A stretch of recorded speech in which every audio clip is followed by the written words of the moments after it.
Yeah.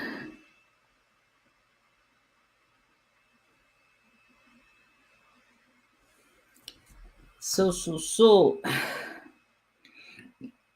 Assalamu alaikum.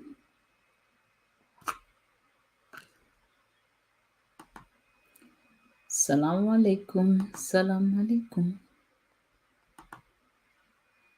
Today we're going to have our topic of today. Na معاكم أخواني وأخواتي. Yeah. السلام عليكم. أحد مبارك لكم كلكم.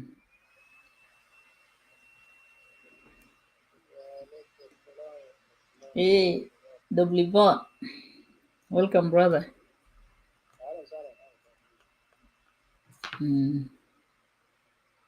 Bachwe kidete bizidi صوتك شوية. يا ما في مشكلة. أنا رفعت أنا بزيد. ما في مشكلة تمام. يا النبي بدأ بشوية ناس المنا في YouTube وفي Clubhouse. Please share the room and also the video. ناس اللي بيشير الفيديو ده في Facebook. When you copy the video, the link, just paste it in Facebook. Wait first until it's open, and then you can, and then you can post.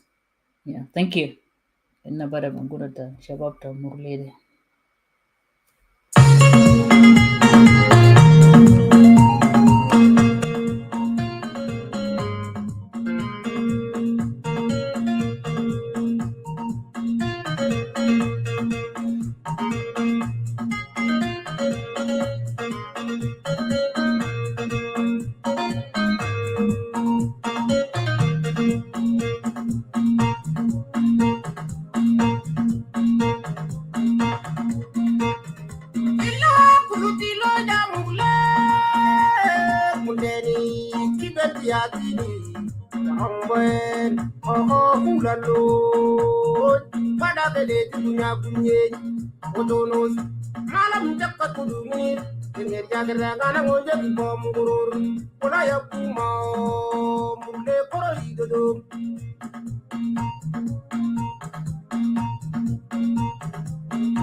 do.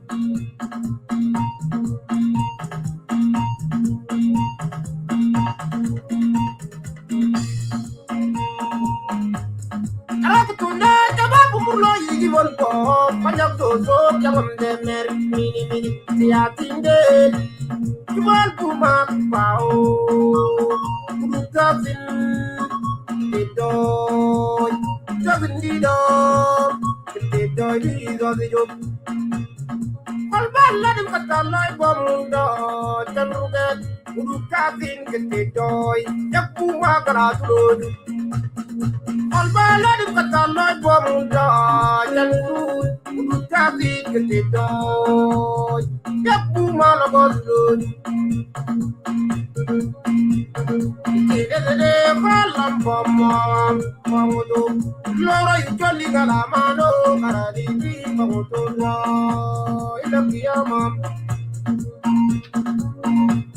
magadi karuna rotilanya ambam tujaire go jubal bumo matarade jubal bumo watameru jubal bumo watajubam Mule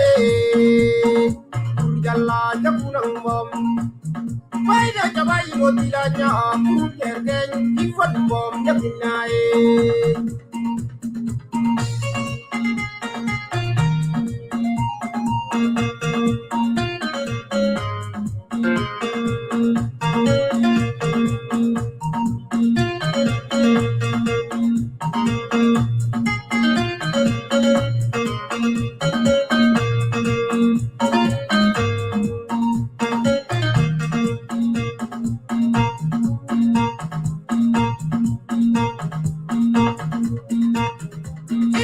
Kutilo Jamule Mundeni Kibetiatini Amben Kulalo Padagale Tuna Bunye Odonos Malam Jakatuduni Tingir Jagana Moja Bom Gurur Olaya Puma Mule Koroidum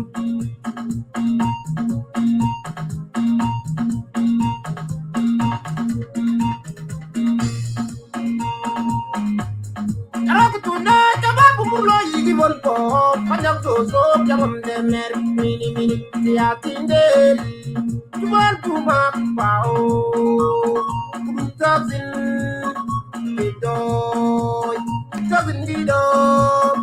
didoy Kalbala dim katalay bomundo januget urutazin didoy yakuma karatulod Kalbala dim katalay bomundo januget urutazin didoy yakuma karatulod Kidede kalam bomam mamudu loro yoli galamano karadi bi mamudu la ilakiyamam magadi karuna rotilanya ambom tujaire go jubal puma katarade jubal puma watameru jubal puma watajubam Mule Jalla Japunang Bom Paida Jabai Motilanya Putergen Ifat Bom Japinae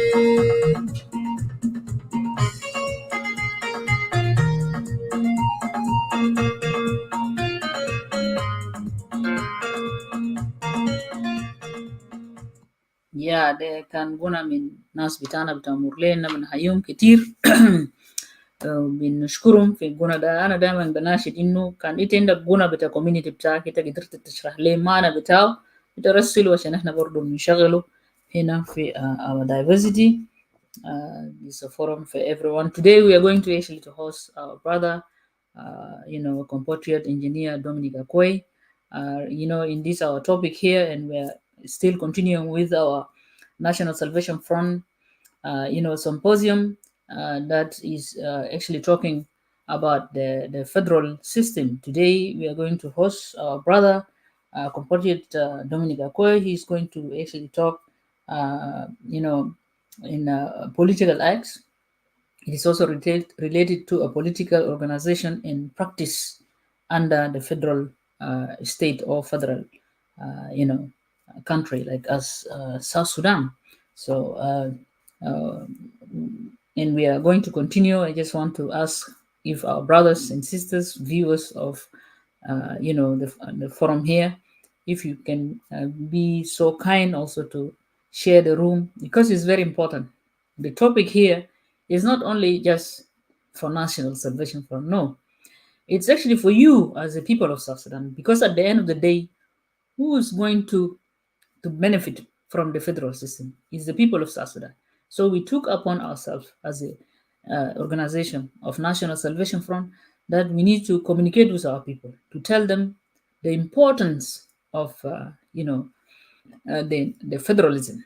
It's quite important in a country like South Sudan, with this diverse nation that we have, this diverse and beautiful, diversified nation, but yet the regime want to lie to people that maybe sometimes they say federalism, kalam kitir. Although the people of South Sudan fought for a long time, and also during the time of the system in Khartoum, we told them point blank in 50s or even late 40s and 50s, we told them that the best medicine for the issue of governing system in Sudan generally is the federal system. And that's why you can see Sudan is still in this chaotic situation, and South Sudan has actually not learned the lesson. And that's why in the search of freedom for the people of South Sudan, how to govern themselves, we put upon ourselves as a movement and also as part of the people of South Sudan that we need to educate ourselves about this system. Before we continue, let's also listen to one song from our brother Jimmy Santralino Orica, and then from there we can proceed. Blessed Sunday to everyone. And I want also to remember today is 7/7. 7/7 is a very significant day to the people of South Sudan. In 1991, 1992, some of you remember that the massacre that took place in Juba, whereby many people actually being killed from walks of life, student, all the professions, army, police, even uh, you know, uh, fire brigade, what have you. This is what happened.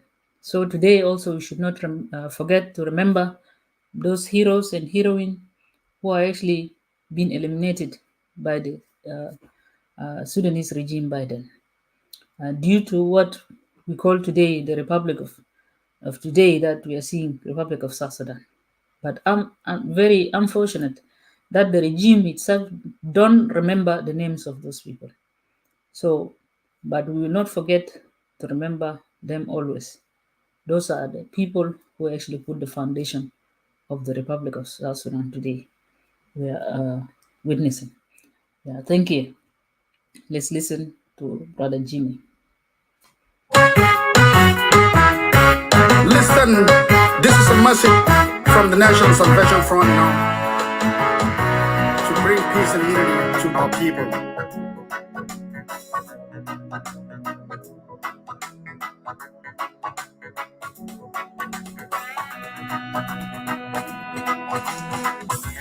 Rise up, my people. Rise up, my people. Rise up, my people. Rise up, my people. Rise up, my people. Yeah, rise up, my people. Rise up, my people. Yeah, rise up, my people. It's the revolution time. We got to stand for our rights. It's the revolution time. We got to stand for our rights. It's the revolution time. We got to speak our minds. It's the revolution time. We got to speak our minds. National Salvation is fighting to liberate our suffering people. National Salvation is fighting to liberate our suffering people. Nas Gua, people power. Nas Gua, people power. Nas Gua, yeah, people power. Nas Gua, yeah, people power.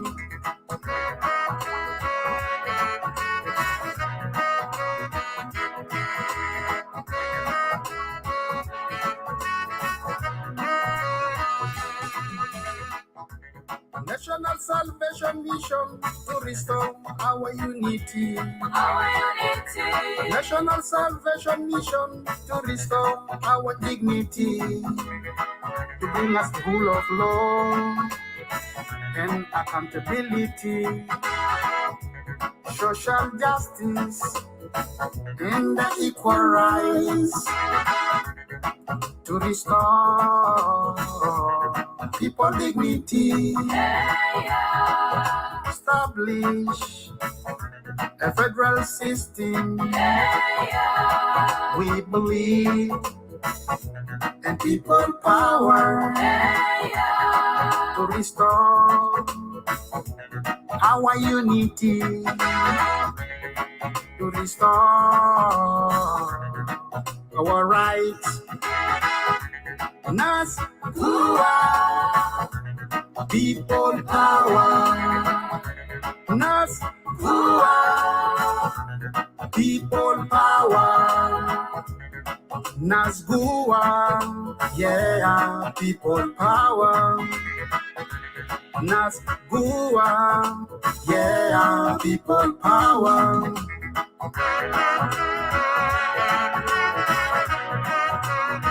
It's a time for South Sudanese, to rise up to fight for their own rights. We got to move this regime out of our way.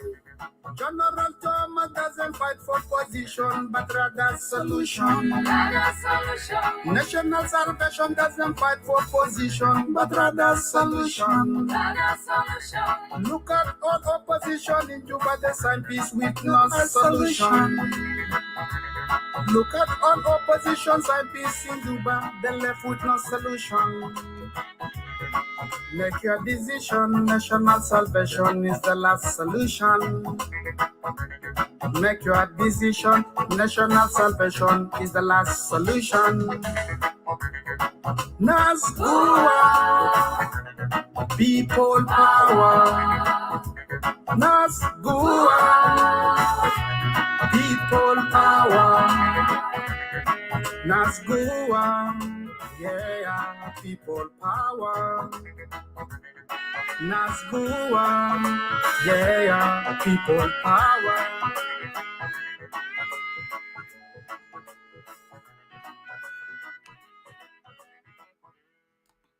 Yeah, ناس جوا people power عشان بلدنا كله جوا. أنا بشكركم كتير أخواني وأخواتي في يوم بتاع الليلة، وإحنا كمان درنا نعزي أسرة بتاع أخونا الرفيق بن سعد الله اللي هو في أستراليا فقد ابنه في حادث بتاع السيارة. برضو بنعزي كل أسرة بتاعه وأسرة بتاع زوجته على هذا الفقد الجلل. I'm saying that we want to send our condolences to our compatriot Ben Sadallah, who lost his firstborn in Australia in car accident. We want to send our condolences to the family, his family and his wife's family as well, for this tragic. We don't know what to say except we can say, may his soul rest in peace. And we also say, take heart. This is life. The Lord's gift and the Lord has taken away. May his name be praised. شكرا كثير أخواني وأخواتي. احنا جينا في اللحظة بتاعنا اللي هو لحظة تاريخية مهم جدا، واحنا في مواصلة بتاع التوعية بتاع الشعب بتاع جنوب السودان عن النظام الفيدرالي. Like some of you maybe have seen last week, we actually hosted Ustaz Al-Hajj Paul, and he actually talked about the historical dimension of the crisis for the search for freedom in our country. So he actually relates to shedding light on the devastating resulting from the imposing certain political system on our people throughout our history of struggle in linking it to a vision of federalism as NAS.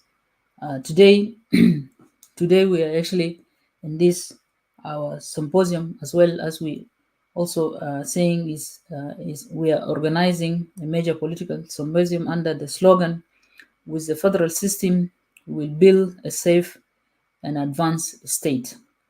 So today our guest of honor is compatriot engineer Dominic Akwai, who is going to talk in this session of today over the political acts. It's related to political and organization and practice under the federal state or federal country.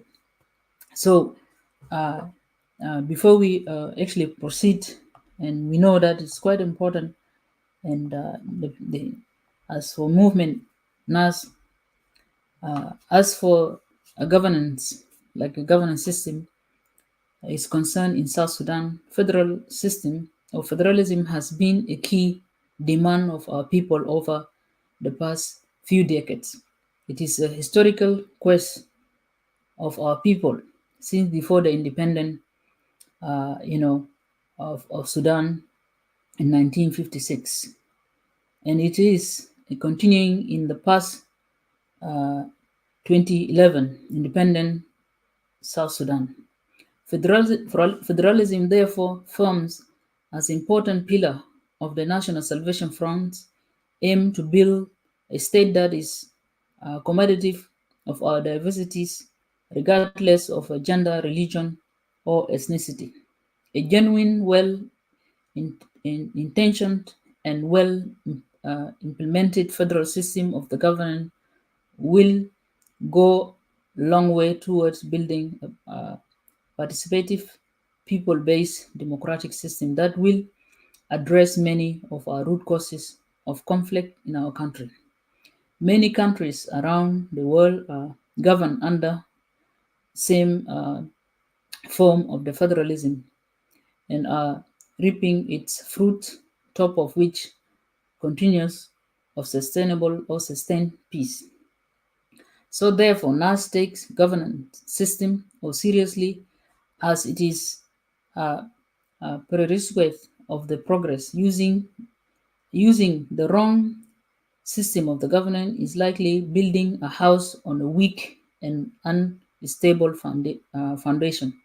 This is the uh, impulse for our dedicating time to for proceeding this document. Of course, some of you maybe have seen in 2020, you know, National Salvation Front as a movement has actually produced the document for for federalism.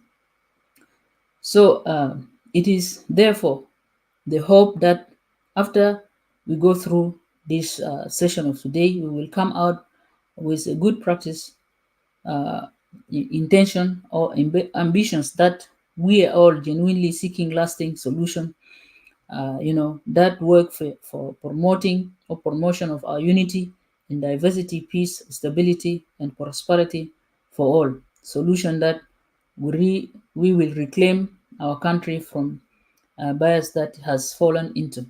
So, my brothers and sisters, today with this our symposium that we are going with, and today we are hosting our brother engineer Akwe with the federal system. We will build a safe and advanced state.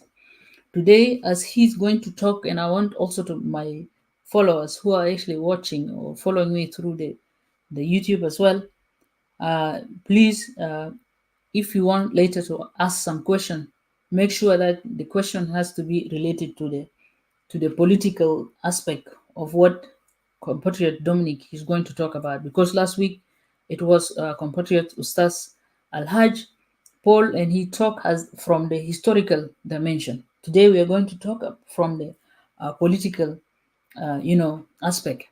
So it's quite important for us to ask, because later on, next week again, we'll have another, fellow or compatriot will come and talk about a different perspective as well. So with that being said, I will now give chance to my brother or compatriot Dominic Akwai to introduce himself, and then from there he can proceed and tell us about this federal system from the political acts. Compatriot Dominic, if you're there, please proceed and introduce yourself. You're welcome. Thank you, Teresa. I hope my voice is very clear. That is so. Let me say hi to you and to those who are listening, both at the clubhouse and also listening to me through the other platforms, namely YouTube. I'm not sure whether we have a Facebook running concurrently. Having said so, let me all wish you a happy Sunday. I'll try to mix both languages, Arabic and English, in a bit to reach audience. But before I can go to the presentations as to what I wanted to do, I'd like to take this as a personal thing for me to sincerely salute the martyrdom of the 1992 victims. Why I say it's personal, because I lost 4 uncles, 2 cousins, and 1 in-law. In such a day, we will continue to remember them, because their lives has cemented the foundations of our nations.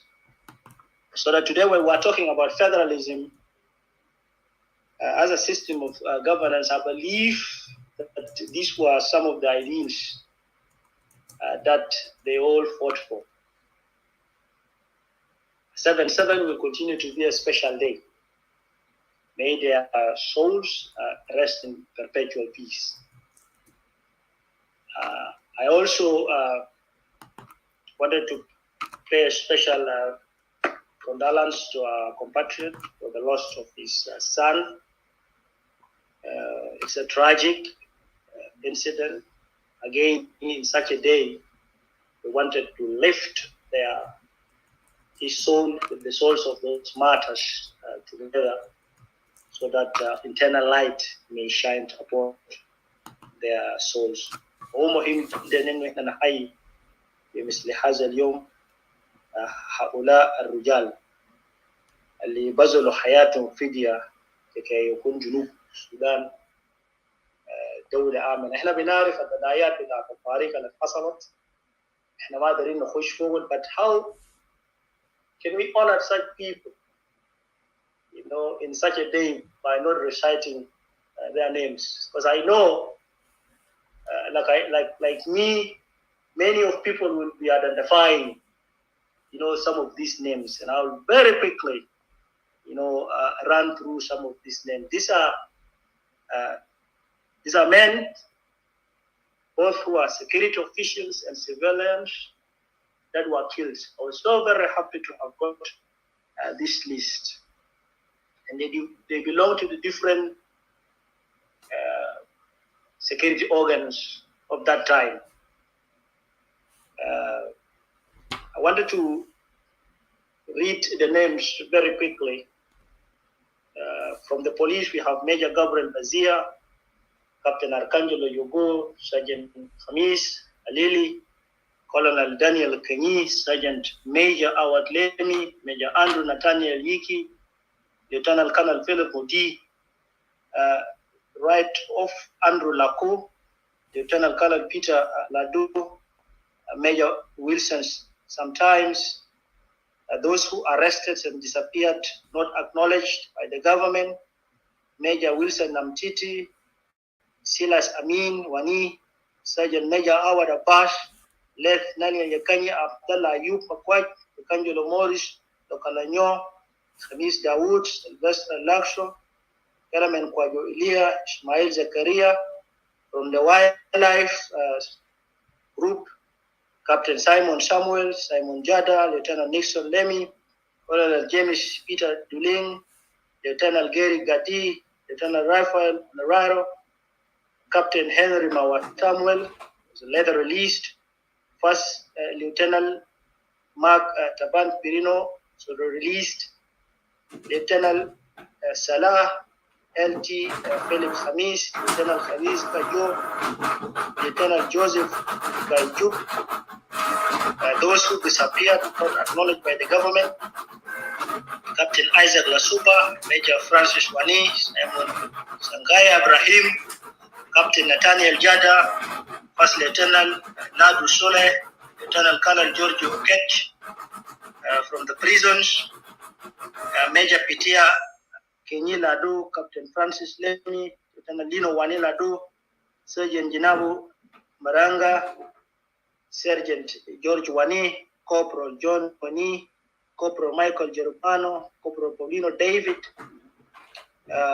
Warrant Officer Valentino Kafatoi, Major Repent Juma, Captain Muhammad Hamis Saleh, Lieutenant Simon Sanya, Sergeant Faustino Azo, Corporal Joseph Bang, Corporal Agustino Taban, Corporal Luca Nazinga, Corporal George Ladu, Warrant Officer Paulino Ladu, Captain Camilo Comasilas, that's my uncle, Captain Lazarus Joel Moni, that's also one of my uncles, Sergeant Joseph Amin, Sergeant Julius Yanga, Corporal Scopus Gali, Sergeant Benj Boi, Corporal Joseph Batista, Corporal Emmanuel Ladu, Warrant Officer Benson Oyet, Captain Joseph Taban Nimaya, Captain Edward Wane Dere, Captain Sergeant Babikir Tombe, Sergeant Nicholas Sebit,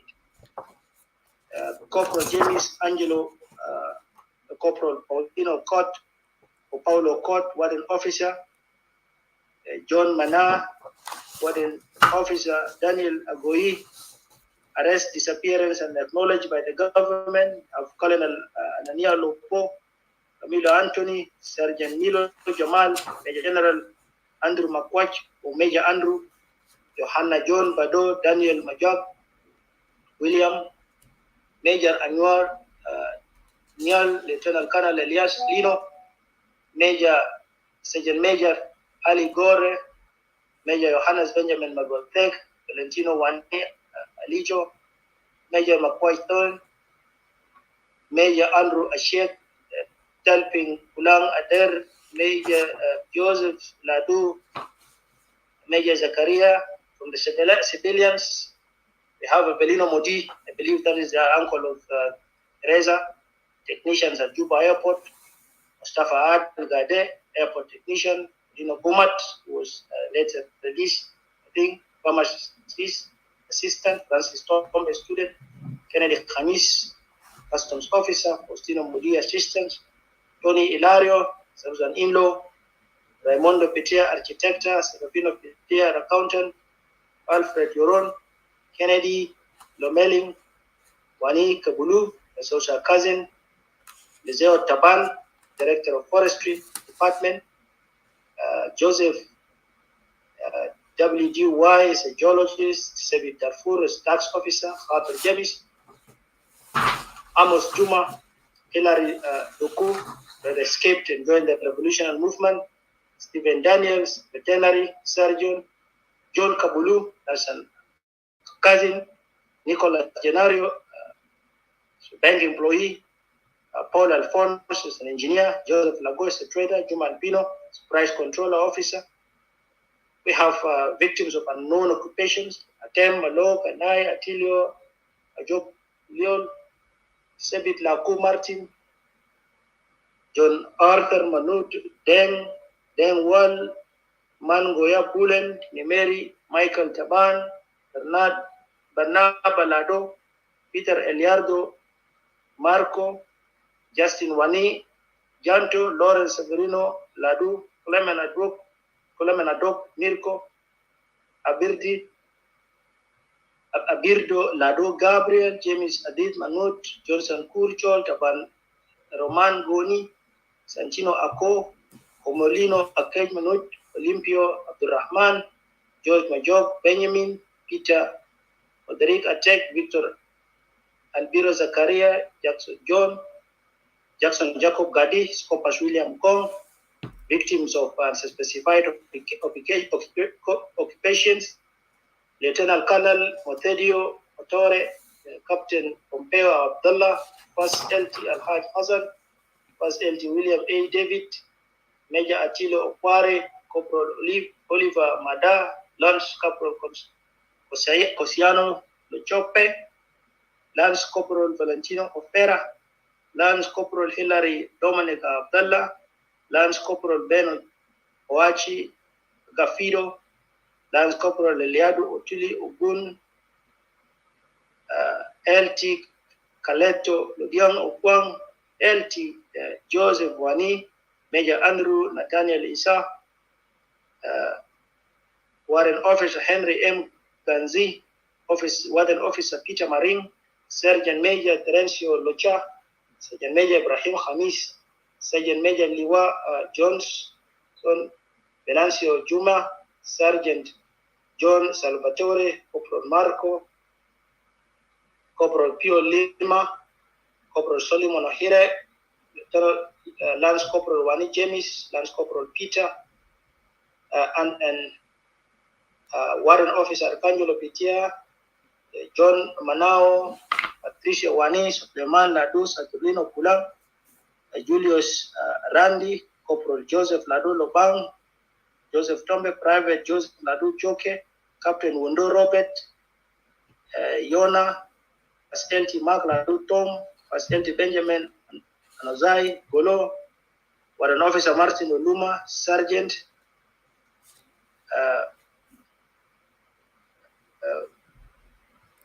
Sergeant Gabriel. Sergeant. It's a Sergeant Gabriel Pitia. Yeah, Sergeant Gabriel Pitia. Okay. Continue from there, then I will. El Corporal Ramos Ira, El Corporal James Oburak, El Corporal Peter Borotel, El Corporal Abdallah Ochang Bijo, El Corporal Pius Okita Martin, Lieutenant Clement Lobang, Lieutenant Sebastiano Jokino Manyan, Lieutenant Timothy Wani Modi, World Officer Amos Lako, W Officer Carbino Patrick, W Officer John Atari, Sergeant Major Logino Wani, Sergeant Gino Lomor Moy, Sergeant Stanley Kenyi, Cobb Luca Mojina, Corporal Clement Michael, Corporal Peter Lolik, Corporal Hamis Ramadan, Lieutenant Corporal Wani Abdullah, Lieutenant Corporal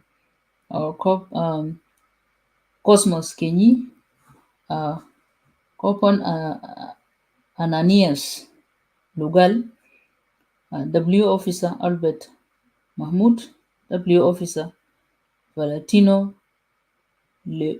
Lipotal, W Officer Rafael Kasanga, Sergeant Major Charles Baby, Sergeant Francis Otto, Sergeant Jamal Malio, Sergeant Peter Maya, Corporal Michael Jeron, Corporal Emmanuel Waja, Agustino Swaka, Civilian Executed, Mark Lokule, Jenna, EC Official Executed, Andrew Tombe, USD or US 8 Official Executed, Abdan Tali, US Official, executed.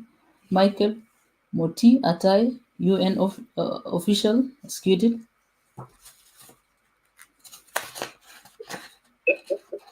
Thank you so very much. احنا قصدنا يعني نقرا اسامي بتاع الجماعه ده لانه ده في السلسله بتاع برنامج بتاعنا اللي اساسا احنا دايرين الشعب بتاعنا تعرف الناس اللي بذلوا حياه بتاعهم من اجل الدوله ده تكون لنا كلنا. والليله اذا احنا في الخلاص نازل من اجل انه جنوب السودان ده تكون دوله الامه حلموا به، وانه الموت بتاعهم ده ما تمشي ابد. نحن مطالبين كلنا متواجدين في النضال ده انه نصحح المسار بتاع الدوله المشي غلط. I wanted to pray and comfort their family members that whether these are your fathers, your uncles, your cousins, your brothers, they have prayed an ultimate sacrifice for this land, and we will never forget it. History will never forget it. The revolution will never forget it, because they have done something that is worth and it will go in the books of history. Although our history is going through unprecedented moment, people wanted to change it.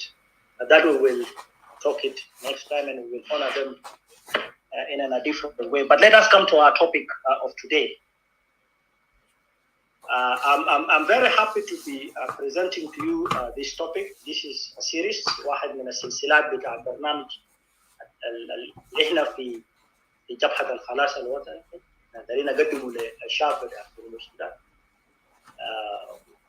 هي برنامج تثقيف، بس قصدنا انه احنا نناقش مع الشعب بتاع جنوب السودان النظام بتاع الحكم اللي هو فدرالية، لأنه فدرالية كنظام بتاع الحكم مرتكز أساسي عندنا في الخلاص. ليه احنا قاعدين ندعو الفدرالية؟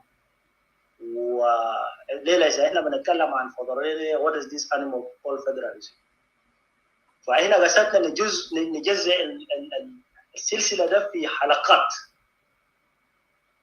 الأسبوع الفات أخونا رفيق الحاج هنا كلم لنا عن الفدرالية من أبعاد التاريخية، واليوم أنا هتركز في الجانب السياسي، التطبيق السياسي organizational aspects of federalism from a political perspectives. الأسبوع الجاي أخونا ambassador Compatriot ambassador فارس هيتكلم لنا عن نفس الفدرالية، لكن هيركز الجهد بتاعه أكبر في الجانب الاقتصادي والمالي. وبعد ذاك يوم 21 Compatriot مولانا كركور هتجي تكلمنا عن جانب القانون، لأنه الفدرالية ده ما هتقدر تنطبق ما لم تكون مستند قانوني. لازم there must be a legal connotations attached to it. And that will be covered by our legal counselor, Justice Kukur, and he will talk in depth about it. And then our compatriot Soba Samuel on the 28th هو هيختم لنا بالجانب governance. لما احنا نتكلم عن الإدارة بتاعت الدولة في ظل الوضع الفدرالية احنا قاصدين شنو. This is very important for you to keep track of this symposium series of events. And بعد ذلك هنجي نقعد ونناقش سوا. I intend to take these things less than 1 hour, and from there now we will discuss. So let us start. Of course, We will start with a very brief introductions. We'll talk about this federalism. And from there, we will answer a very important fundamental question as to why people resort to federalism. ليه كنا قاعدين نطالع نظام فدرالي لما نحن نتكلم عن نظام فدرالي بعتقد احنا هنشوف الفورمز of political federalism in the world. لانه احنا الليله لما بنتكلم عن فدرالي مش لانه هو خيال احنا ما بنعرف. It has been existing for quite a long time. وفي بلدان أداروا نظام بتاعهم نظام فدرالي وهم نجوا. So we will also be looking and asking, I will touch briefly also on the historical demand of Ghana, but with more emphasis on why South Sudanese decided to ask this as a political demand. And then of course we look at other aspects like what we have in our documents that we have quoted, because we wanted to give you the drivers so that when you go and read our documents of federalism, then it will complete you the pictures as to why we in the National Salvation Front are asking from a federal system, a model for a peaceful, prosperous South Sudan. And we call it a federal system model for South Sudan. Why we did call it that way? Zamana Butran federalism, as a system and a political way that organizing and our governance in the nations. Here, it has its roots in administration. Administration, we are talking about the links between the central, which is a national government. We are talking about the state's government, and we are talking about national governments. These levels of government has to have a form of a synergy between them. So in a federal system, this is a provisional federal system or state, government shares powers between themselves as they form a single political system in a particular nation. And I believe a lot of scholars have spoken about this system. So it is important to know that when we are talking about federalism, and now we are talking about power sharing.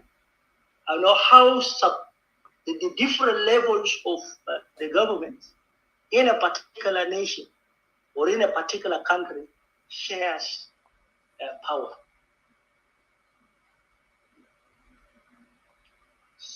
Now, a typical example of modern federal system, we can see it in a number of countries.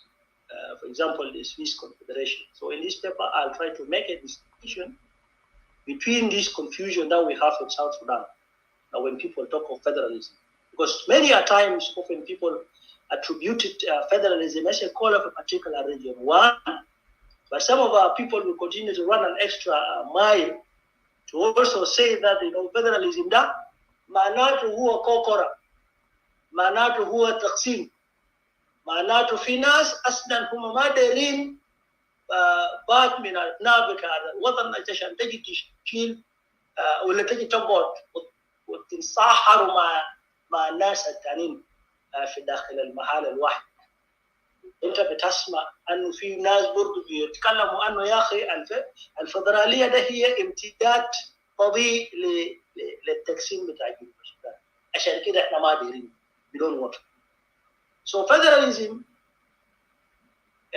When we talked, of course, and some of them ended up also mixing federalism with a confederal system of governance, and the whole story becomes so very chaotic. So we wanted to say that federalism also differ, from these calls of confederal system of COCORA in the general sense, because the central level of the state and the government and the subordinate or regional, this is opposed to devolution within a unitary system. So we can always say that federalism differs from countries that the general or the level of the state or government or the subordinate the subordinate to the regional government or shares a form of a power, which in most cases for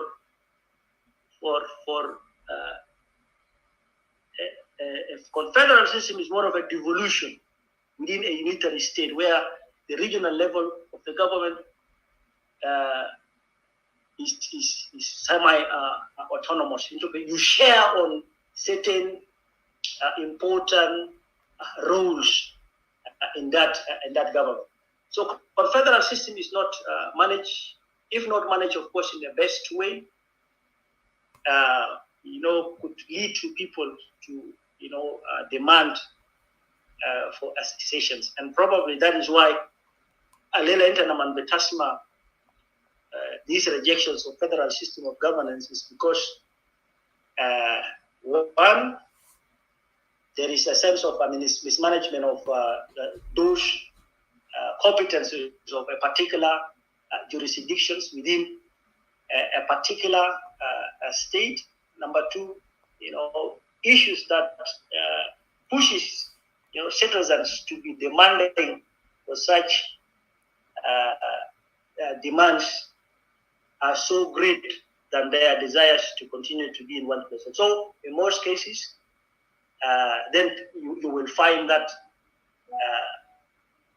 powers will be centered in the top or in the center, as opposed to giving powers, political powers, to the states, to the counties, in our case, or to the municipality, so that they can be able to exercise work.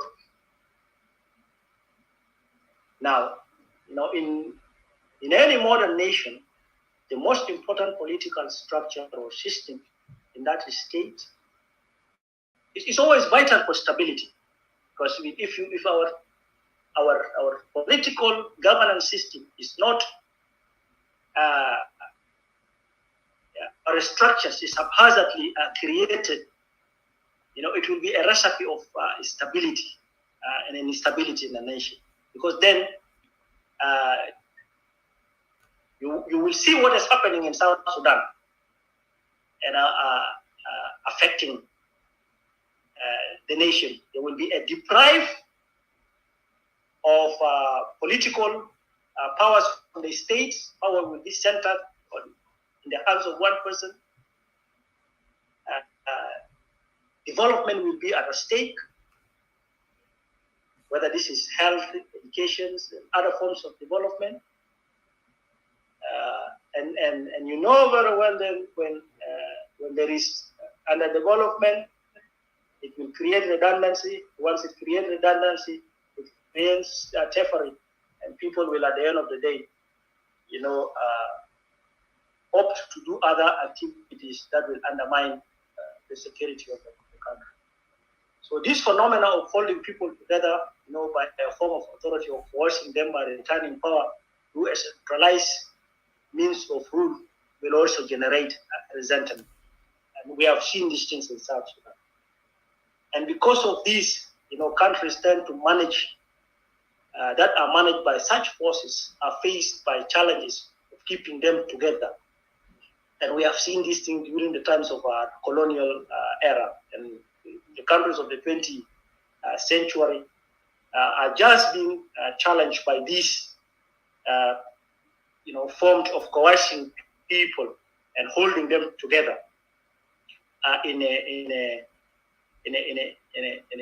country by that kind of force. And when we look at the aftermath of the post-colonial wars, is just nothing but the desires of the people to be free and manage themselves so that they can enjoy, first of all, their citizen rights, the dividends of their resources, and God-given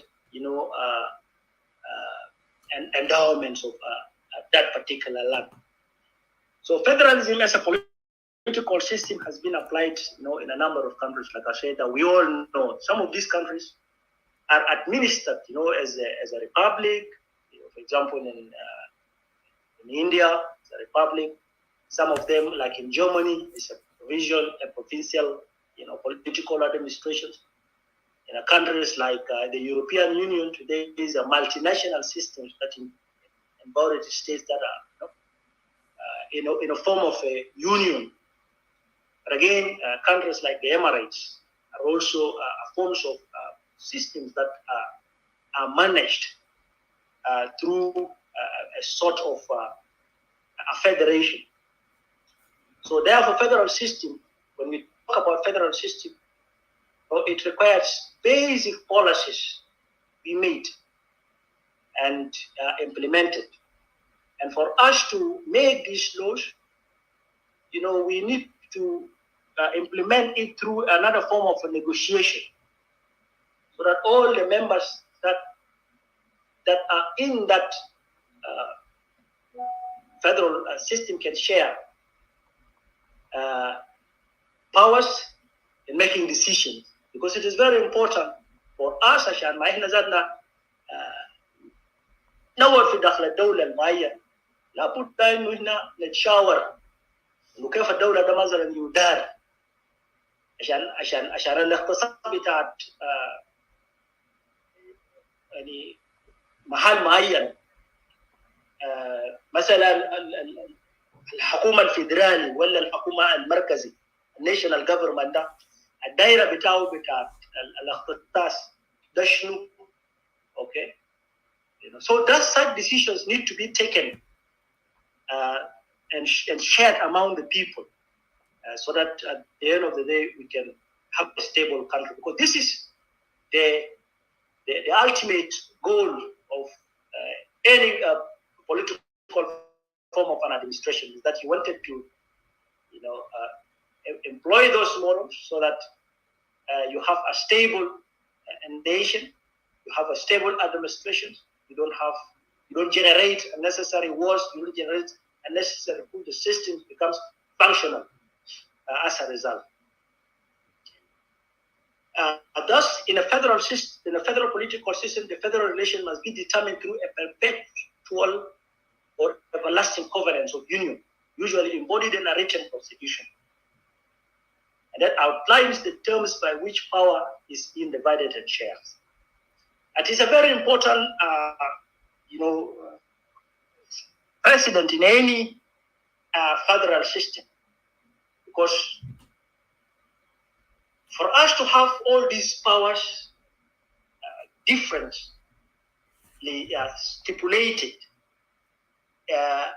between the national government, the state government, and the municipality or the county in our setup, those powers, first of all, it must be discussed, and these powers must be in the constitution, so that it becomes a must to do. والكلام ده مولانا كفور حتجي تتكلم فوقه بصورة واسعة بصورة مستفيضة. But I just wanted to point out here that it is very important that all these powers, whether these are national, subnationals, or provincial, it doesn't matter, because these are just nomenclatures, semantics, but they mean one thing. At the end of the day, it is how people chose to administrate themselves and call their administrative structures.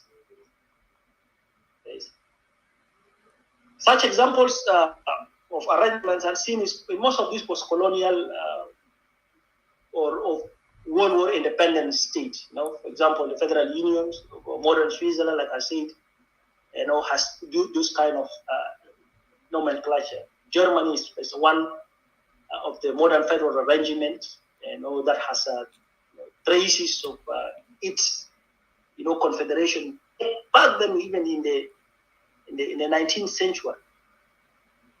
And of course, they have a federal constitution. The United States also has the same thing. And for United States, it came, when they first met in Philadelphia, the Articles of the Confederations, and I think all these things are there in the literature. But the most important thing is that, in agreeing what form of a political system within a context of federal system that we want, people should sit, divide the powers, which powers goes to which levels of the government, and from there, we should put it in a constitution so that it becomes a must to do. So whether this is in America, in Switzerland, in Germany, or in Nigeria, all these federal nations that we are seeing today, have employed or gone through, one form of this political federalism that is out there in the literature. And you cannot say that it is a one-size-fits-all, because each is unique, and in this uniqueness and peculiarity, it is that uniqueness and peculiarity that pushes each and every individual country to adopt a form of a federalism. So in some cases, this has to be enhanced over a different period of time. Meaning, for example, if we are talking of cooperative federalism, we can say it in South Sudan today, we wanted to adopt a cooperative federalism. And in this political federalism, both the state and the federal government have powers. And these powers are intertwined. They are linked together. And they cooperate among the different levels of the government in some situation in order to solve particular issues. If South Sudan decided to say, well, okay, there is between the national government, the state's government, and the local government, let us cooperate among ourselves. There are certain powers which is a competency of the national government. He can share it with the states, and some of the things that the state do, the national government can also do. And so, in this form of federalism, the state will implement federal government programs. In turns, it will receive, for example, grants from federal government. يعني إذا في مشروع في لافون ومشروع ده اتبنتها الحكومة المركزية، لكن هو ما عنده استطاعة، هو ممكن يدي المحامة ده ويقول لك والله يا أخي خلاص، طالما أنت عندك استطاعة أنت نفذ المشروع ده وأنا بديك الفلوس.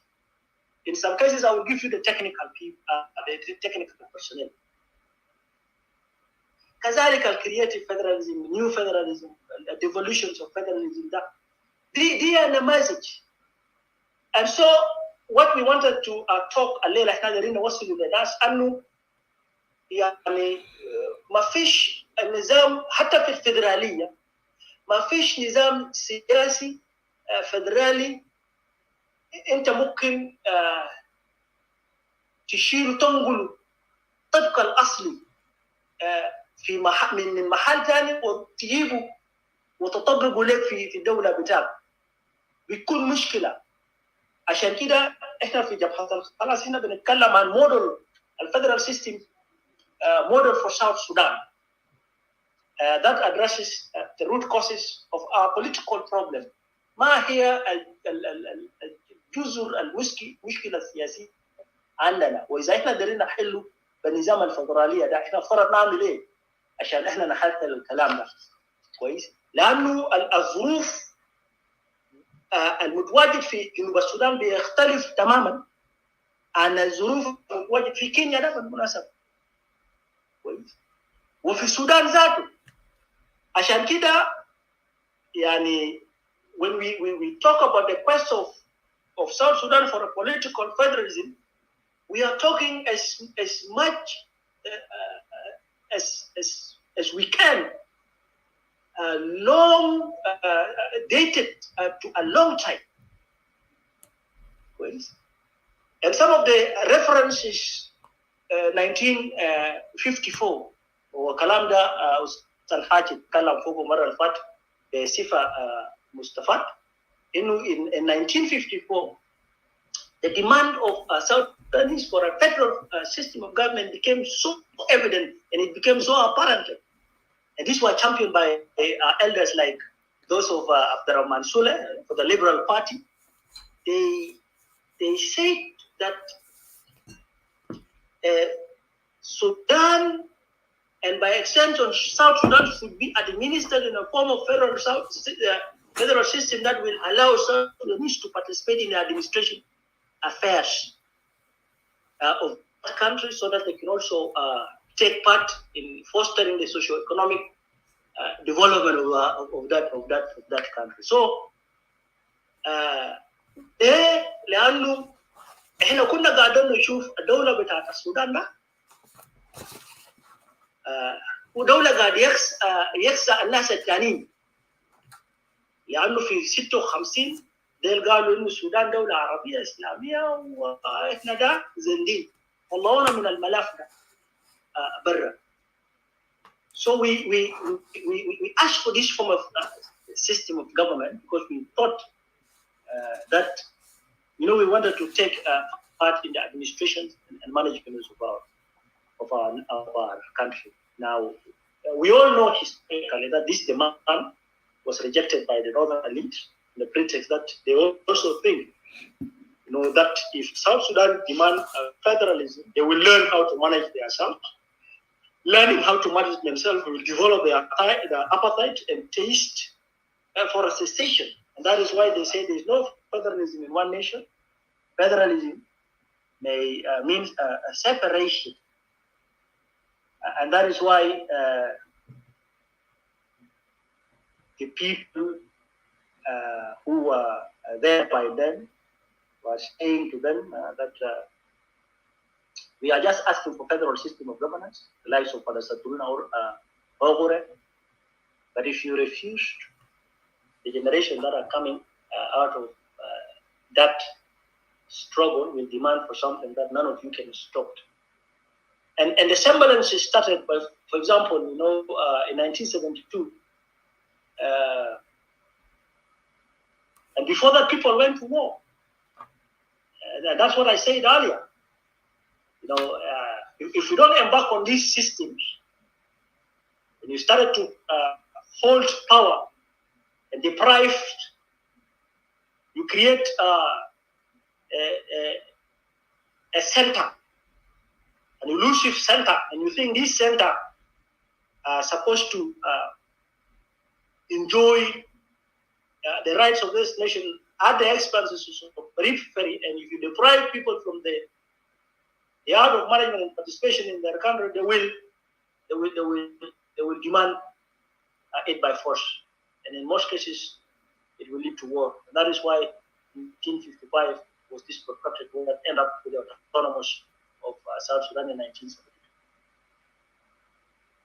So this autonomous, we know, again, because of the mismanagement, saw a domination of tribes, and South Sudan was later divided into regions by the then President Jafar Numeri. So Equatorial region, Upper Nile, Barakazal, this was welcomed by other sections of people as a Kokora, and to date it attempts to call federalism as a form of a political system. That is Kokora, and as such, when you, like I said earlier, people talk of Kokora or federalism, some people wanted to say that this is Kokora.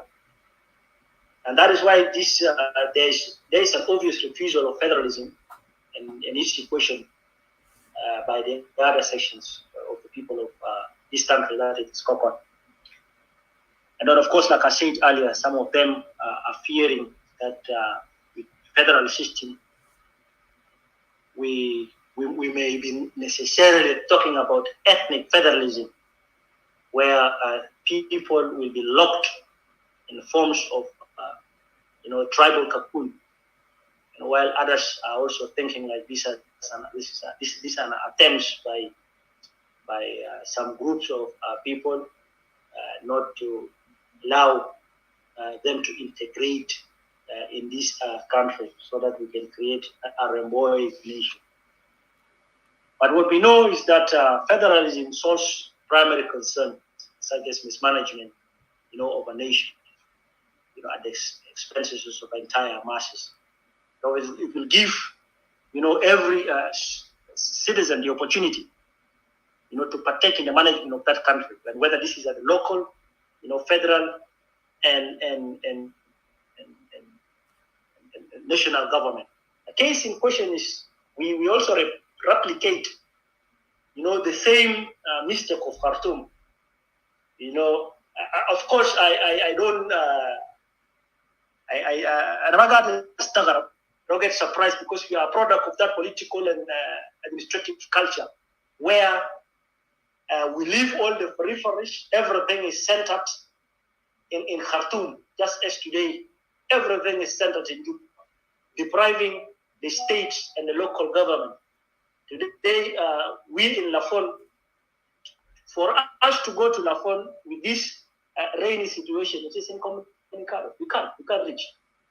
But if we, for example, give this competence to the state,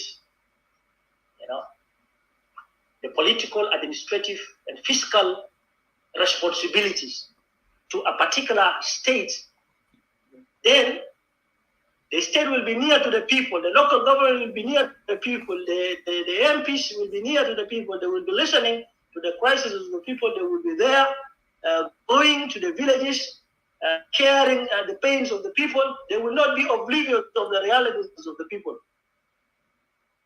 So federalism has a lot of benefits. So we don't have to look at it from this parochial nature of, after all, it doesn't say that people shouldn't be moving from one area to another. You will be moving from one jurisdiction to other jurisdictions. As a citizens of that particular country, you will be subscribing to that particular law of that area. And if you have caused a criminal act, you will be judged according to the laws that are set in particular jurisdiction. But most importantly, هو بدينا الفرصة بتاعت أنه تكون حتى في الشغل local people, because over the years our locals are being deprived. If you go to other villages today, they are left with all the people, because the younger ones are out of the villages looking for what is purported to be greener pastures out there.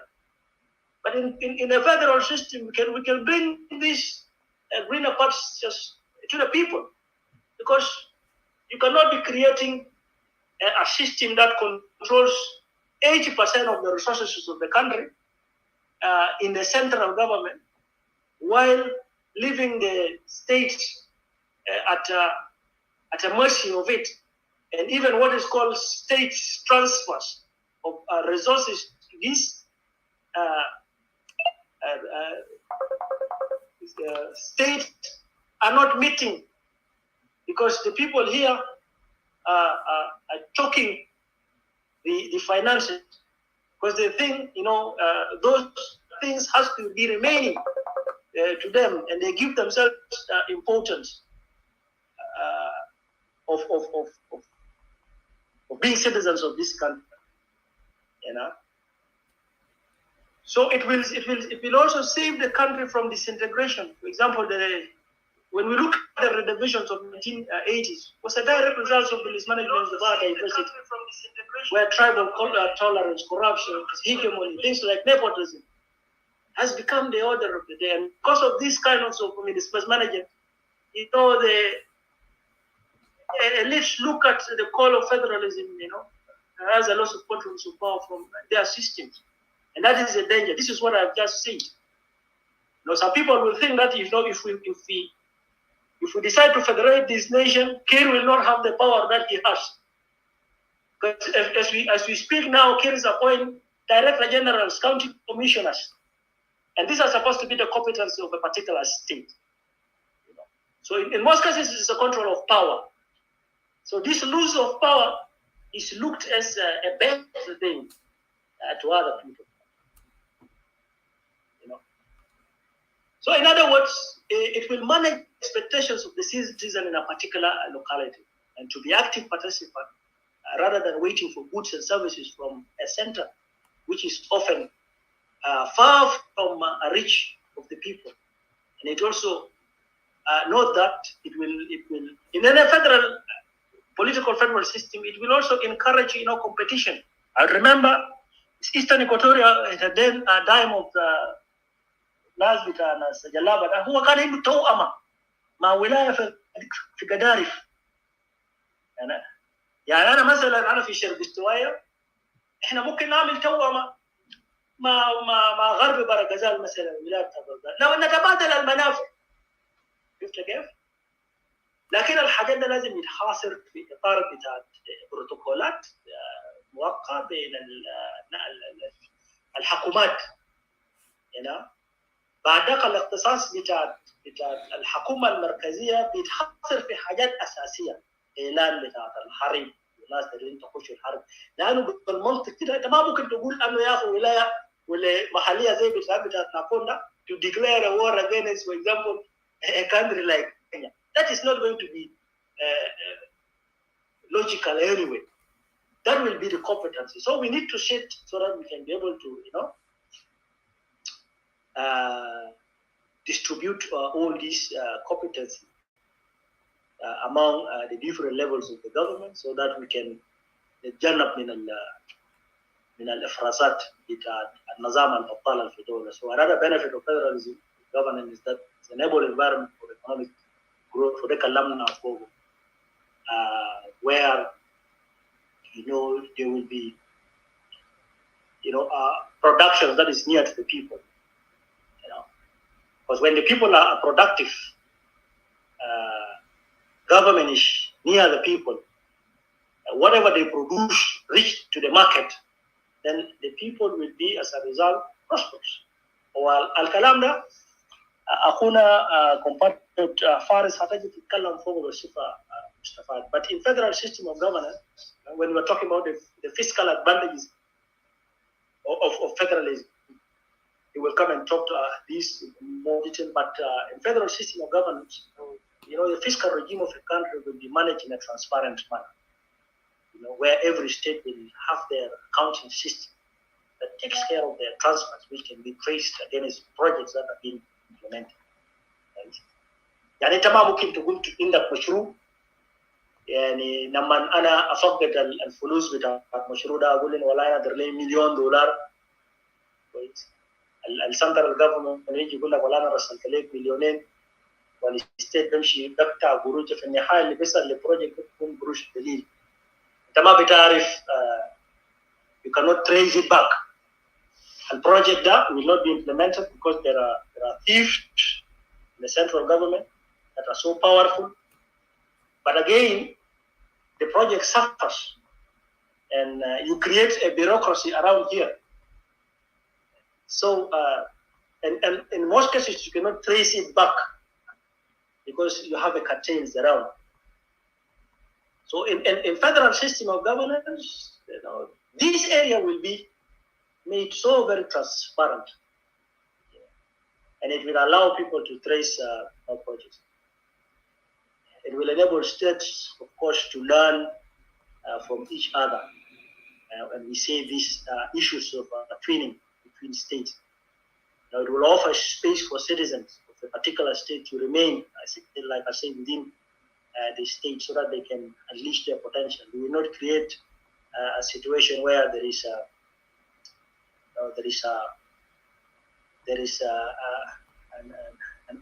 city of old people, that are left there, very deplorable situation. And that's Bukunu Garibi,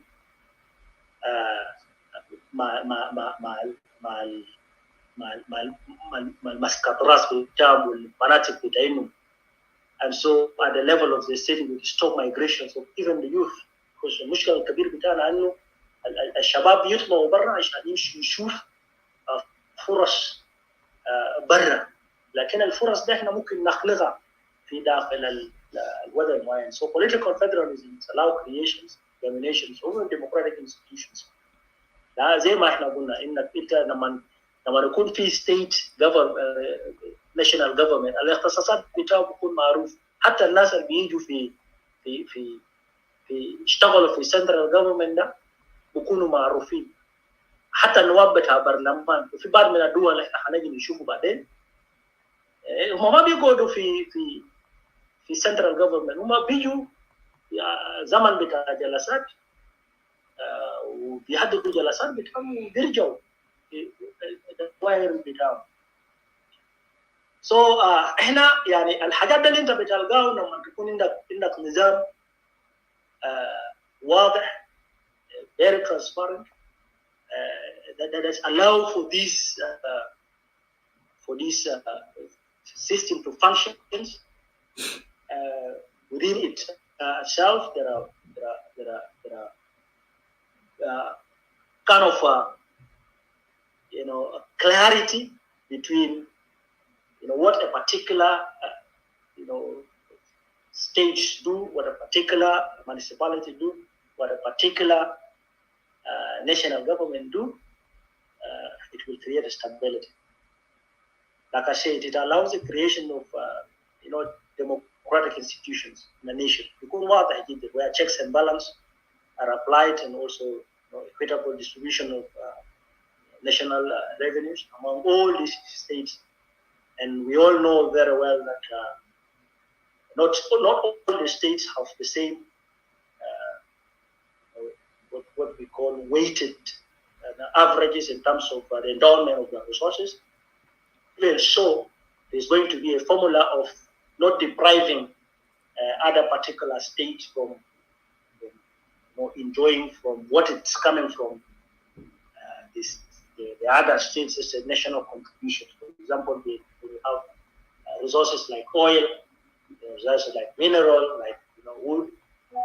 How are we going to use these things for the benefits of all is something that our brother will come and talk on it in a manner that will make people understand it very well.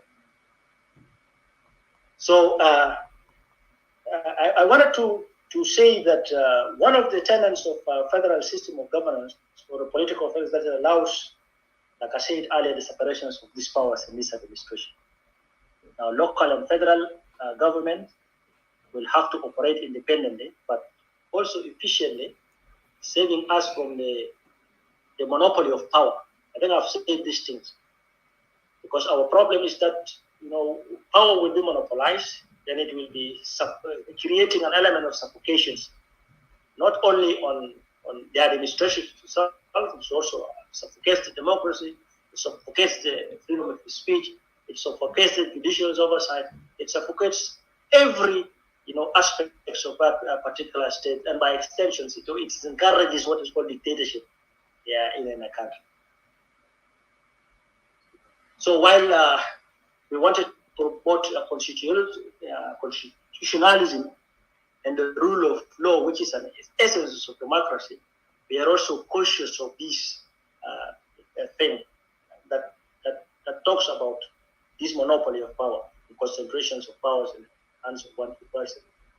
Because we are just wanted to be sure that even within our government system, we shouldn't be creating this monopoly of power and respect of a constitution as a matter of fact. So that will bring us to the most important thing. We are talking about those characteristics of governance that we wanted to see in South Sudan, because we can talk of federalism, and I think like I said, it's not a one-size-fits-all. Every country has its own unique peculiarities that you wanted to adopt. But for us, what is it when we are talking about federalism in our context in South Sudan, taking into consideration our historical, demands. So the necessitations of the division of the constitutional powers, between the different levels of powers in the country is what we are trying to subscribe for. That we should adopt a federal model of the system that is giving powers to the different levels of the government, and these powers are embedded in the constitution. And there should be also a separation of judicial and legislative power between the different federal levels of the government in our nation. And we also wanted to see to it that retains the revenue and the financial dividends in the different levels of the government, but mindful of the fact that we take care of instead of it is the money comes to the states, to the national government, and the national government allocates this back to the states in terms of what is called state grants. It should be the otherwise, where it is the state that will generate these resources, both for its development, for its projects, and will be giving transfers to the national government. So most of these resources will be retained in the subnational levels of the government. In our case, it is the states and it is the county, so that the people in those areas will experience the dividends of the government in terms of the development, whether these are roads, these are healthcare, these are schools, educations. It will cater for all these things. You will not suffocate the states from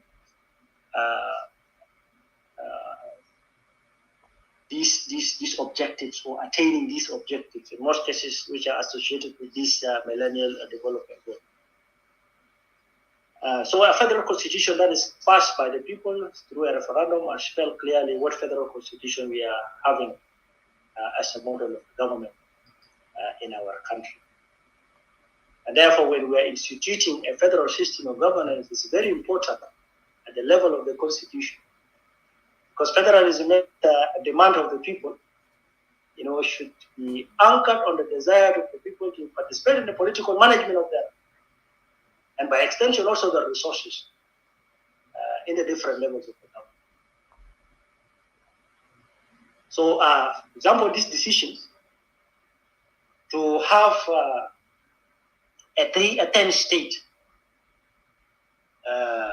whether this is a parliamentary federalism or it's a presidential federalism or presidential democracy, we say that it should be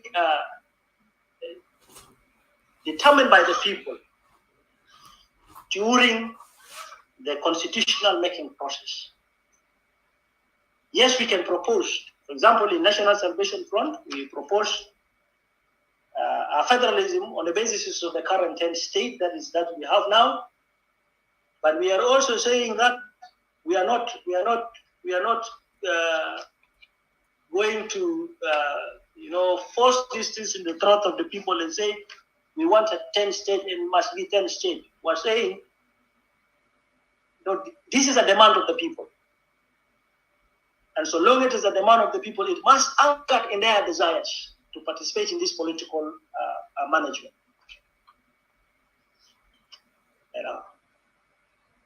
And we can say, we wanted a multi-party presidential federal system of governance. We can also say we wanted a a multi-party, parliamentary system of governance. And we will be explaining to our people why we wanted this system in our humble view, and why is it important. But the most important thing is that, it allows the people to govern themselves. And therefore, it shouldn't be at the behest and the fears of individual warriors.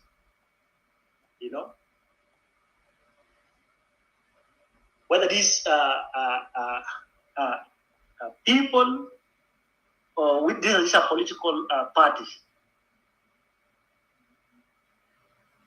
And we shouldn't also be saying, well, like I said earlier, it should be a system in America, because the people in America, they understand the federal system of governance.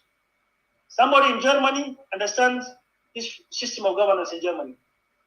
I, who is here, we also in a federal system of governance. Our federal system of governance work in a different way. But the most important thing is that the people here, they have agreed and they have put everything in the constitution. So we could not say, this is a very good type of a federal system that we want, and therefore we should adopt it in South Sudan. That is, we should look at a federal system that is on the model of our South Sudanese realities. What is it?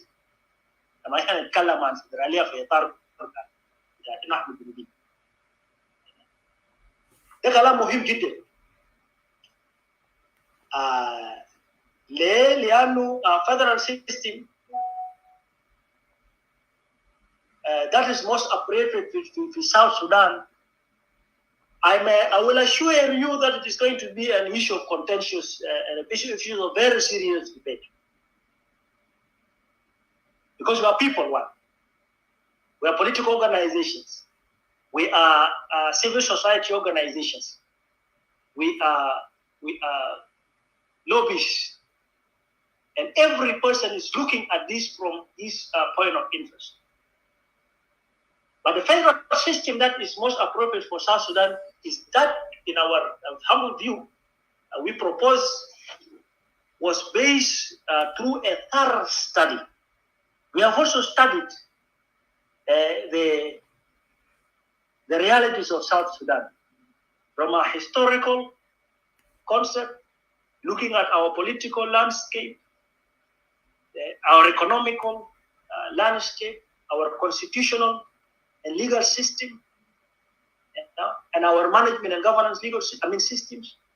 We have studied all these things. That is why NAS talks of classical federalism. It is a federal model that addresses the root causes of the political, social, and cultural problems or perspective, and also offers solutions to the system of governance. Again, it is a fiscal and administrative federalism that is based, like I said, on the 10 states. However, the question, like I said earlier, will have to be left to the people during the term of the constitutional making process. It is also speaks to the constitution that gives power to the federal state, local constitutions, allowing elections to be the mode with which leaders are selected in the 3 levels of the government, respecting the jurisdictions of the different levels of the government, without interference from whether this is a central government or this is a federal government, because then the issues of the separations of powers will be very clear. So in NAS, we believe that South Sudan cannot be governed through a one-party system. Therefore, we are aspiring for a multi-party democracy where people will be represented in the different levels of the government. Because this one will now allow us not only to promote democracy, but it will enhance competition between the different political parties on the basis of ideology, service delivery, so that matters of politics will not be ana hizib kabir, ولا انا عندي تعريف بتاع النضال احنا كنا يا شاكا حررناكم وبالتالي احنا لازم نكوش الكلام ده كله. لا، انت لازم تجي تطرح برنامج بتاعك، انت قاعد تقدم للشعب ده شنو في الشكل بتاع برنامج طموح، عشان احنا لما نقول انه جنرال توماس تجيف مع اي زول ثاني هناك في في الرئاسه بتاعت الدوله وينافسوا، المنافسه بعد ذلك بتكون منافسه شريف واحد. نمره اثنين، المنافسه بتكون منافسه based on the same level، الارضيه المشتركه. الجيش قاعد يقول له مشمعات فرش وارض لصالح للطابور، عشان لما الناس تجري بعد كل زول بيجري بنفس القدر. ما ممكن انت تقوم تخلق لك يعني عراقيل في خط السير بتاعك الزول الثاني زي ما احنا قاعدين نشوفه في جوبا ده، وانت قاعد تقول انا ضد ديمقراطيه. That one will not help us. لكن لما نحن نتكلم عنه في برايمريز، الزول بيجي بيتكلم عن برنامج انتخابي بتاعه، انا بقدم لك شنو عشان ما انت تقوم تختارني انا.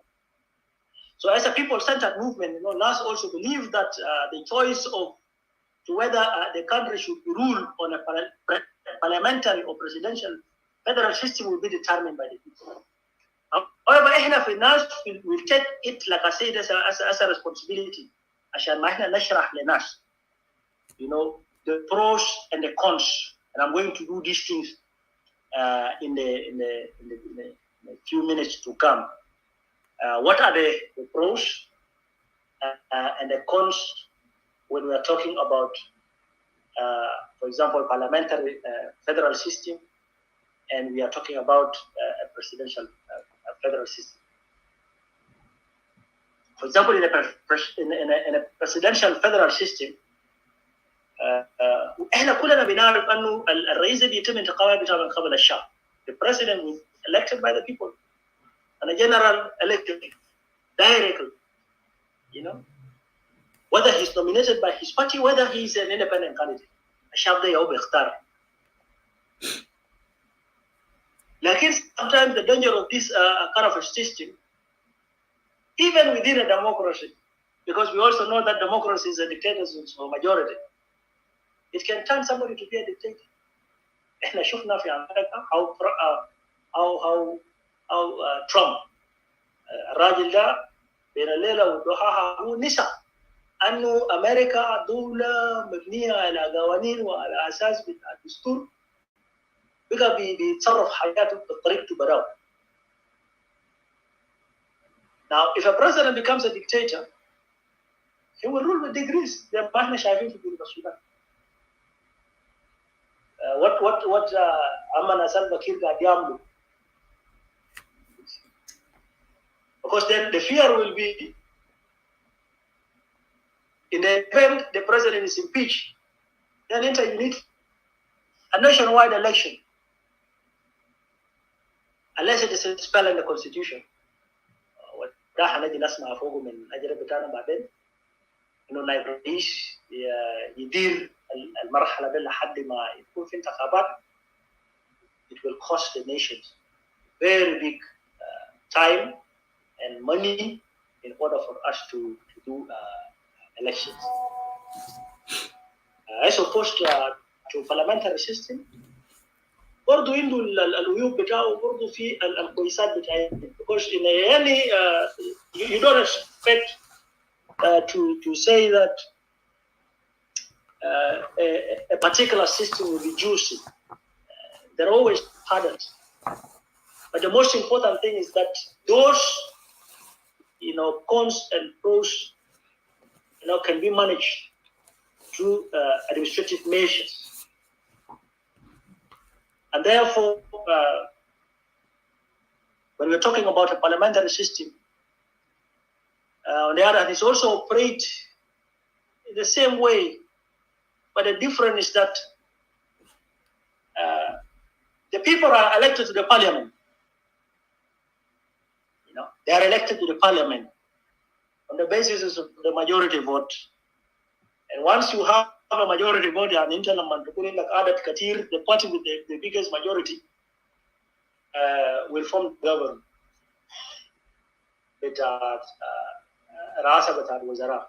People can be able to have a lean government. People can be able to have a government of technocrats. And in the event the president is impeached, you will never send the nations into a turmoil of filling a political vacuum. It will be spelled out in the constitution. أنه في غضون بتاعت كم زمن ولا 24 ساعة الأعضاء البرلمان هم ممكن يقعدوا ويختار رئيس بتاع حكومة، والرئيس بتاع الحكومة بموجب اختيار بتاعه بيقوم بيكون نجرة. احنا شفنا في ساوث افريقيا، وبالمناسبة في فترة في ألمانيا هنا حكومة ما في، لكن الدولة شغال، لأنه الأعضاء في البرلمان هم في نقاش حول بحث بتاعت what is called بيبحثوا عن وفاق كويس بين الأحزاب السياسية المتواجدين في البرلمان، لأنه في الزمن بتاعت انتخابات أنا بنزل في انتخابات ببرنامج معين بتاعت حزب، لكن لما نحن نجي هنا ممكن نكون حكومة ائتلافية. We can form a coalition government, and in the process of us forming a coalition government, we will agree on certain important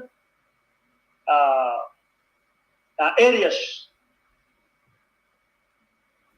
If I am rigid on issues of expenditures, there is somebody who is rigid on issues of environment, and there is someone who is rigid on issues of migration, and I am not.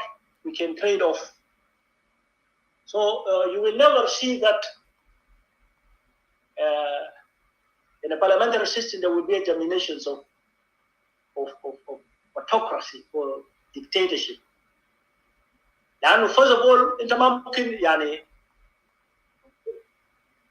بحاس احتمال أنت ممكن تتسع أصوات وهتنيل مقاعد كثير في البرلمان يقوم يخليك إنك أنت تكون حكومة بلد. لكن في معظم الحالات الأمر ده قاعد يكون صعب. أنت محتاجين أنكم تكون حكومات، بعد ذلك بيكون في تنازلات، يعني we run a government. في حالة بتاعت أنك أنت حكومة كونت حكومتك براك يكون في معارضة في البرلمان. المعارضة دي حتكون معارضة شريفة، وإذا أنت ما قدرت يعني تقدم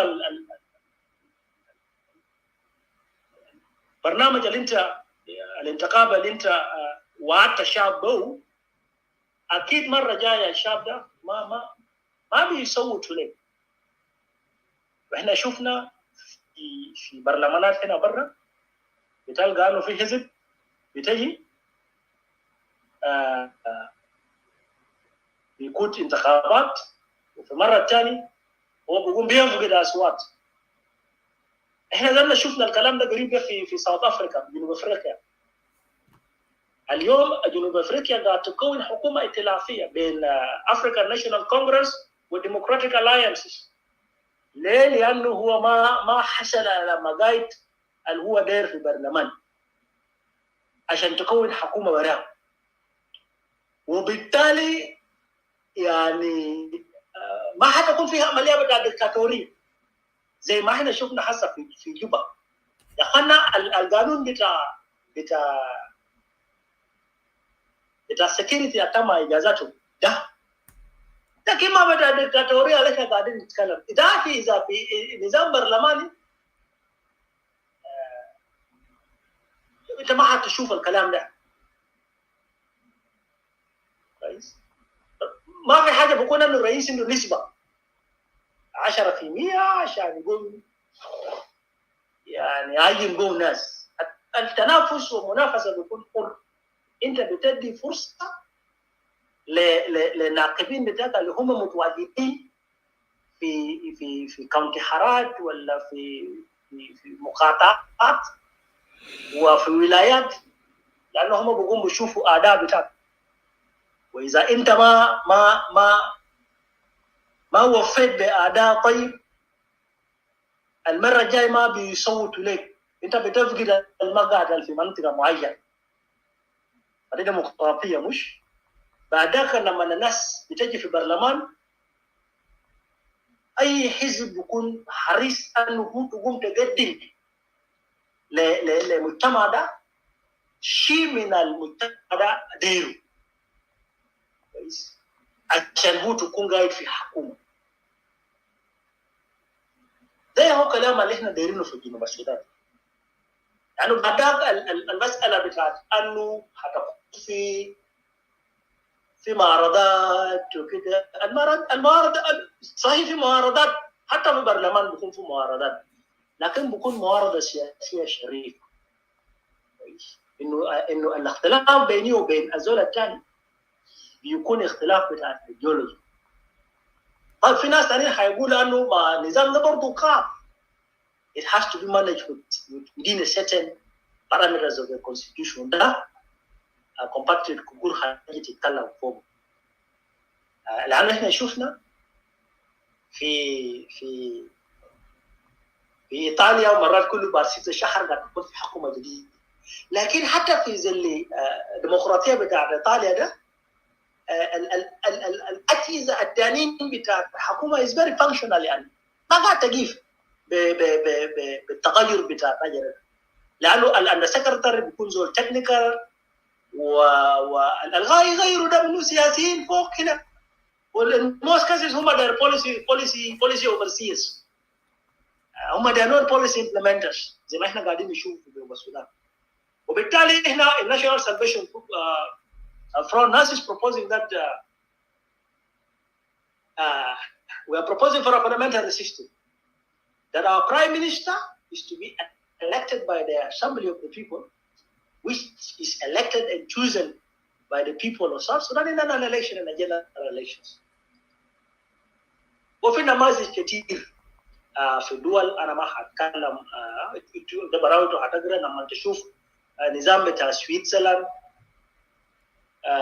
لما تشوف نظام بتاع المانيا، لما تشوف نظام بتاع امريكا، بتجي تلقى انه في حاجات مهم جدا، لانه الاختصاصات حتى في داخل الدوله قاعد تكون في عمليه بتاعت تقاسم بتاع division of powers between the different levels of the government. احنا هنكون عندنا الاكزيكتيف برانش، هنكون عندنا برايم مينستر، البرايم مينستر ده هيكون عنده كابينت، الكابينت ده النظام اللي احنا اخترناه ده شبيه للنظام بتاع سويسرلاند، النظام بتاع انديا، انه في two houses, houses of nationalities, and then we have the House of Representatives. The House of Nationalities ده أول كونسل زي هنا هسه Council of State. ده الأداء بتاعه بيتم انتخاب بتاعه الappointments بتاعه هيتم من الستيت، لكن الهاوس اوف ريبريزنتيف ده او بنشوف في عمليه بتاعت انتخاب الحره،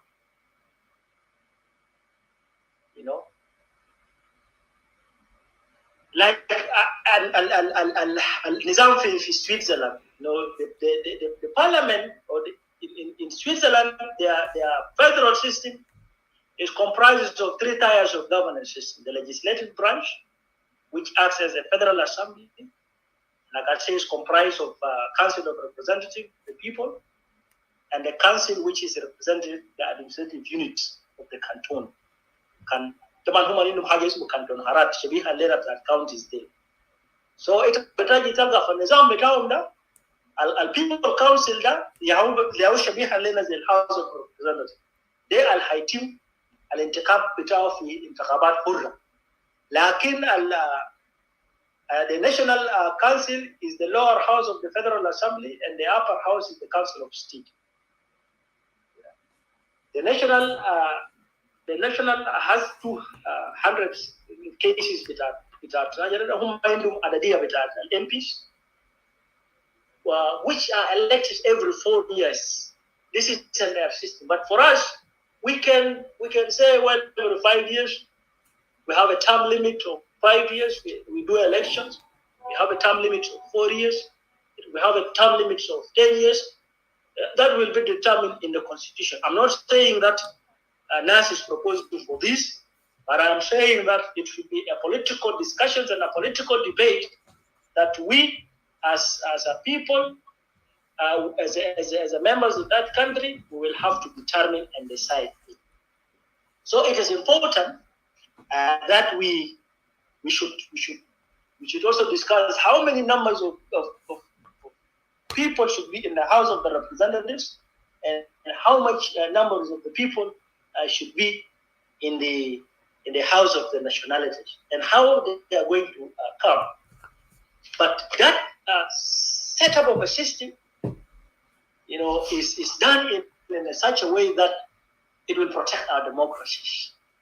But it is important that we have a parliamentary system of governance, with those bodies as oversights, and these bodies will be functional bodies with powers that is anchored and grounded in the Constitution, and this Constitution is vetted by the people and approved by the people, so that it becomes the law of the nation.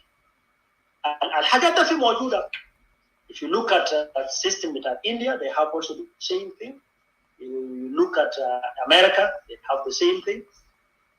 And that is why I said every system of a government in a particular country differs from one another, but the tenets of it is that, in conclusion, it will divide to us the powers. Battery 70%. Between, first of all, the national government, the state government, and the local government. The levels of these jurisdictions will be clearly spelled in the Constitution. You team تعرف بتاعه المهام بتاع الناس بتبدأ من وين بتنتهي من وين يتم تدوين بتاعه في الدستور عشان الدستور تكون معمولة فوق. Number two, we wanted to tell our people that federalism is not Kokora. And federalism will not lead to a secession of a country if we decide to manage it well, especially now that we have an example of mismanagement of diversity from us being in the north, and also we are seeing in South Sudan. These are lessons. Embarking on political federal as a system of government in South Sudan will help us develop. Because I said earlier that power will be instead of running to get approval from the central government, the approval is really very near. If somebody is in Lafon, he wanted approval, this municipality gives you the approval. You don't have to come up to Torit. For example, issues of driving license, issues of license to have a rifle, issues of plate license, issues of banking. Some of these will be the competency of the of the states, because these are things that are going to do directly with the people. And I think our brother Suba will come and talk about it. But what I wanted to say is that it will give us more opportunity, to develop, and it will also help us, because our problem in South Sudan, we have this, vertical leadership, and I think Ustaz Al-Hajj talked about it the other time. We have a leadership that is vertical, and everything is centered here, as opposed to the lateral. Because even in the parliament, when we wanted to discuss a particular matter, and because the parliament has brought a lot of MPs as a result of their campaign in the elections, it will open up a very important aspects of a debate.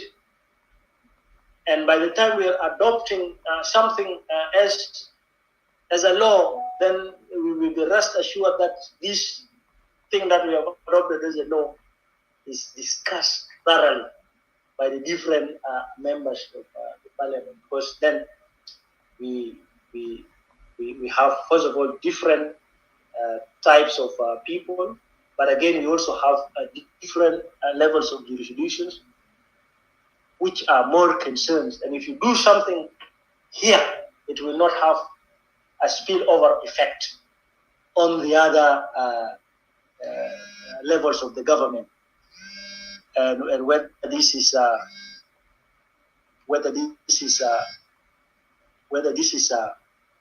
state, or whether this is a municipality. So that one will save us from it. Because one person will not be ruling the country again with degrees because of madness that is initiated.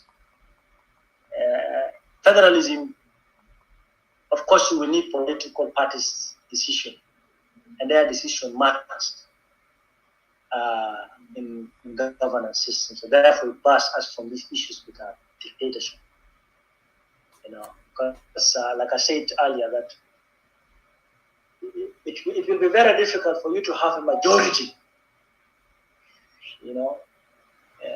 and if you have a majority one time, and if you don't deliver, there is zero guarantee that you will have a majority next time. So every party will do better than its best, but again, it will back us from. And also save us from the principles of winner takes all. So it encourages collective participation. So that is why I said vertical as opposed to the lateral leadership. So therefore, the benefits of federalism as a system of political governance are very many, and we can outline them, but we can't talk, packalas. We need to stop somewhere, but see that the benefits of it is more than when we talk about unitary system or decentralized systems, or when we talk of devolution, because powers that are being delegated will be taken. You have seen Kir delegated his power to Machar, took his power out, and at the end of the day was a dog. And in central government, people will also start to restrict everything in the center, when in actual sense it has to be in the state. We also say that in federal system of governance, we will leave it to our people. We shouldn't be, kind of like saying that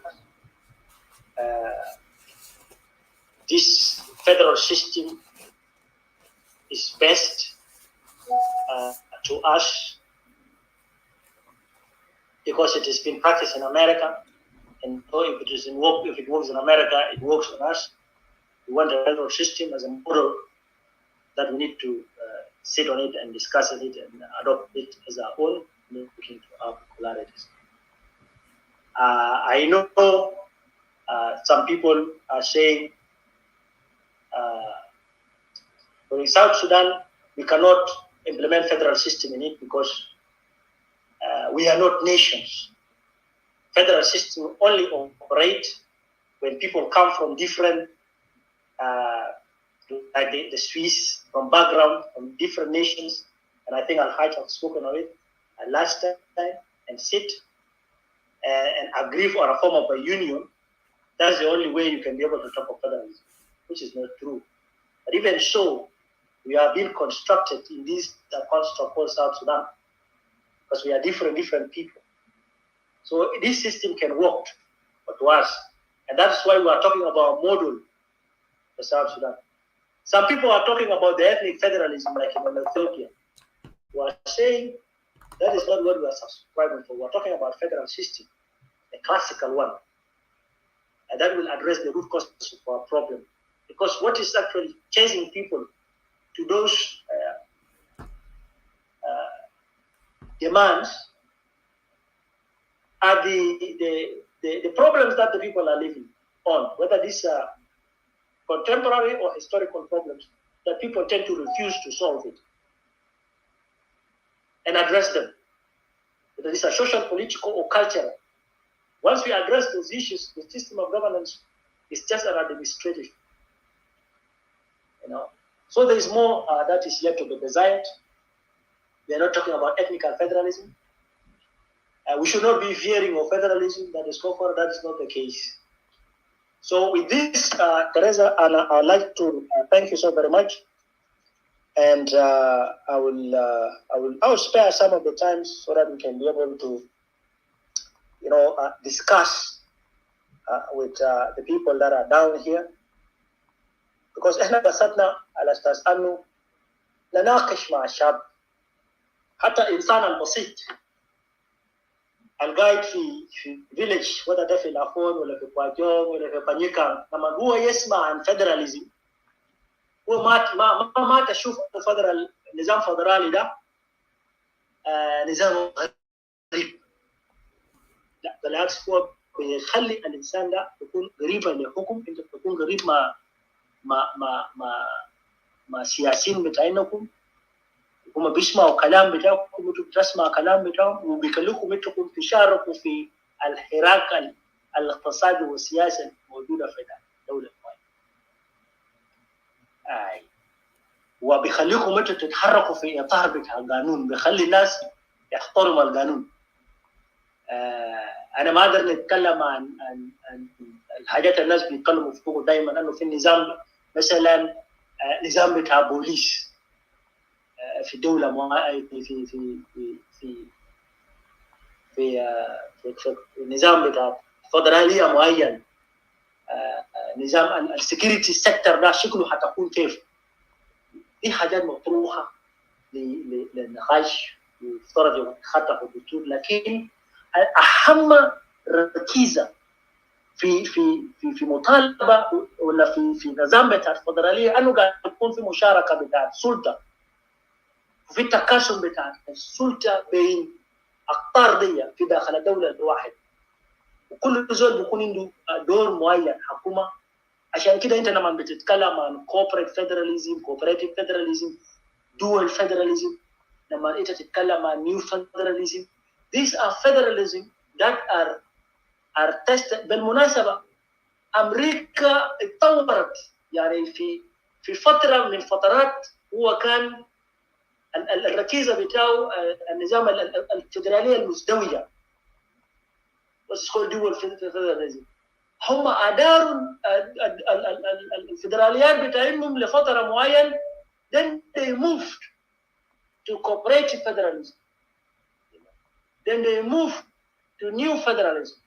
Then they maybe they will be moving to another federalism. لكن الأساس بتاع الفدرالية احنا دايرين فدرالية اللي بدي السلطات الكبيرة الأكثر ده بيكون متواجد في قريبه مع الشام، ولا هو في مقاطعه ولا في ديستريكت معين ولا في ولايه معينه. ده اللي احنا قاعدين نتكلم فوق لما نتحدث عن التغيير. ولا يسا كوكورا وما ادري الناس تيجي في بلد ولا انت ما عايز الناس تتزوج، ده ما كلام احنا قاعدين نتكلم فوق. شكرا جزيلا لنا نجي فيه. Yeah, شكرا جزيلا Compatriot Dominic. maybe انت بتشيك واتساب بتاعك. meanwhile انا بشغل غنى واحد شوية عشان كمان كان تقدر تشرب موية وكده، ندي فرصة للناس اللي دارين يطلعوا ودارين يجي يسأل أسئلة. لكن عندي سؤال واحد أنا هطرحه لك بعد ما أنت تاخد راحة. ممكن if you want to get some refresh so on. لأنه أنت اتكلمت مدة ساعتين، يعني نقول ننقص منه اللي هو 20 دقيقة بتاع إنه بداية بتاع الغرفة أو بتاع التوبيك. Listen, this is a message from the National Salvation Front now to bring peace and unity to our people.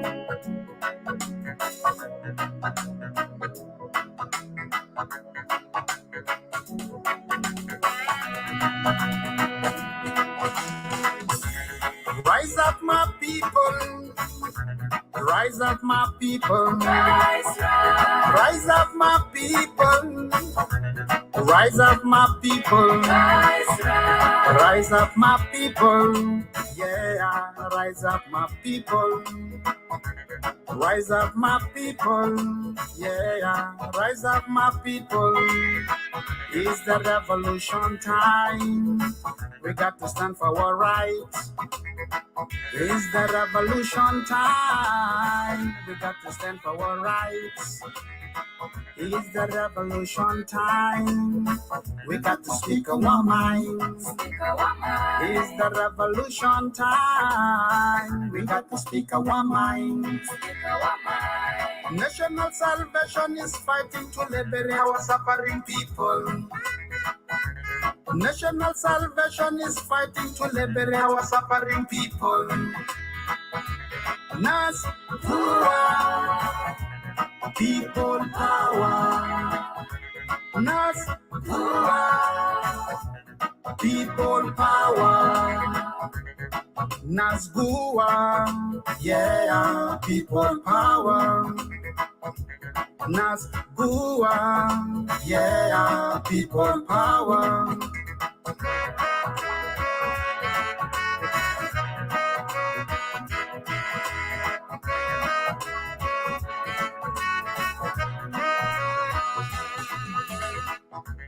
National Salvation Mission to restore our unity. National Salvation Mission to restore our dignity. To bring us the rule of law and accountability.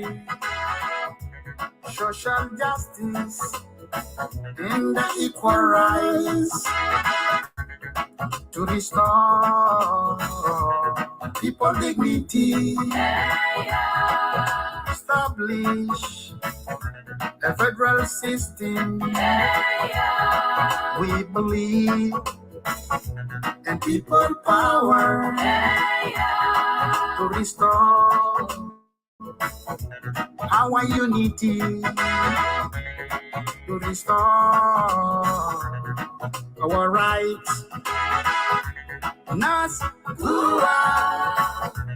people power. Nas people power.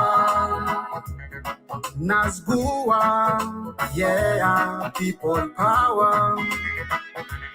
Nazgua, yeah, people power.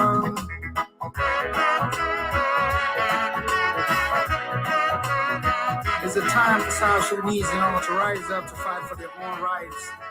We got to move this regime out of our way. General Thomas doesn't fight for position, but rather solution. National Salvation doesn't fight for position, but rather solution. Look at all opposition in Juba, they sign peace with no solution. Look at all oppositions I peace in Dubai, they left with no solution. Make your decision, national salvation is the last solution. Make your decision, national salvation is the last solution. Nazgua, people power. Nazgua, people power. Nazgua, yeah, people power. Nazgua, yeah, people power.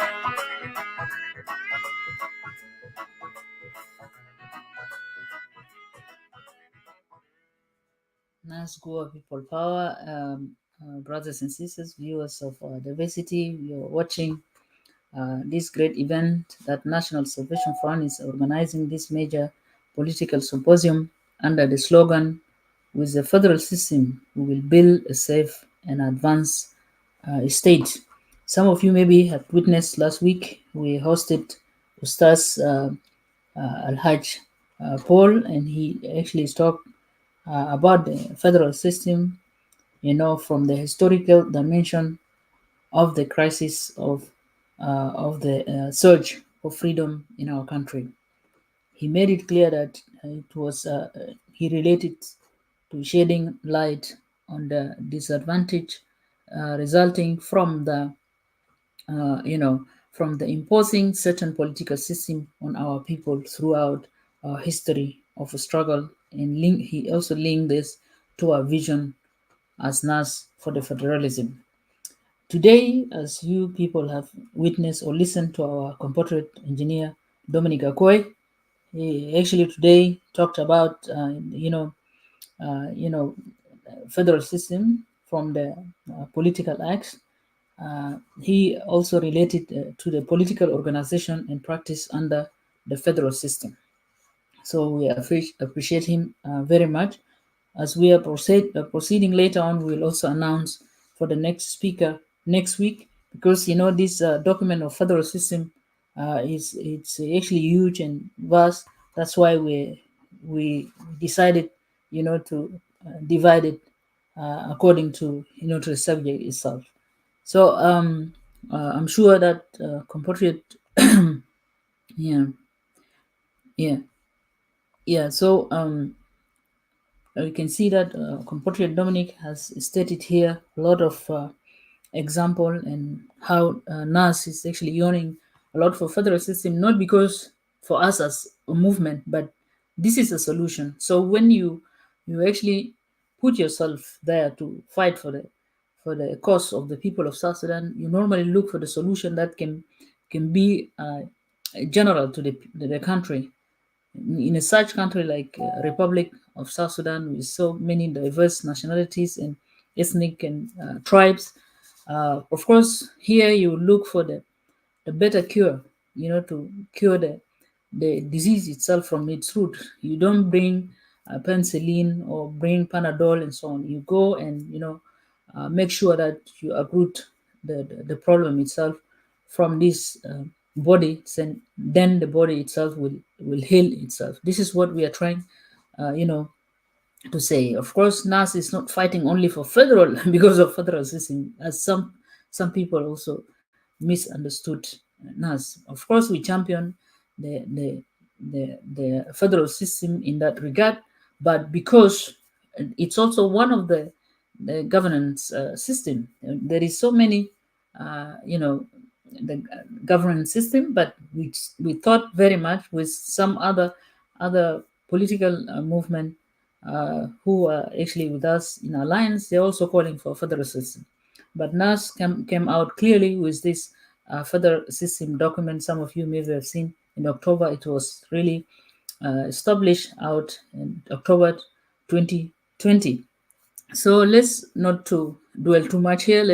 Let me ask maybe one question to compatriot Dominic, and I appreciate him much for this presentation, and then we'll give chance to those who might come to to ask him some question. Compatriot Dominic, if you're listening, I think this is a very important question, And I hope we get an answer to help our people. The current SPLM IG, let's say SPLM regime in Juba, has been criticized for lacking development plan for South Sudan since 2005. So here, what is NAS or National Salvation Development Priorities? If you can answer this, and then we give chance to the rest of the people. Yeah, thank you. Thank you very much, Compatriot Teresa. That's a very important point. That stems why we as members of the National Salvation Front are actually staging or engaging in this struggle which we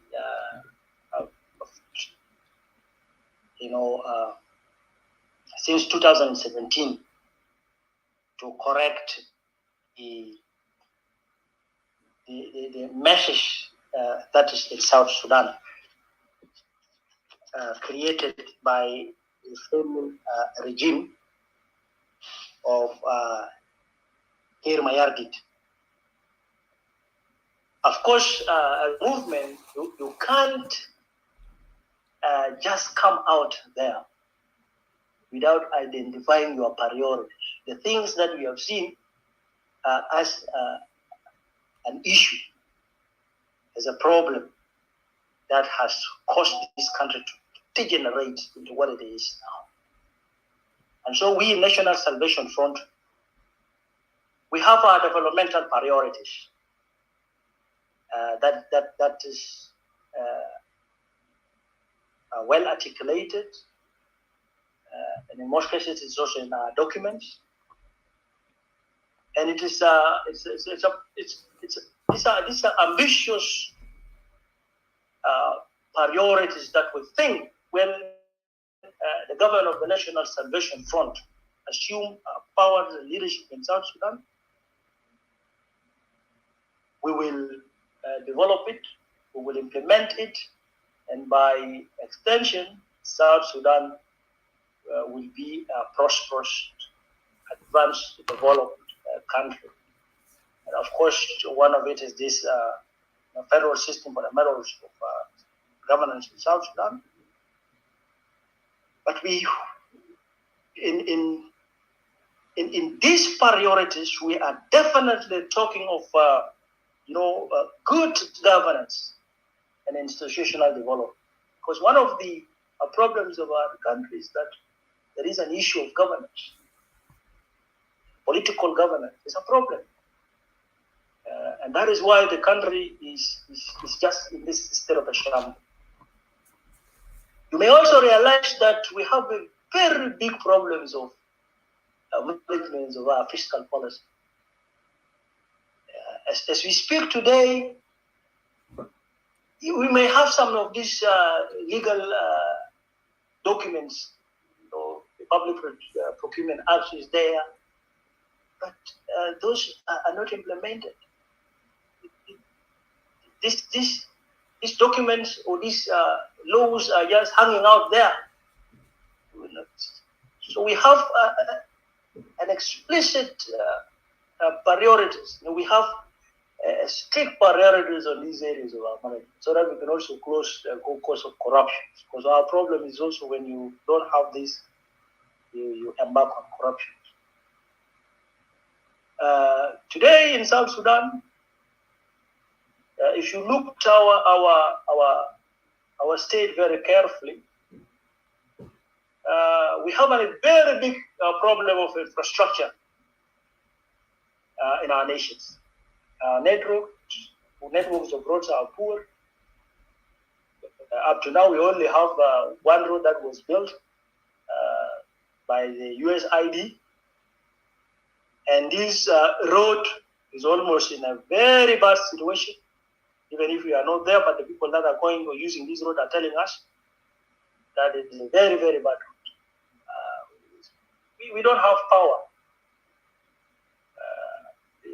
We have potential dams like the Fola, the Beden, the Lake, but we are not any near into developing those potentials so that we can be able to unleash the potentials of our country in terms of development from these.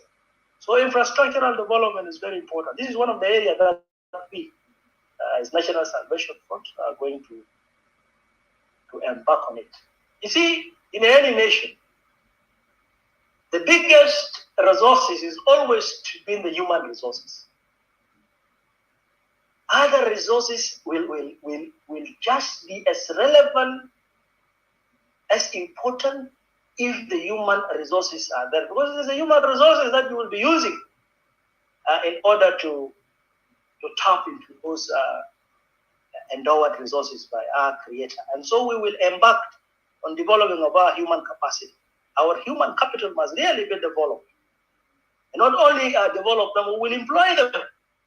Because then, it is no point of having all these, potentials, and then you end up running into a drain, because you cannot employ them or you cannot pay them well. So this is an area we, National Salvation, we're going to address it, very critical. We're going to make South Sudan food secure. Many times we are talking about using the oil resources in order to develop the other sectors of the economy. We are talking about this agriculture. So this is one of the areas these people have failed. The last 20 years, they are talking about the same. But have you seen, I've been working in the budgeting system of our ministry and other sister ministry in Juba when we were there. There was in 2008 when the prices of the oil was very high, they came with something called additional revenue scenario. And what does it mean? That they say if there's a hell lot of money in the country, then we are going to give certain percentages. But these percentages has to be budgeted on.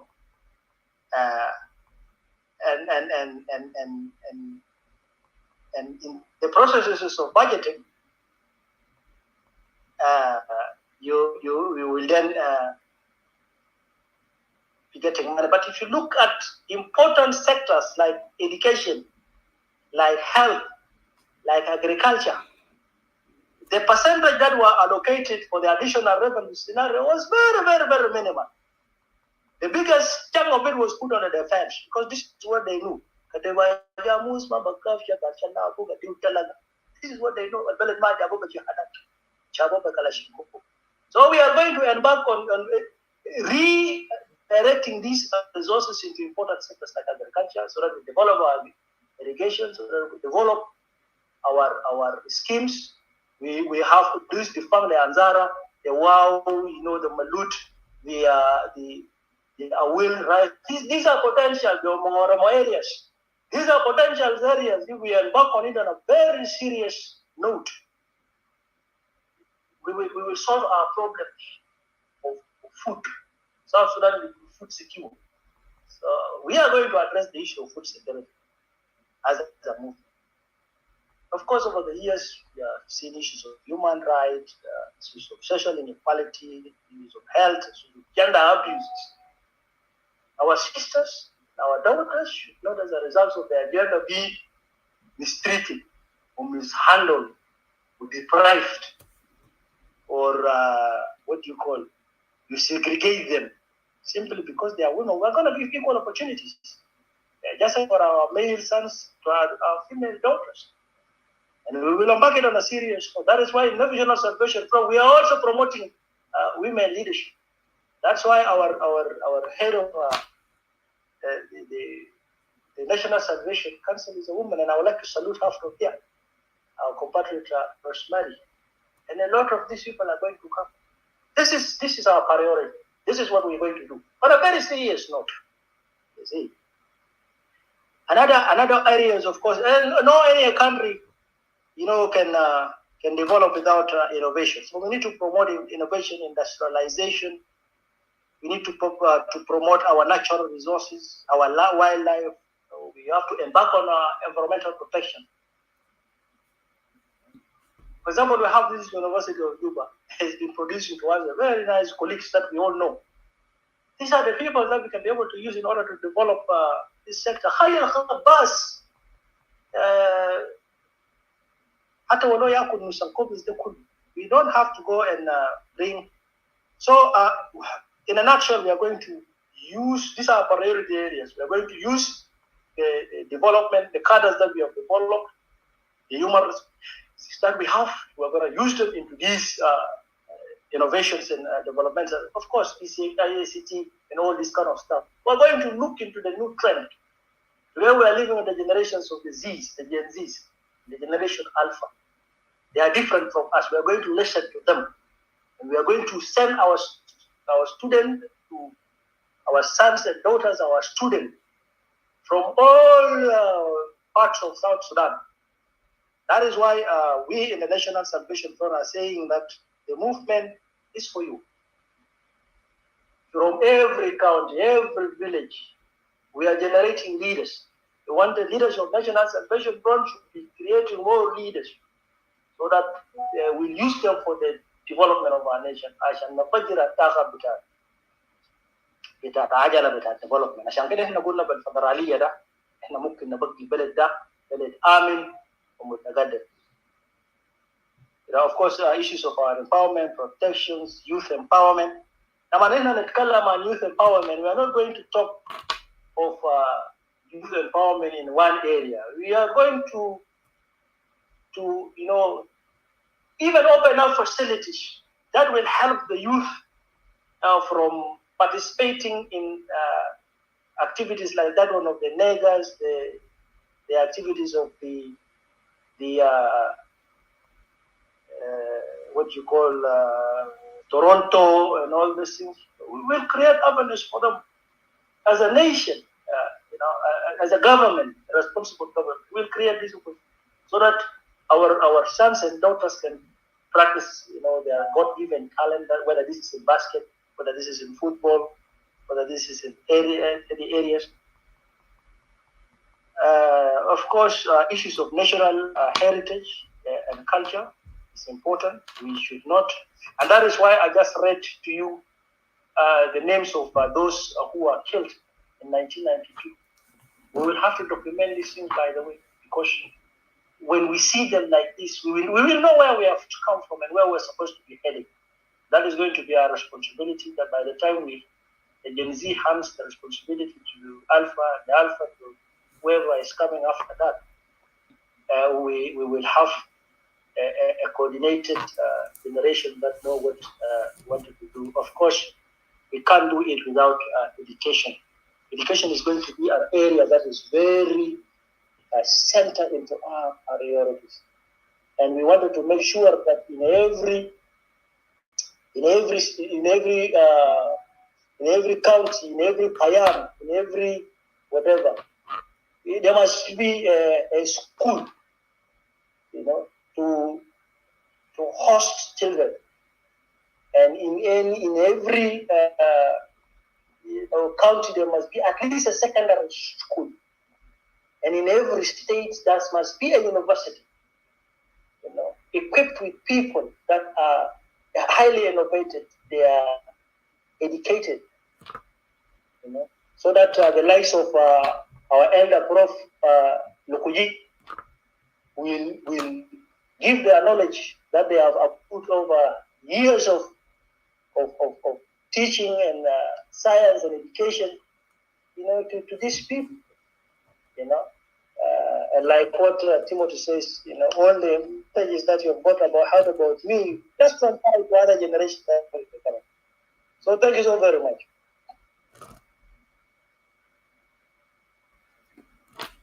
Yeah, thank you, Compatriot Dominic Akwai, for the answer. I appreciate it. I could see also we have people on the stage who want to ask questions. We start with Professor Alfred Lokuji, and the floor is yours.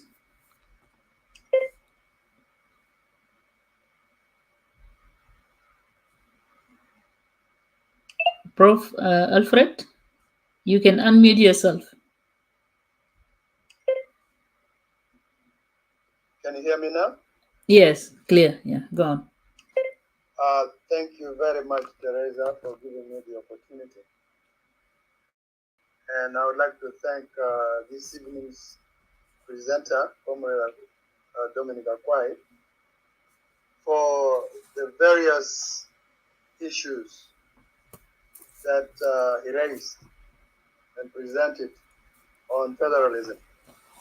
I only have 4 points that I would like to make here, and I hope I won't take the whole evening. If I go on too long, please use your moderator power to stop me. The floor is Number yours, one. Alfred. Fadal. Yes. Number one, there is a lot of misunderstanding when people talk about federalism. I mention this because at another forum, when the issue of federalism came up, one speaker reverted to talking about the nation, the states, and the localities, counties and localities, as administrative structures of federalism. Let us remember that administrative structures come after we have agreed to give a quasi-sovereign status to the level. For instance, we've agreed that on certain basic principles which should not be questioned, we are a nation. Therefore, at the national level, we grant powers that helps us recognize the nation as the sovereign on a number of issues: foreign relations, finance, defense, etc. But we should not commit the same mistakes that we committed at the inception of the federal system under the CPA, right after the CPA, which is that because South Sudan had no, in spite of what people talk about in history, people in South Sudan had no idea about federalism and how it functioned. Yes, a few people mentioned its importance. The liberals with Abdurrahman Soleh mentioned, Stanislaus Beizama, Saturino Okore. But these were like the distillation in Waradi. Very few people in a mass of people who had no idea about any form of governance. All they knew, all they wanted was the respect of their life and their mode of living. They wanted their sovereignty recognized.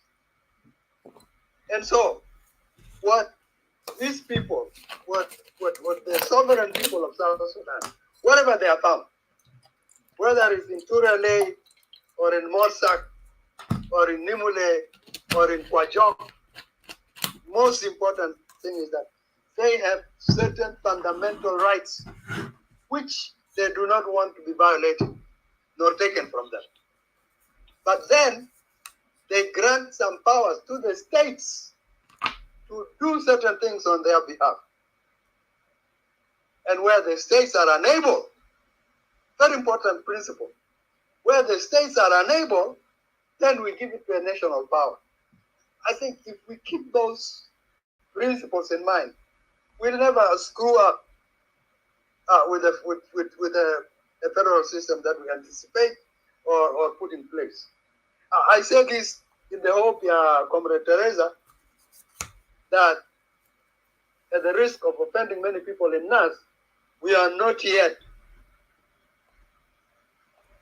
a movement that has doctrines to be applied. Yes, we have principles in place and we are developing our understanding of the principles that we want to apply to governance when we take over governance. And so I think people should feel free to say certain things, understanding of certain principles and the variations in those principles. Number two, Dominic, not you alone, many people say the system is anchored on the desires of the people. Yeah, Java, we are very lucky. We are in a modern era where, because of what I'm holding in my hand, I can talk to you wherever you are. I can talk to you wherever, even in South Sudan, where I'm not willing to go now. So we are very well informed, or almost. But let us not assume, Ya Jama, that the people of South Sudan know this and so they desire this. Usually, politicians and aspirants to the representation of the people, the people. I mean, if I ask you simple questions now, statistically, what percentages can you give me on the people of South Sudan demanding this and that and that? Have you ever given them a chance to express what they want? Or we assume, and we gamble, and we pray that our assumptions are correct. But if we mess up on those assumptions, let us be politically mature enough to admit that we have made mistakes on the assumptions of the desires of our people. What I'm putting out here is that whether it's federalism, confederalism, and however you define it, by the way, you can become a victim of theories and ideologies and definitions in political science if you are not very careful. Because especially nowadays, to become an associate professor, to become a professor, you have to manufacture some thinking, some theories. Before you know it, the theories become, by poor people like us, become the principles along which we want to navigate. So let's be careful. The desires of our people, we need to establish a better form of establishing those desires. You and I in this forum will say the people of South Sudan want a federal system of government. If you go around all over South Sudan, what percentage will say, yes, we agree? And how many will accuse you that then as Kokore how guy be good killer? But, let's be open-minded on this. A slight submission of a slight disagreement, Comrade Dominic, if you will agree, the House of Nationalities is not the same as the Council of States. The Council of States in South Sudan is a representation of the states in a legislative assembly, for convenience called the Council of States. And then, of course, the Parliament itself is the representative of the people, while the Council of States represents the people as they are citizens of a state. Well, those are different understandings there. Now, the House of Nationalities is what you will find in South Africa, for example, where I'm sorry to say, for lack of a better term, where tribes are recognized. Nigeria, tribes are recognized as political entities. Tribes actually are a conglomeration of a set of beliefs about human existence, about taking care of each other, etc. And therefore, where people have understood the need to keep politics, to keep economics, to keep social development in congruence with the desires of the people as you find them in the different tribes. Then you say, okay, let's have a house for them. For your information, We have a comrade in South Sudan. Some of you may know, Achwil Malif Bango. He's in the SPLM right now, but he's dedicating himself to a recognition of the traditional authorities, that is the chiefs, etc. One could say yes, working contrary to the UN, for example, the UNDP, where the traditional system is simply seen as terrible, legally, social, and everything, and so you want to abolish it. Yet, I want to point out here, and I will say no more on the traditional system. It is the traditional system that kept peace in the different localities. If you see Warab fighting the very state of the president, people fighting among themselves, it's not because there is no government of South Sudan. It's not because there is no government of Warab state.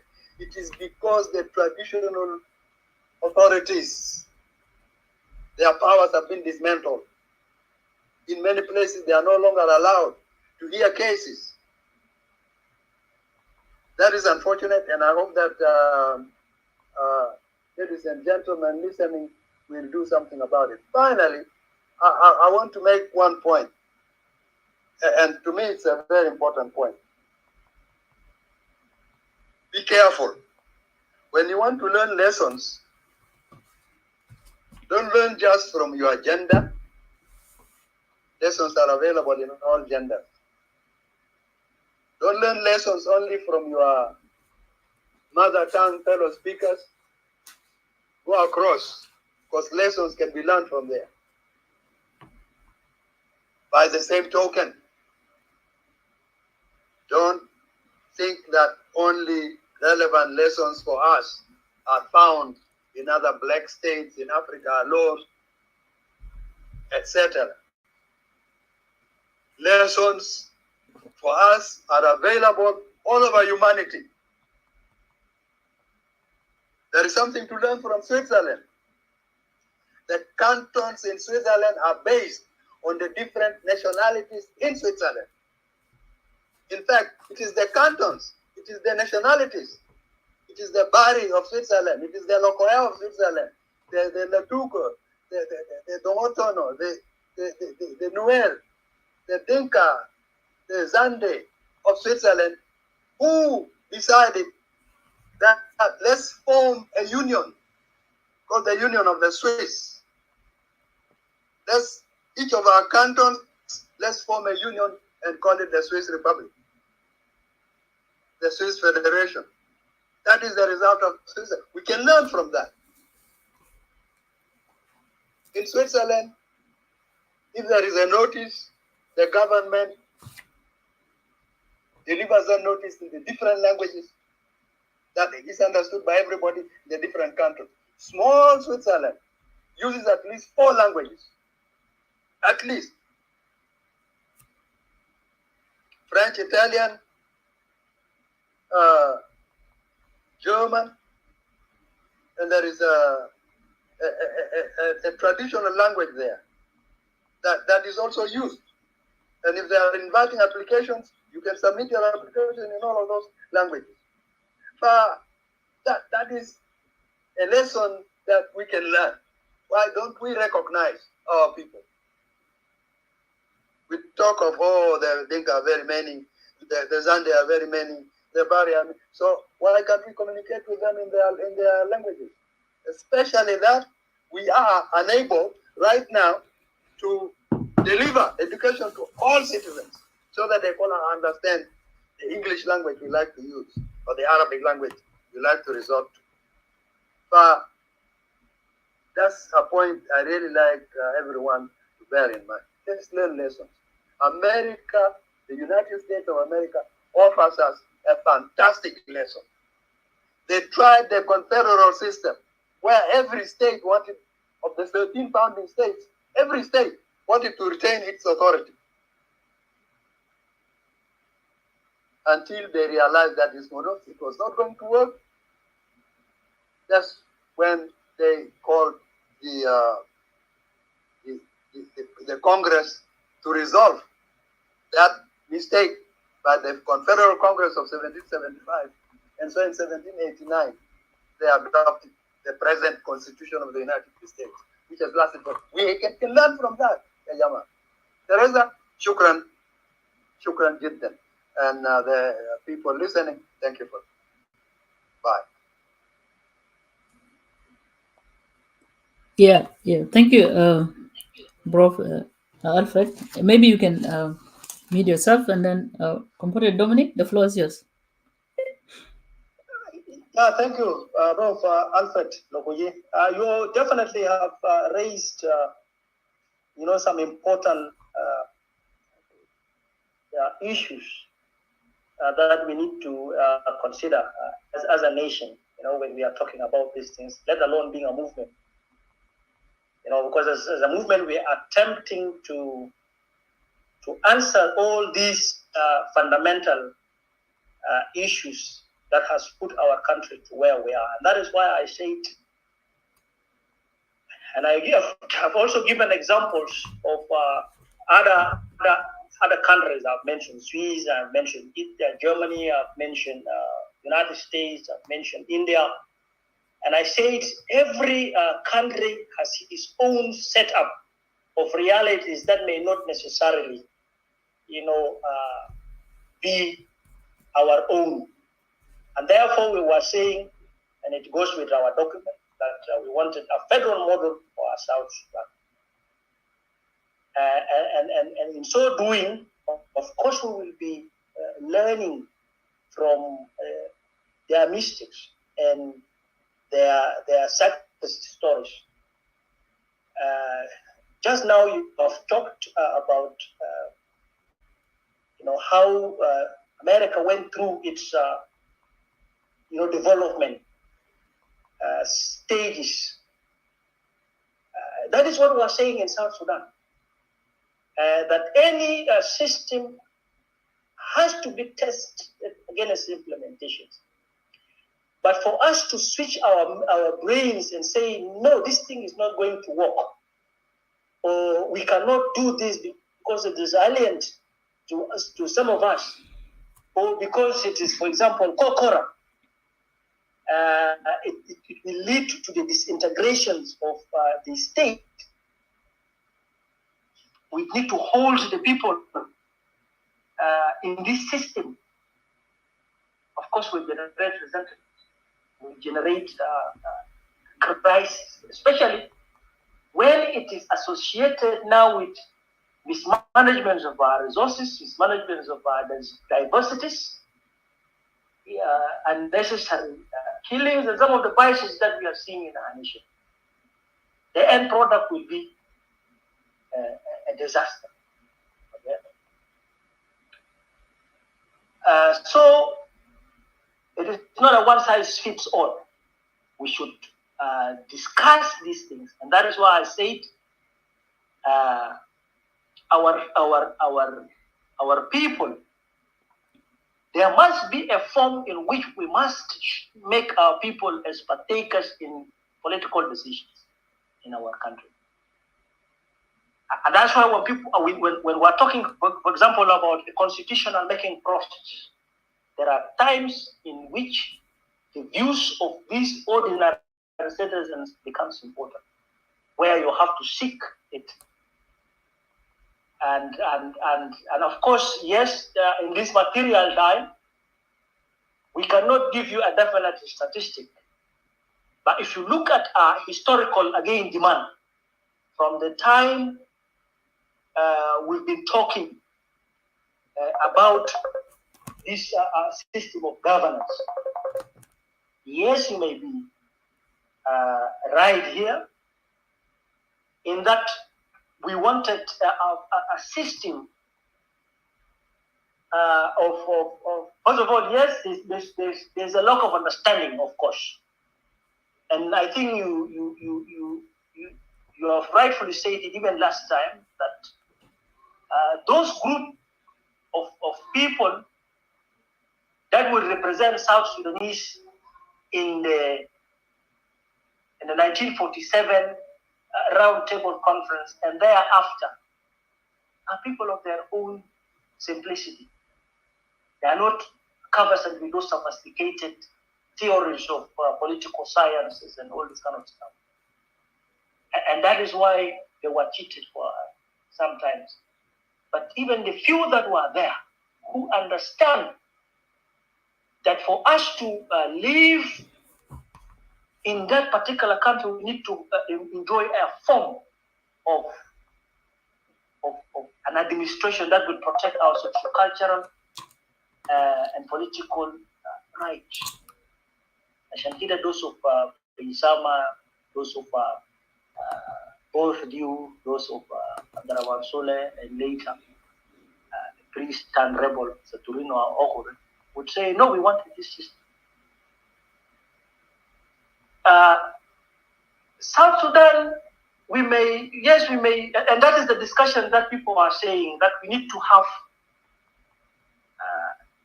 states. There must be a form of state that must come into, a confederal state that must come into a union, and each and every nation states of its own will have certain rights. We can discuss these discussions in South Sudan. And this is just a news to some of the people who are saying that we don't have those structures. Because we are chieftaincy and we are kingdoms that have flourished in this geographical context called Sudan for such a long time. Today we have the Anuak kingdom, we have the Azande kingdom, we have the Hujang kingdom, we have the Maya kingdom, we have the Sholo kingdom, and we have all these chieftaincies. Those of Lugor, Petia, those are chieftaincies. These are people who used to administrate their own setup, but we were constructed. And one of the problems of South Sudan is when we got our independence, we refused, because we think we know what is best for our country. We refuse to sit down and define this country for our own self. And that is why problems never. So we have this opportunity here, Professor, to sit on a drawing table and agree. And that is why I said our people must be consulted. I will stage a discussion with my people in Lafon, for example. You will stage a discussion, somebody will stage a discussion with his own people. And that is why we say that we will take it as a responsibility among ourselves in order to discuss it with our people, negotiate it with our people, explain to them, so that an ordinary person that sits in Lafon, when I start to talk to him about what is this animal called federalism, he will be able to understand this federalism in terms of the things that is around his or surrounding his livelihood. But we must be honest to ourselves. What I don't want to very quickly jump to is to conclude that federalism will lead into separation, because that is the mistake that we are seeing here. Now, however, in our context, probably we might talk about and that is there, whether this is in Germany, in America, there's these levels of government, and you have rightfully said, people come to this union. Of course, there must be a mechanism of how they will come to it. In our context, it's going to be a little bit different. But it is a discussion. Then we can say, well, these are the tenets of it. This is what we wanted to subscribe to it. This is what we wanted to adopt. And we will now use it as a form of consolidations to consolidate, what type of federal system that we wanted in a particular nation. And in our realities, then we should agree, what is this concept of government or federal government? Issues of semantics here. What is this thing that is called state or provincial government. And what is this that is called a municipality or a county? And how we can be able to relate between them, and how can we structure powers so that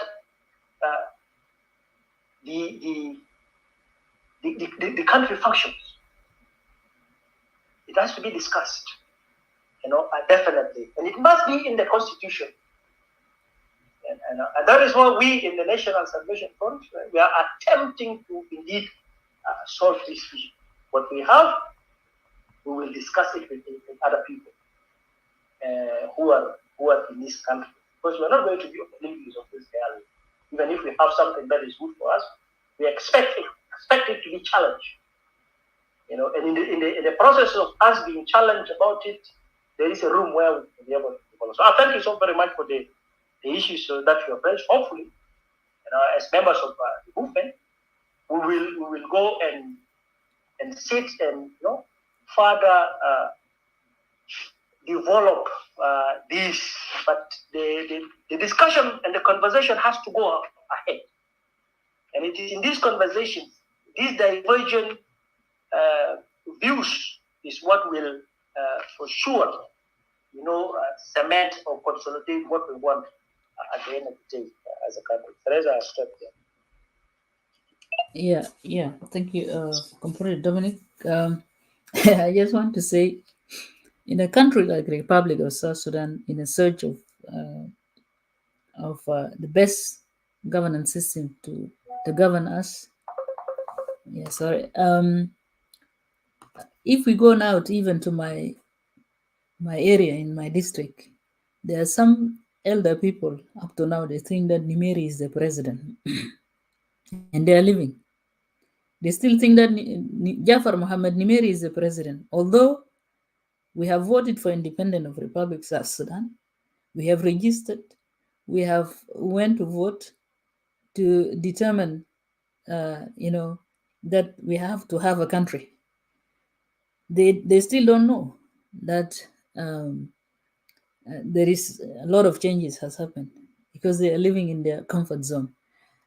For sure, any system that comes, always the authorities are the one who will implement the system, and from there, the people themselves will get the fruit of whatever system.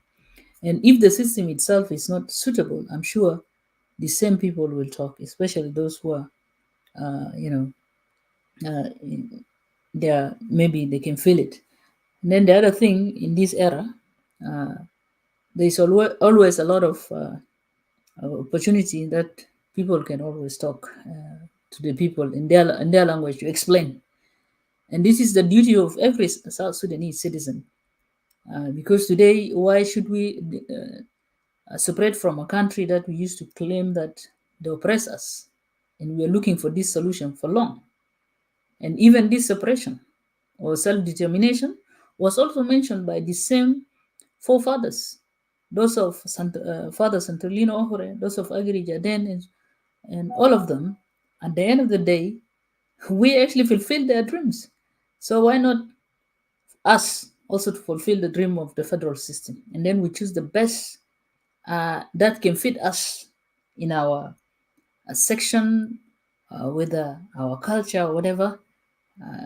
Like you say, Compatriot Dominic, and I trust that this will work. Yeah, thank you. Let's go to Brother Joseph. You have a question? Is it Joseph or Joseph came first? Yes, Joseph, go with your question. Thank you. First of all, let me greet you. Mine is actually not a question. Mine is just I would like Dominic to touch on something in which he has already touched on part of that thing. Compatriot Dominic, you have elaborated really enough about what the vision is and what system, which is historical aspiration of the people of South Sudan, federal system that suits. And when that time comes and the citizens choose type of federal system is suitable for them and the nation. The thing I would like you to talk on is about the natural resources. You have talked, you've mentioned something about the human resources, which of course constitute and accelerate in development in any sort of system. Could you please also touch on how, when that becomes a reality, the natural resources would be extracted and distributed? Brother Joseph, Yeah. I will just stop here. Yeah. Because Dominic is talking from political aspect. So any question regarding the economic will be, in 2 weeks or so. And so any question regarding the political, acts, maybe you can ask here. أنا ما أعرف إنت كان عندك سؤال تاني عنده علاقة بالجانب السياسي، لأنه إحنا تكلمنا من هو محور التاريخي، ودومينيك حسب يتكلم من محور السياسي. أي سؤال عنده علاقة بالمحور الاقتصادي والتوزيع وكده أو الحكم هيجي بعدين. في لسه في 3 نفر ما يتكلموا عن الموضوع ده، في جانب بتاع الجفرنانس، وفي جانب بتاع الكونستيتيوشن in legal acts، and then في جانب بتاع economic and financial acts. ده جانب ده التوزيع ده هيجي بعدين في الأوراق الثانية، لأنه ورقة بتاع دومينيك بتحدث عن اسمه شنو، عن الجانب السياسي. فأنت لو عندك أي سؤال فيما يتعلق بالجانب السياسي الكلام هو يتكلم فيه ده بيكون أفضل يعني. شكرا للتوضيح. يبقى أنا هيفرمل هنا وهيوفر لحد مناسب. It's not bad أنت لو سألتها، لكن برضو تتأكد أنه الجانب ده بتيجي تتكلم. يعني لو أنا فهمت سؤالك أنا بجاوب بما أنا عارف، لكن أنا بقول لك الأجر الكبير ده أخونا صباح. أمباسادر Is it Ambassador Faris? Yes, Ambassador Faris هيتكلم يعني. كثير، والمناقشة هناك هيكون مناقشة يا بناء. But it's a سؤال يعني أنت فاهم ماذا تقول؟ Because I have mentioned something about resources probably. You can ask. يا شكرا كثير أخوي جزيل، وإن شاء الله هنعمل برضو إعلان تاني بعد اللي هم شنو، بعد الغرفة ده طوالي، يعني بعد ما نخلص من أسئلة وكده، عشان برضو الناس يعرفوا إنه التوبيك الجاي الورقة الجاي هيكون عن شنو. شكرا كثير. Let's go to brother God look اتفضل لو عندك سؤال. كويس. شكرا مولانا تراسا مع كومراد دومينيك. لكن I just have some thought of I just want to do some narrative a little bit, and then I will ask a question after all, if you guys can allow. First, عندك بس إزعاج شديد. You have a lot of noise behind you. Oh, sorry, I'm driving. I will stop this. Okay, let one person go if it's too noisy, because I will stop in 1 minute. Or is it okay? Because I will stop in 1 minute.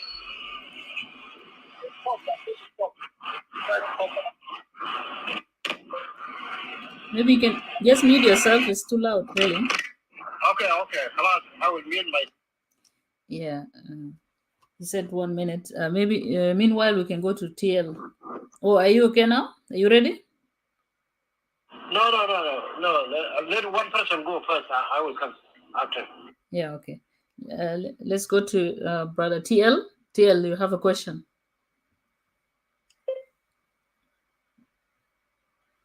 اوكي،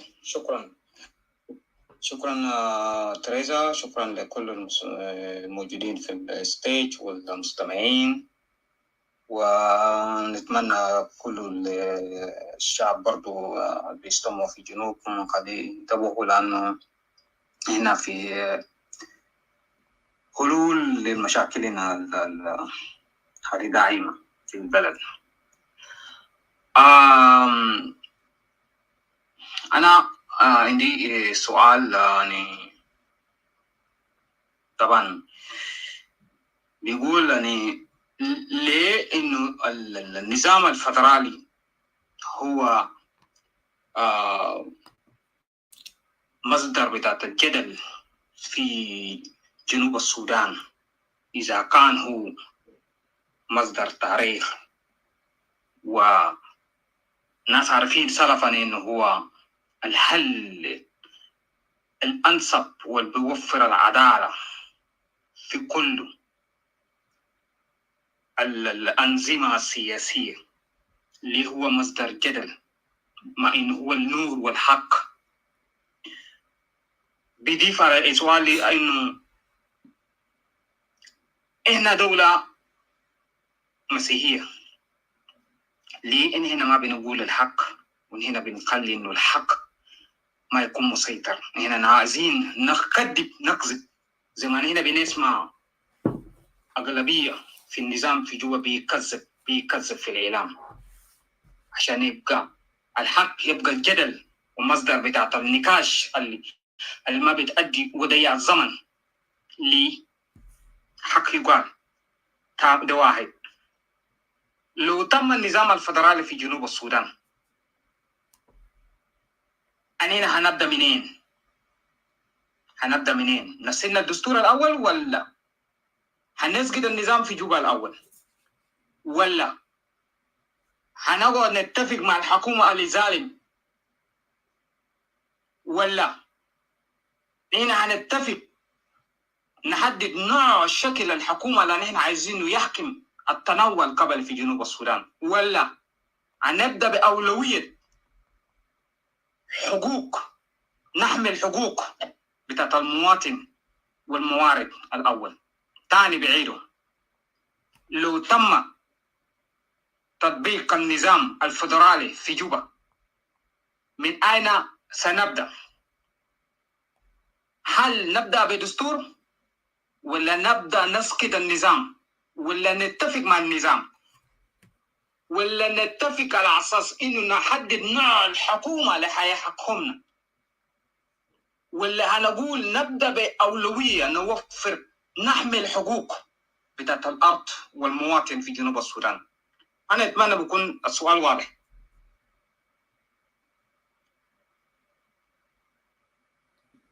Compatriot Dominic, إن شاء الله. نعم. أنا فهمت، بس أنت mute yourself then TL.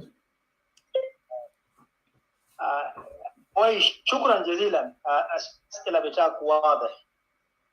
أنت أولا أنت كنت بتسأل أنه لطالما نظام فدرالي هي مطلب قديمة جدا لحل الصراع في، سواء كان احنا في السودان ولا في مرحلة احنا فوق. يمكن احنا قلنا الكلام لأنه الناس اللي سبقونا في الحياة دي كانت المطلب بتاعهم، وزللنا نطالب هذا المطلب لحد يوم بدأنا نلحسه. ليه الناس يرفضوا المطلب ده؟ Why are people refusing federalism since it is a demand of the people? That was your question, right? فالشيء في نفس بتاعت يعقوب، لكن التاريخ بتاعنا اللي حسه بيقوم بيؤكد لنا أنه الإنسان بالطبيعة بتاعه بيخاف من الغيب. وفي بعض من الحالات في مفاهيم خطأ زرعت في الرؤوس بتاعت الناس عن النظام الفدرالي، وأنا يمكن حكيت فوق قبل. أنت ما تنسى إنه إحنا جنوبين لنا تاريخ، المفروض نستفيد من تاريخ بتاعنا ده بإلته ده. إحنا لازم نستفيد من تاريخ.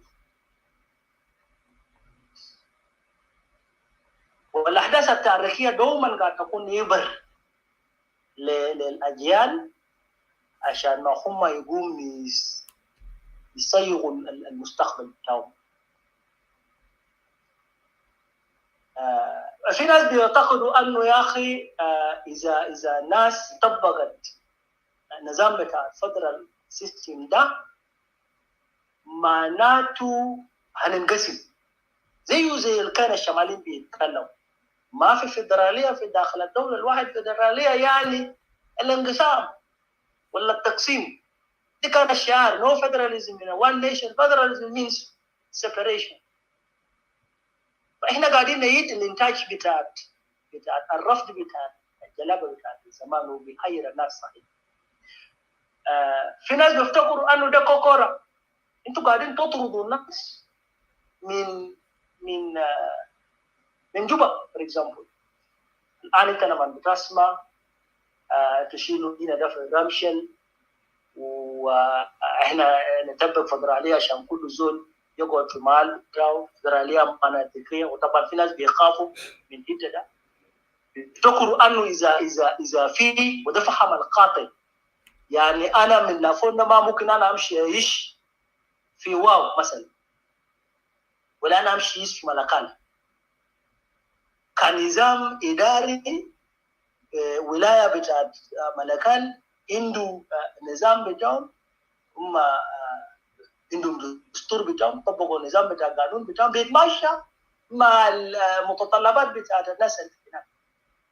انا اذا رحلت من لافون مشيت قعدت هناك، انا لازم اعيش وفقا على الضوابط القانونيه في مكاننا كويس. وده ليس يعني بالطبيعه بتاعت الحال انه اذا في حكم بتاع فدرال انا ما ممكن امشي في محل. دي حاجات في رؤوس الناس، افهام ومفاهيم خاطئه. ودور بتاعنا كحركات والتنظيمات السياسيه ان نصحح المفاهيمنا عند الناس، نطمنهم كويس. في ناس بيخافوا حسن من سيطره بتاعت السلطه، لانه سلطه حلو، وبالذات في غياب بتاع القانون. الزول بيعمل 9 ذمات بسلطه. And when power gets into your head, it will corrupt. في ناس دارين النظام ده عشان يسيطروا على المال اللي يكون موجود في الدين بتاعه. كويس. انا بكون قاعد في جوبا، يجيني زول اتفق معاه اشيل منه 20% ولا اكون معاه في الشراكه، انا بقول له انت عارف في مزرعه في لافون هناك امشي اعمل زراعه هناك بدون مشاوره بتاعت الشعب الموجودين في منطقه ذاك. ولانه انا زول اللي جاء من المركز هنا وبيمشي هناك ويطنش الناس دول كانوا هم ما متوجهين، بيجي بيقوم بيطبق الحاجه اللي بده يطبق. لما الناس يتكلموا معه يقول لك والله انا جيت من جوبا، انا لقيت تصريح مصادقه من جوبا. بعدين في جانب ثاني يمكن أمباسادة بتجي تتكلم فوقه بصفة مستفاد التاكسيز والحاجات كثيرة اللي عندها علاقة مع قروش ومال. We will come and talk about these things later. لكن في عوامل كثير احنا محتاجين على اساس انه احنا نتكلم مع الناس. والكلام اللي انت قلته ده مهم، انه يا اخوانا احنا نتكلم بالصراحه. انا ما بعرف، نعم صحيح قد تكون نحن مسيحيين، لكن الدوله ده بالطبيعه بتاعت حاله هو ما لا دوله مسيحيه ولا دوله، احنا كنا بندعو لالمانيه الدوله. دي ما كلام راجل، لكن كلامها صح. انت لازم تقول الحق، لانه الحق ده يوم بيحرر الانسان. الحق ده بيخلينا نتجنب من المنافقين والناس اللي بيصيروا نفاق. لانه اذا احنا عندنا منافقين قاعد يدير الدوله ده حتما هتنهار. So we wanted to make sure that let our truth be truth. Matthew 45:14, something like that. Let your truth be truth, and let your yes, anything apart from that comes from the evil one. احنا محتاجين نقول الحديث بالذات في امور حياتيه، لا انه علاقه مع الدوله. بعد ذاك الشيء انه يلاقى مع حياه بتاعت الناس ما مفترض تكون شيء بتاعت استحلاك ومتاجره سياسيه. ده بيكون عيب لانه دوله بتنهار. نعم، السؤال بتاعك سؤال استراتيجي، سؤال فيها تكتيكات وكده. انت لو شفت هو سؤال مهم جدا. هنبدا من وين؟ يا قريبي انا اقدر نقول لك في المرحله احنا وصلنا فوق الدوله ده في في في في مفترق بتاع طريق. الشعب ده سلطان، وفي كلام بيقول انه اذا الشعب اراد يوما ان يعيش في حر ولا في الرفاهيه لابد ان يستجيب للقدر. والقدر بتاعنا ده بتكمن في انه احنا لازم نعدل المسار بتاع البلد ده المشي غلط. النظام القائد في جوبا ده رافد. انا قبل امبارح كنت قاعد استمع للتقرير بتاع مايكل ماكوي، مؤتمر صحفي. الناس بيتكلموا في عمليه بتاعت تعداد بتاعت الدستور. قالوا ده خط حمراء، يعني هم فقدوا الدوله ده على حسب هوا بتاعه. فبعدك مطالبه بتاعنا. انا متفق معاك انه في ظل الدوله بتاعت سلفا كير ده لا حتكون في ديمقراطيه. لا، لانه ده هم ضد السمات دي، هم ضد الديمقراطيه، ضد اي حاجه كويسه للشعب بتاع السودان. ما خلوا لنا اي خيار غير انه احنا نستور نغير الحكومه ده ونجيب حكومه بديل. على يد بكون وين اذا مشينا طبقنا نفس السيستم البطال اللي هي ده. عشان كده لما نحن قاعدين، وده كلام اللي انت قلت اول ده بعدك من النفاق السياسي من الطراز الاول، ان انت كنت قاعد تطالب بمتطلبات يعني حيويه منطقيه. يوم اتيحت لك فرصه انك انت تدير شان وتغير المفاهيم ده، انت مشيت طبقت اسوء. بعدك المشروع بيكون شنو؟ المشروع بيكون انه احنا نحاربك بنفس القدر اللي احنا حاربنا حكومه بتاع جلابه ده. يعني بالمناسبه احنا كنا اداه في داخل الدوله ده، نحن كنا سودانيين، لكن رفضنا ان نعيش في الاستبداد ده، احنا رفضنا ان نعيش في الظلمات ده. عشان كده الجدود بتاعنا ده هم رفعوا النظام الراي بتاع الثوره. الثوره مهم في المرحله احنا فوق. عشان كده احنا خلاص خرجنا لكي نعدل هذا المسار، بياخذ معنا زمن. انت ما حتقدر تتفق مع حكومه ده لانه عنده كم اتفاقيه هو ما قادر ينفذها. الان احنا قاعدين نتكلم عن تمديد. انا هسه قاعد اتكلم معاك ده في خروقات قاعد تحصل، في عراقيل قاعد تحصل في اتفاقيه الامم والقوم. الليله يوم الاحد الحركه الشعبيه في المعارضه اجتمع وطلع ببيان هل يا ترى المتطلبات بتاعينه ده حيتنفذ ولا ما حيتنفذ. واذا ما نفذ الخيار شنو؟ الخيار بعد ذلك نحن الشعب المسلمين لابد ان ننخرط في بوثقه واحد، وزي اللي بيعملوا هسه جنريشن زي ولا الجنزي بتاع كينيا ده، وبالذات الشباب، بالذات الشباب. انه الشباب لازم يوقد الحياه الجادي. ما قاعد تعمل بتاع ده لاجل زول ثاني، لكن قاعد تعمل حاجات دي لاجل نفسك واجل الجيل اللي بتجي من بعدك. ودي الوطنيه دي بتبدا زيها. انا بحيي السلطه بتاعها، لكن كلنا نقود نفسنا انه المسار الغلط ده واجب علينا كلنا انه احنا نعدله. دي ما شغل بتاع واحد زول. لكن انا بجي بستمع لك، انا بشوف اوجاع بتاعك شنو، وانت بتسمع اوجاع بتاعي، والاوجاع بتاعنا ده نبقيها اوجاع مشتركه. كويس؟ انا في استوائيه، في زول ثاني في برغزال، وفي زول ثاني في على النيل.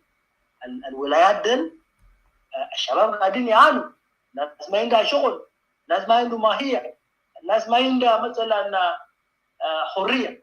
انت بتتكلم اقل بيمسكوك. دي قضايا حيويه، دي قضايا اساسيه عندها علاقه مع انسان. فده اللي بيخلينا احنا نلتفت. كثير ما دير دستور، كثير ما دير اي حاجه، وما خلينا نتفرق لا خيار ثاني لا غيره. شوف بعدين نجي نطبق الحياه اللي احنا قاعدين. بالمناسبة الافتراط اللي احنا قاعدين نعمله ده ما في زول بيطبقوا لك وإلا إنت يا أنا بجيب هنا أتمنى إن أنت جاوبت السؤال بتاعك. لو ما جاوبته لك حق برضه أن تسأل وبعد ذلك أنا بجاوب بإذن الله. شكرا جزيلا أخي تيال. يا شكرا جزيلا لأخونا LTA. وطبعا نظام الحكم ما بيكون خارج إطار بتاع إنه إعداد الدستور، لأنه الدستور يعني أنت لما تعمل دستور بمعنى أنت هتكون عندك حاجة اللي اسمه النظام الحكم فيه. فالكلام ده بعدين إن شاء الله لما الزول بتاع لما يجي يتكلم بتاع constitutional legal acts وممكن هيجي يشرح أكتر، لأنه دومينيك قاعد يتكلم من جانب معين اللي هو الجانب السياسي. شكرا كتير LTL. نمشي أو TL sorry، نمشي ل قتلوك. تفضل برادر قتلوك.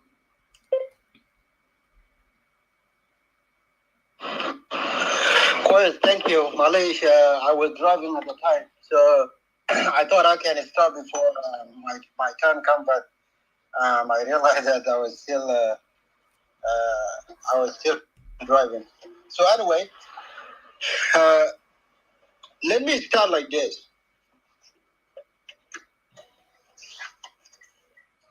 100% of us who are in this forum have their mothers.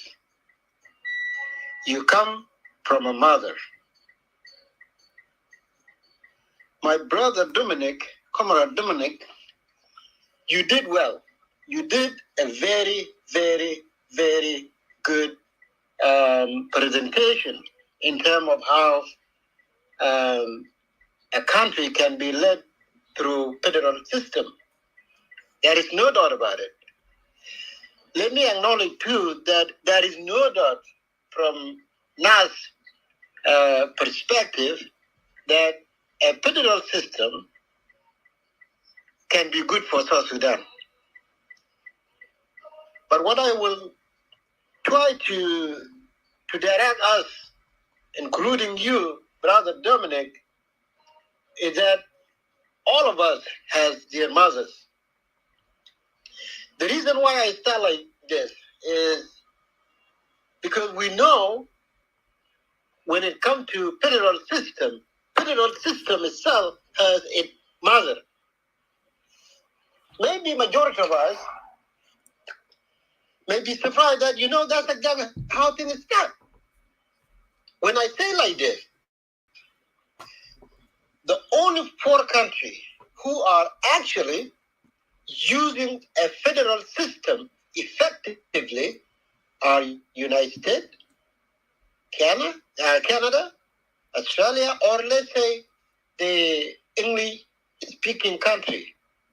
You know why? Because they understand, and also they have the mother of federal system. If somebody asks me, what is the mother of federal system? I will simply just say, and actually surprise you, that it's a liberal democracy. In the West, they have something called liberal democracy. When you understand liberal democracy, then you will be able to live in a country that is actually governing or being governed through a federal system. That's why I start by saying every one of us has their mother. Lakin fi Junub, in our contact, we don't have something like that. Let me use 2 communities. A community that I understood and a community that I don't know. Let me use alphabetical order because I don't want to pinpoint any community. Let me say the letter A would fall into Asholi. The community that I would say understood would be Nuer.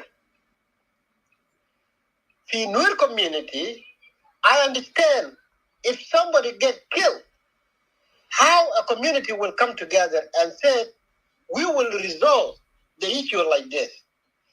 If a community come together for a marriage, there is a law for it. But if I go to Asholi, that law is totally different.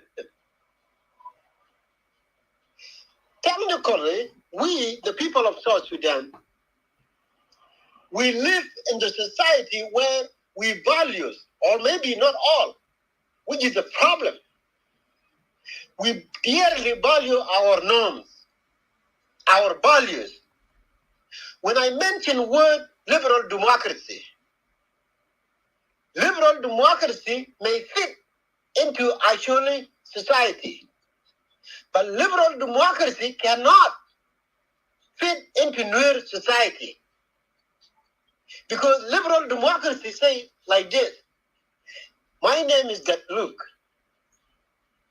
Whatever I want is exactly what I want. I don't care about your norm, about your system, about whatever. I have a right to do this. And the liberal democracy granted me to have that full right. Because Gatluk, please now go to the question. Go now to the question. Yes, that you want to ask. So, because I want to lead this into an understanding of why I will ask such a question. Yeah, so, you just ask the question now because it seems clear now what you're trying to. Yeah. Okay. For the sake of discussion, I actually wrote my question down there before.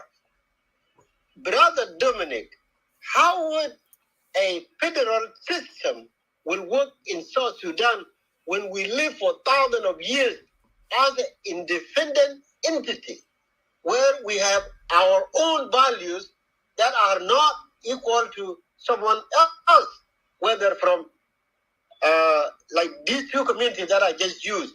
How that work when we don't have a liberal democracy in mind? Thank you.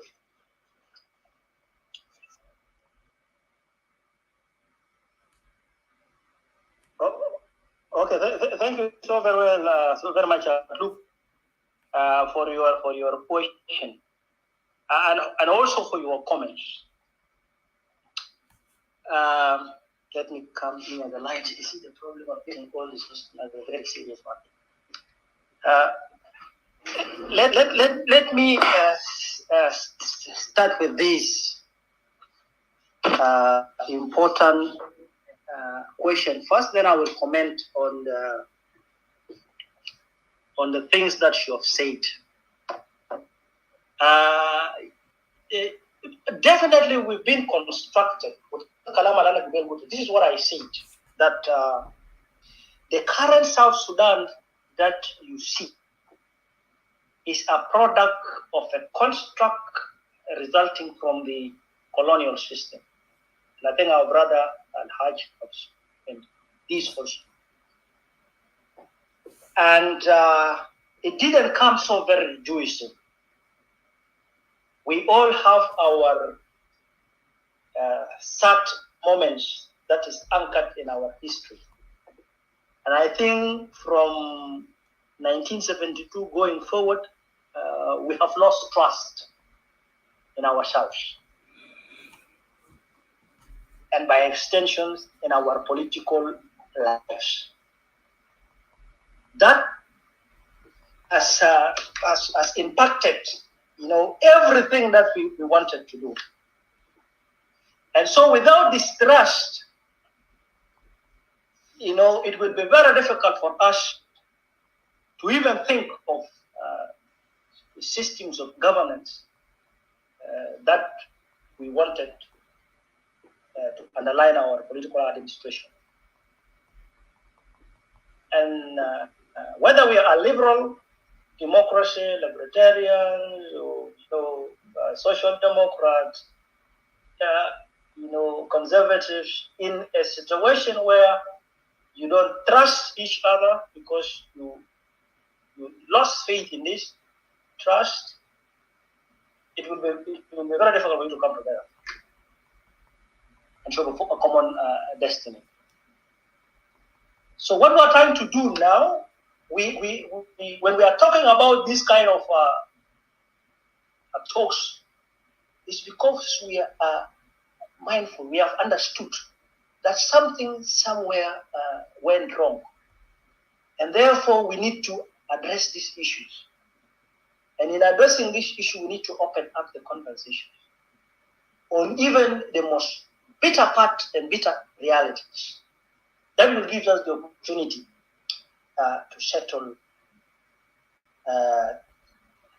our problem. And that is why issues of honesty and truth will come into play. And that was what TL asked before. After getting our independence, we were supposed to sit down, define this country for all of us, because we belong to different cultural, religious, and political background and traditions. And because we don't know ourselves, we just assume that, we are South Sudanese. We are missing a lot. We're really missing a lot. And so what we would have done is to sit down and describe this country akin to all of us, and come out with a model of a government or a governance system that works for us all. A model of a political system that works for us all. A model of administration that works for us all. When it comes to representation, it must work for us all. Whether this is in the army, in the police, in the wildlife, in the security organs, in all these lucrative sectors of life, it must reflect of all of us. Otherwise, it's a potential area of a conflict. And so we can't be living together. This is very important. And that's why sometimes we are throwing out this conversation that we need to build these nations akin to all of us, and people are thinking that, it is they who will have to run with the country extra mile because they fought for this liberation. We will confront them and tell them that we all fought and we voted for this nation. Yes, all of us have mothers, mothers of parents. When you are talking about these old democracies, we have said earlier that we don't have to be oblivious of what other people have done as examples. And I've earlier said that, we looked into these examples of some of these different countries. What is it that they have done to good? What are their success stories? How did America manage to surpass all his systems challenges and reach what he has reached today? How did the French do that? Or the Swiss do that? With all their diversities. Because we are a diverse nation. We are nations within a nation. How did they manage it? So there are success stories that we learn. The things that are not working with us, we'll have to leave them. And that's why when we talk of federalism, we are talking of federalism on our model of South Sudan, on our realities. What is that is our realities? Our reality is that I am a Lafontonian. I'm from Lafont. I have my tradition. I have a system. Alfred is a Bari. So this one is Teresa is a Lam. And then you are Nwer. Another person is Latuka. Some of us are hybrids of two parents. My mother is a Madi and my father is from Lafont. I have to fit within this reality. And in fitting in these realities, I must work a formula that will not make me cause a conflict between my two parents. And when these communities are fighting, then I will stay in the middle. Why are you fighting now? With whom am I gonna? Because I love my uncle as much as I love my fathers. And in English, they are called uncle. Whether you're a paternal or maternal uncle, it doesn't matter. At the end of the day, these are your uncles. I can't be fighting my uncles. Just as my mother, I can't be going anti my fathers. By the way, we have the systems of marriages. We have the systems The Bari has their system, the Anuak has the system, the Pari. For us, for example, if you kill somebody today, there is a particular clan in my village. They are called Lekwere. You will go to this clan, even if they don't have a gate in the house. The moment you get there, nobody goes there. Even those people who are chasing you, even if it is with the gun, they will stop because you have reached a sacred area. You know, there is a belief that if you go there and take things there by force, you will pay dearly. And sometimes it is accompanied by a curse. So nobody wanted a curse. Nobody wanted to be sunk in the village. So we all have this. And that is why when we are talking about the constitution and a constitution making process, it must take into consideration even our customary laws. Because then our customary laws become part and parcels of our constitution. The English call it common laws. Laws of, I don't know. You know, somewhere we need to agree that this is what we want for us as South Sudanese. And it must work for us. Thank you so very much. Let me stop at here. Yeah, thank you, compatriot Dominic. You have to know that there is also separatists in Upper Nile. So Gatluk is also championing that, the separation. So that's why he want to come to you with the notion that the people lived separately for 1,000 years. How could you bring them with the system of government? So basically, he want to put this agenda across, that he want to say no system of government will bring people of South Sudan together. Only separation. It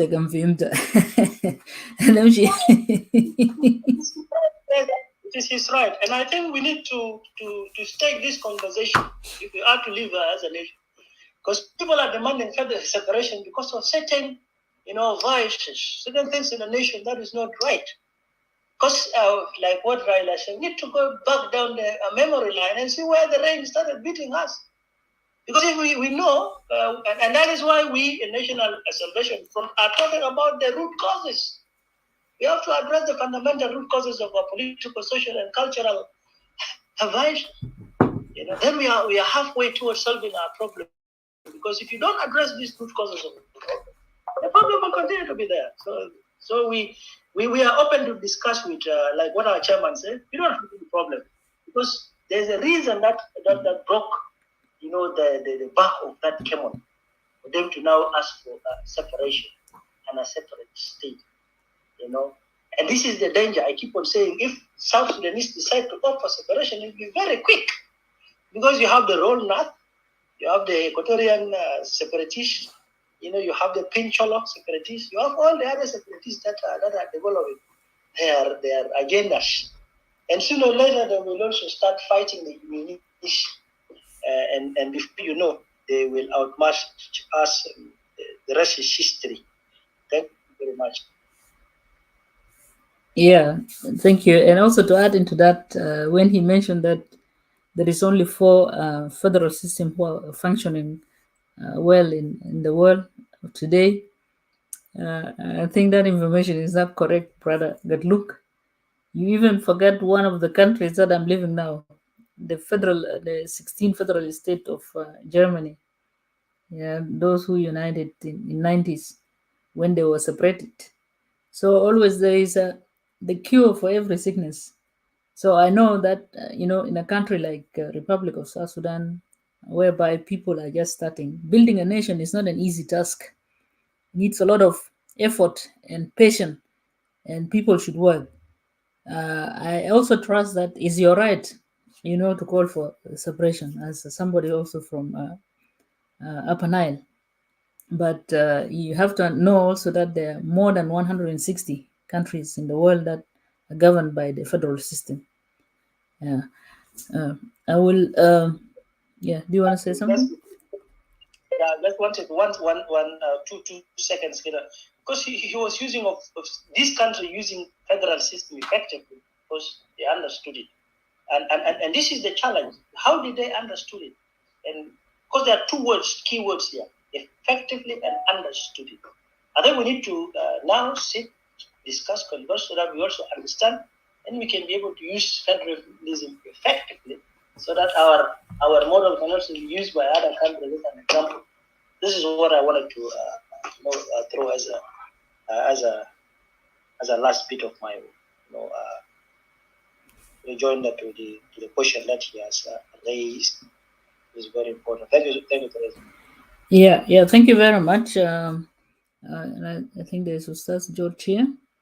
There's one fellow by name Pan Africa. Please just press your what do you call it, your profile, so we'll bring you, because you raise your hand and I accept it, but you're not showing up. Let's go to Brother George. He's the last person here up to ask question, maybe.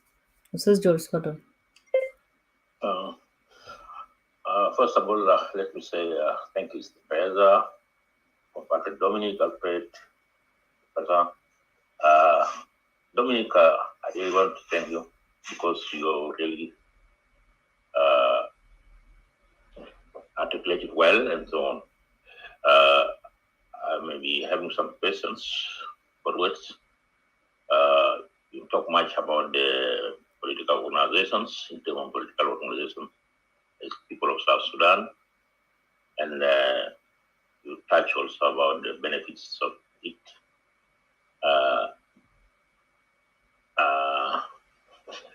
I don't know whether you talk also about the cultural aspect of it, because what disturbs us as people of South Sudan, this part of cultural and social aspect. My question is, now it is good that the National Salvation Front have come out with something that people of South Sudan may need, and they are actually looking for it long time ago, before the separation and so on. And now we have got our country, and I believe the trial of the system now, the present system, actually drive all of us to go further to the federal system of government, because you need to explain. You need to explain well to the people of South Sudan the benefits of the federal system in political terms, culturally, and social terms. And why other parts, why other regions are rejecting the federal system? Why?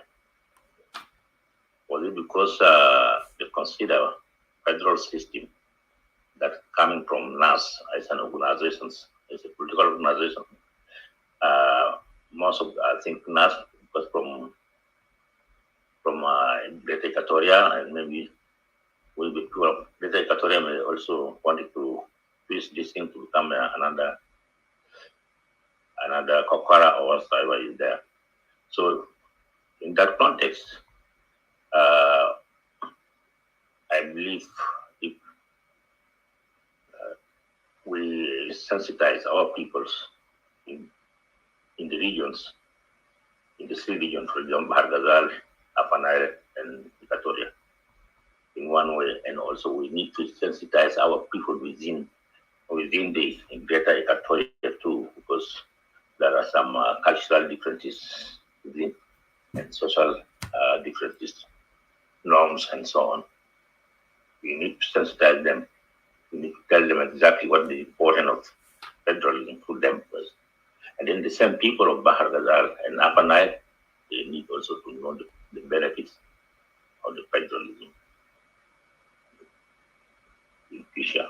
Otherwise, it may look good for us who can understand, because we know what the federal system is for us as people who are sound-minded. And the people of South Sudan, let me say 60 or 65%, let me say 70% is still need proper orientation to this sort of kind of federalism, which is going to exist one day. And then there is a normal explanation because the Dominic, then as we turn around, master federal system, then both if وأن الناس الواعيين عارفين إنه هذا السيستم هو الطريقة الوحيدة اللي ممكن يحل المشكلة بتاع جنوب السودان. أما بالنسبة للناس التانيين هم بيشوف إنه فيدرال سيستم كانوا بيشيل باورز من وين وهم ما دايرين باورز ده يشيلوا. طيب إذا كان هم رفضوا ما دايرين باورز ما دايرين فيدرال سيستم because they want actually to dominate. مشكلة in federal system can solve is because they wanted actually to reduce the dominations. Some people wanted actually to dominate everything. They are higher in federal system by the solve. يعني federal system be solved the problem كتير. government develops security وحاجات كله federal system بس. لكن if they insist that no they don't want federal system أنا بعمل شنو في المستقبل. لكن أنا مقتنع تماما إن أنت يعني have made a very good presentation and I did it also well and I hope the other compatriots come also and explain and we will continue to do that. My question is,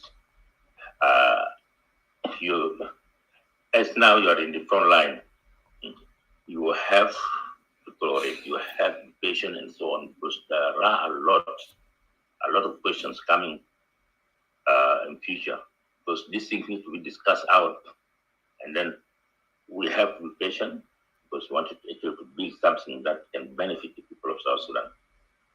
فأنا متأكد إنه سؤالات كتير بيجي يا دومينيك فمن ضمن السؤالات ياهو موضوع كوكورا ده بيمشي وبرجع بكرة فدي لازم يعني إحنا بقى لازم you ought to get prepared for that so that you explain to them exactly. لأن الناس كتير هسه أنا ممكن داوت الكلام ده federal system because of this كوكورا problem. وعلى حسب ذلك we need to do more to explain exactly why Kokora happened and so on, why people are asking for Kokora by that time. So that Buri al Babitato, who can see the action to Kokora that it's not the people, it's not my Europeans and my Equatorians, was actually the central government, Tabanina Cantaban, during the Asaya field where I got a shield. Like it goes, I'll have different things, than the country. So I doesn't need to explain.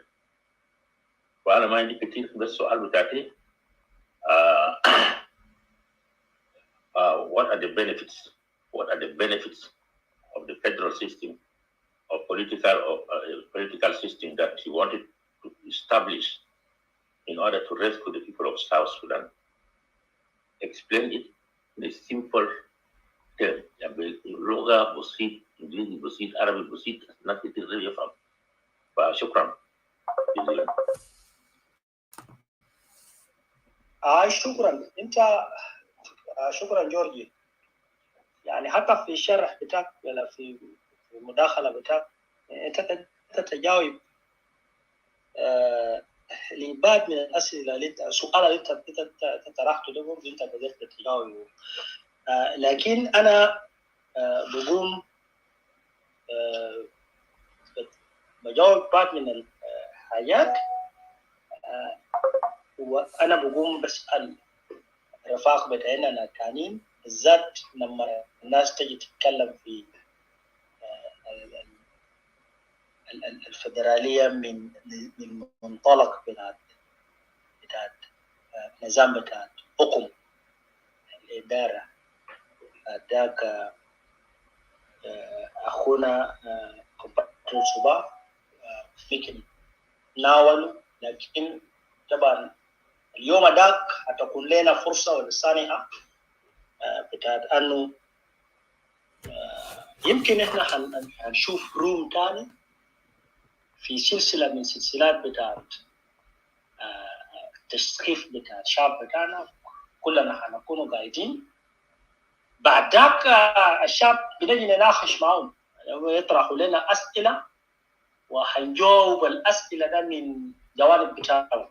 بغض النظر أنت طرحت من يا جانب، كل زول بمسك سؤال اللي هو بشوف بالنسبة له يعني طرحوا له يعني.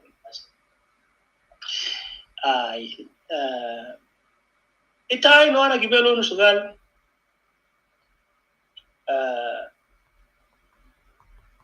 طبعا البنفيتس بتاع فيدراليزم هو كثير.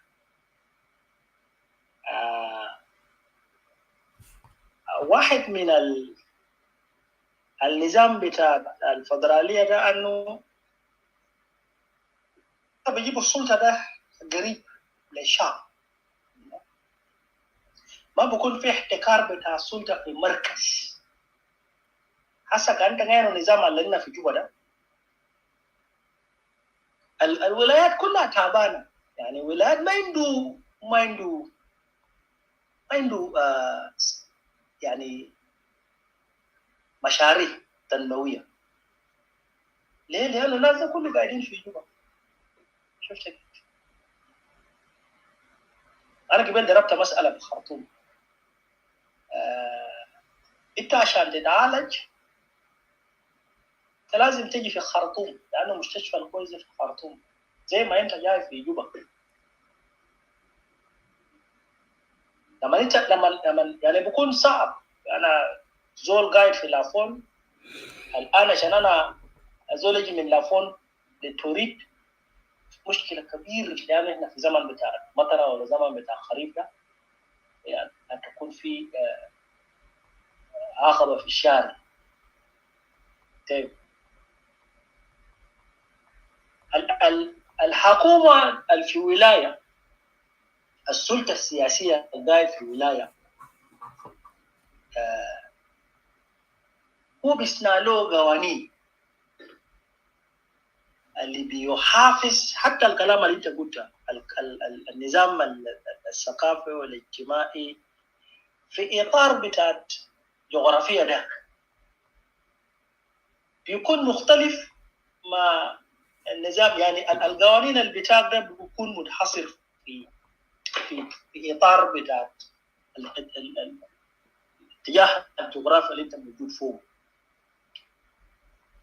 والناس حيصايغوا قوانين كتير، في قانون، يعني في مهام ما بتكون مهام بتاعت الحكومة المركزية، بيكون ده مهمة بتاعت الحكومة الولائية والحكومة المحلية، وبالتالي الإيرادات حتى بتاعت ولاية معين ممكن يتحصر في إطار بتاع الولاية ده عشان يستخدموها في عجلة بتاع التنمية، مش زي الحاصل في جوبا حسن. لأنه في جوبا بالذات ارتكل 180 بتاع الدستور بتاع جنوب السودان الانتقالي ده، لأنه هم دايرين امند anything فوق، بيتكلم انه كل الايرادات اللي التقطت من الاماكن التانيين لازم يجيبوه في خزينه ويتم مساعدة بتاعه من خلال عملية بتاع نظامية كويس. لكن قاعد آخر في الإيرادات ده كله قاعد تنتهي، لأنه حكومة في مركز ده كبير جدا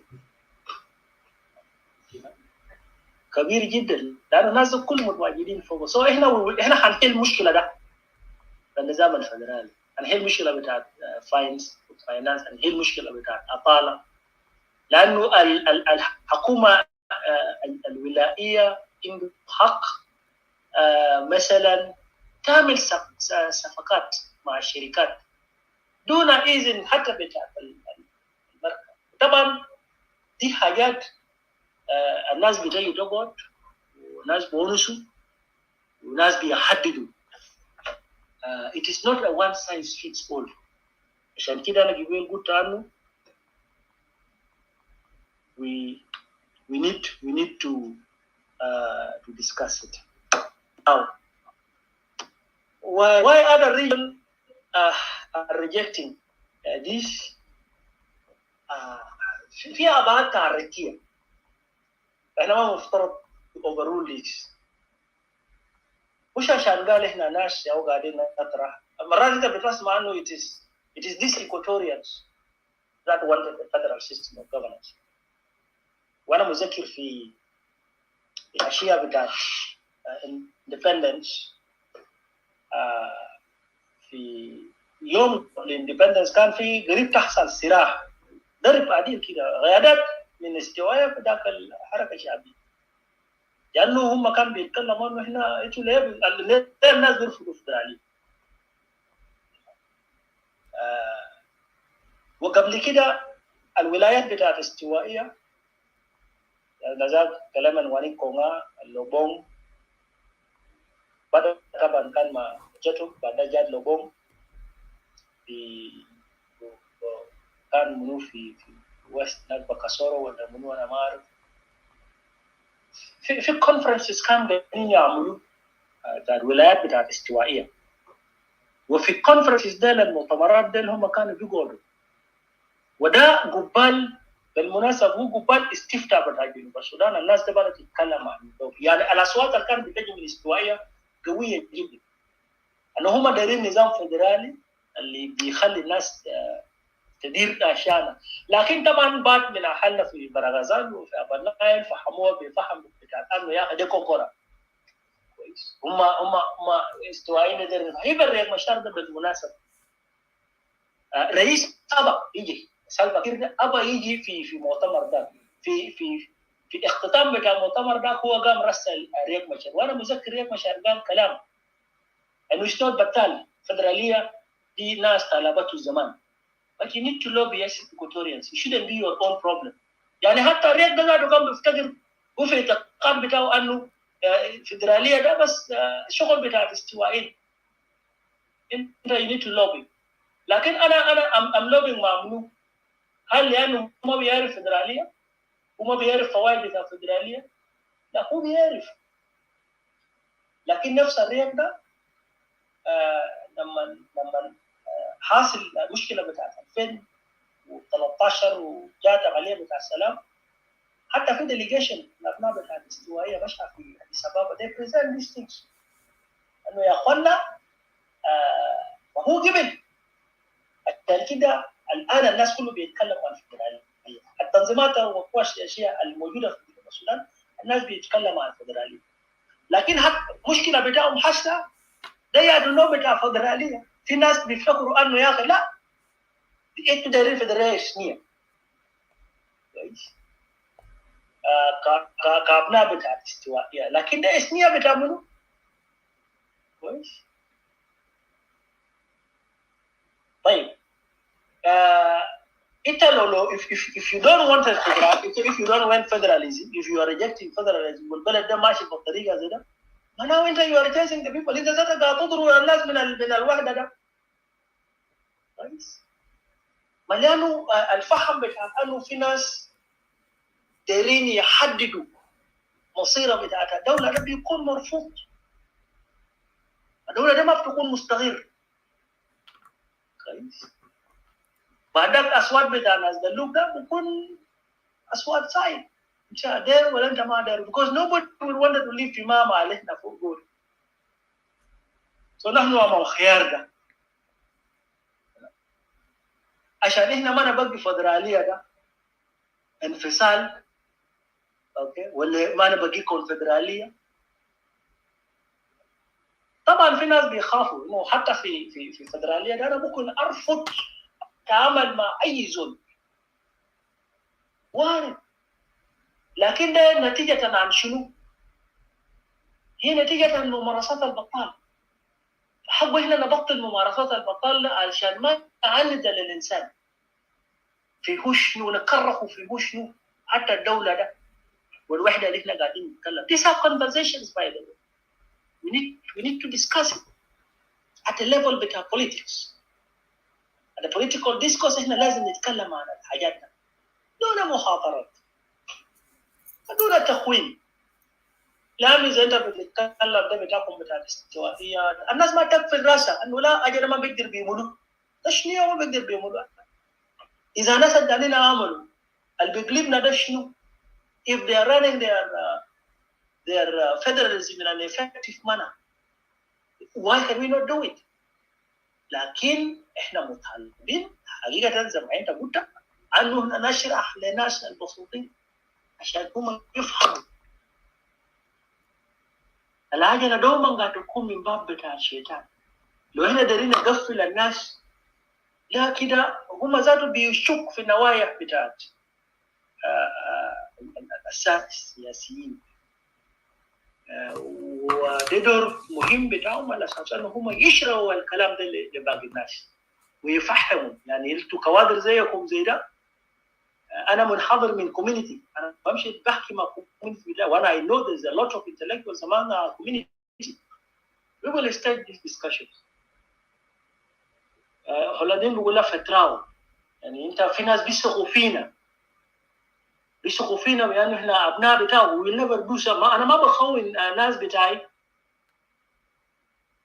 لو انا قدرنا نمثله. كذلك انت I will be doing what is good for my people عشان الناس ما تخوف من حته بتاع تمثيل. We need to be a very different a breed of people. الفهم بتاعنا لازم تكون عكس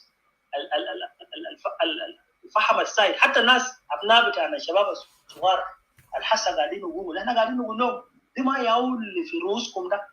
اذا فهموكم بطريقه ثانيه احنا نقعد نناقش نحاور مع بعض نشوف العيب ده كان وين كويس. واحنا ما نخاف من المناطقيه ده بس وانا دوما قاعد اقول الكلام ده انه في استوائيه احنا مجاميع، لكن احنا جاوزنا مرحله بتاعت القبيله وشنو قبليه ده. الان احنا بنتكلم عن اقليم يبقى خلوه ساكت، ده برفضه باخوي واخوه. لا، اذا في نموذج نحن كاستوائيين احنا قاعدين نقدم في كحل سياسي للمشاكل بتاع جنوب السودان، او نموذج بتاعنا بتاع الاستوائيه ده بالتالي احنا نقعد في ركع بتاعنا وتقوم تطلب حاجات. بعد السلطه ده ما قاعد تقعد. السلطه بيتقسم political powers. بعدين بالمناسبه احنا قاعدين نحل مشكله سياسيه عاشت الشعب ده، وانت مالي كيفك عشان انت تيجي تقول انه انا ما داير وانت ما داير، انت بتخلق ازمات. But we need to discuss it. We need to talk to our people. انا بتفق معك فوق 100%. شكرا جزيلا. Yeah, thank you Compatriot Dominic. احنا طبعا دخلنا 4 ساعات كده، انا شايف هنا في يوتيوب.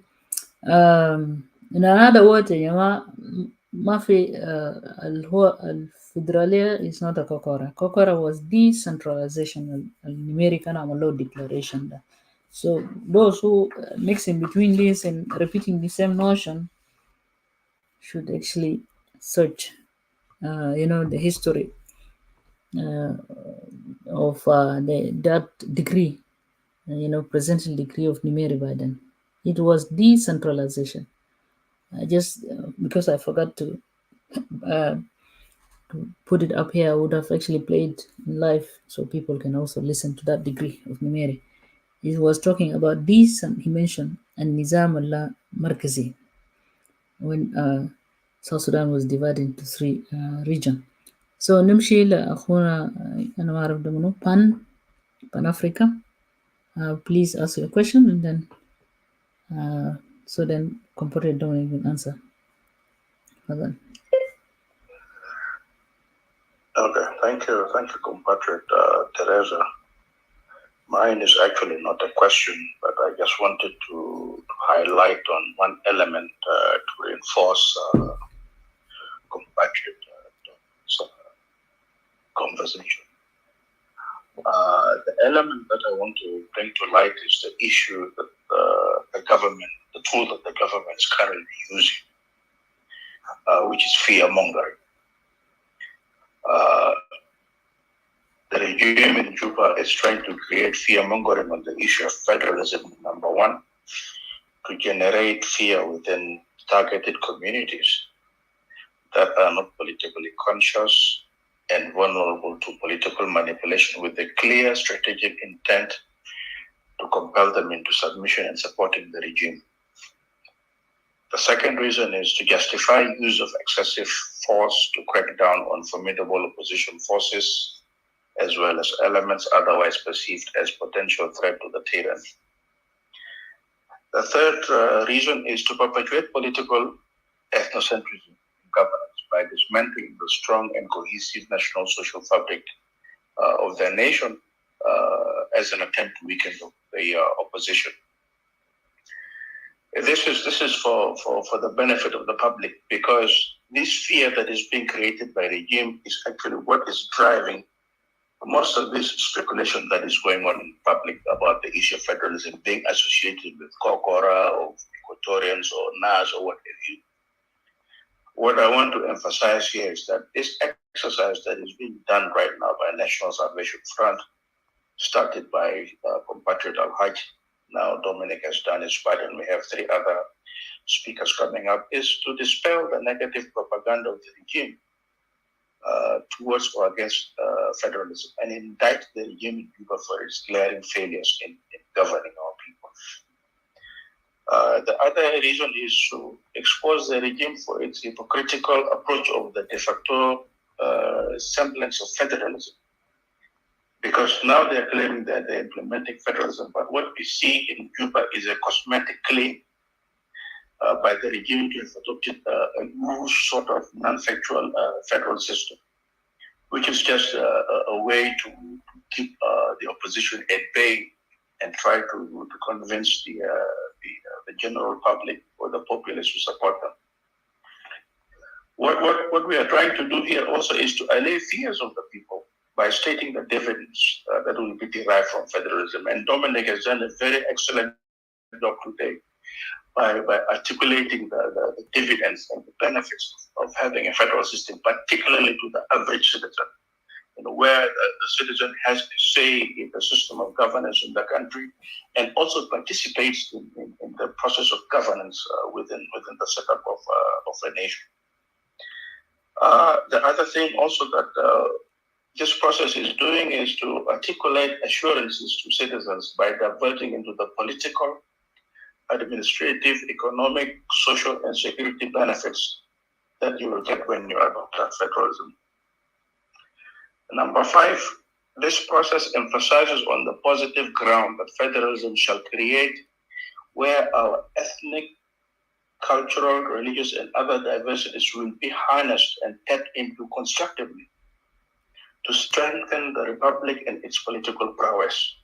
Because what do you want to do? You don't only want to create a conducive environment internally within the country. You also want to play a geopolitical role within the region and within the continent. So what you do is when you create these instruments of governance within the country, it strengthens the nation internally, and then it also offers the opportunity for the nation to leapfrog, to offer leadership for the region and the continent as well. The final reason is that this process is also offering assurances to citizens that NAS's federalism model ensures sovereignty of the state, territorial integrity of the state of South Sudan, and will not compromise some of these attempts that will try to disintegrate the country. Finally, I want to emphasize on the fundamental historic context, the experience and cause of federalism that realistically necessitates the need for exploring implementation of a federal system to rescue the country from ultimate collapse and total disintegration. So I am glad that we are having this discourse, we are having these conversations, and we need to be receptive to any other alternative or ideas or notions that are not alongside our context. But what is important is that we want to sensitize the people, the general public, of what National Salvation Front wants to do. And so far, I commend compatriots Al-Haj and Dominic for doing that. And I'm going to stop here. Thank you. Yeah, thank you a lot, compatriot Pan-Africa, for your submission. Let me give compatriot Dominic a chance. Go, compatriot Dominic. Thank you, my brother. Thank you, compatriot Pan-Africa. I'll call you by your Facebook for your clubhouse name. I totally agree with you. I think this is the basis of why we're doing this public awareness and opening up a public conversation between ourselves. Apparently, we are not in South Sudan. If there was a right political environment for and a space for politics, we will be holding rallies in all our cities and states and counties and local municipalities and villages, so that we can tell our people about this federalism and its benefits.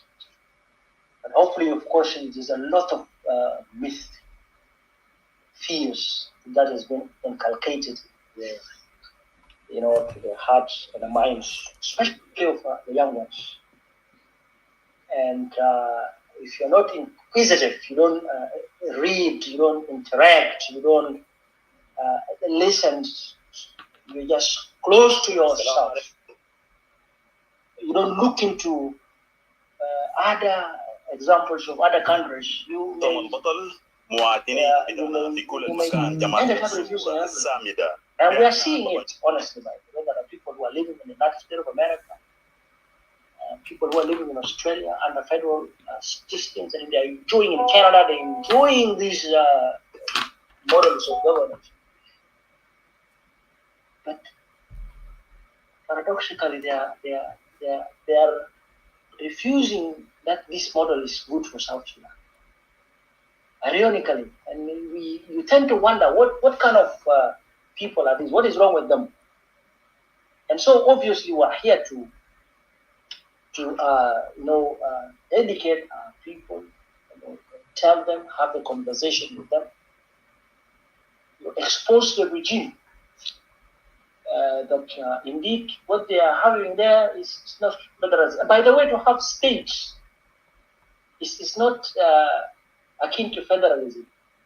Because I say now we have states, and this is what exactly those of Toronto did. And I think 1994 going forward, that so long you guys are asking for federalism, you wanted to rule yourself. But is it federalism in its truest sense of what a federalism is? No, it is not. So we in National Salvation Front were asking for a federal model of South Sudan. Like I said earlier, we are also mindful of our sociocultural political realities, and therefore, it must address those root causes of the problem politically, and let us respect all the diversities of our country and offer solution for a peaceful country. We just have to tell the people squarely like that. And that is why we have talked about the dividends. We can continue to talk about the dividends of federalism to our ordinary wananchis, so that for those who are willing to serve, we will definitely enter the competition. But I know that there are other people that have already made their mind. And I'm telling you, you must think of this nation. You close your minds like what the Jalaba did back then. There is always some consequences. And you must be ready to live with those consequences. That is just what we wanted to say. But I thank you so very much for your valuable, input, which I believe Khaima Gibon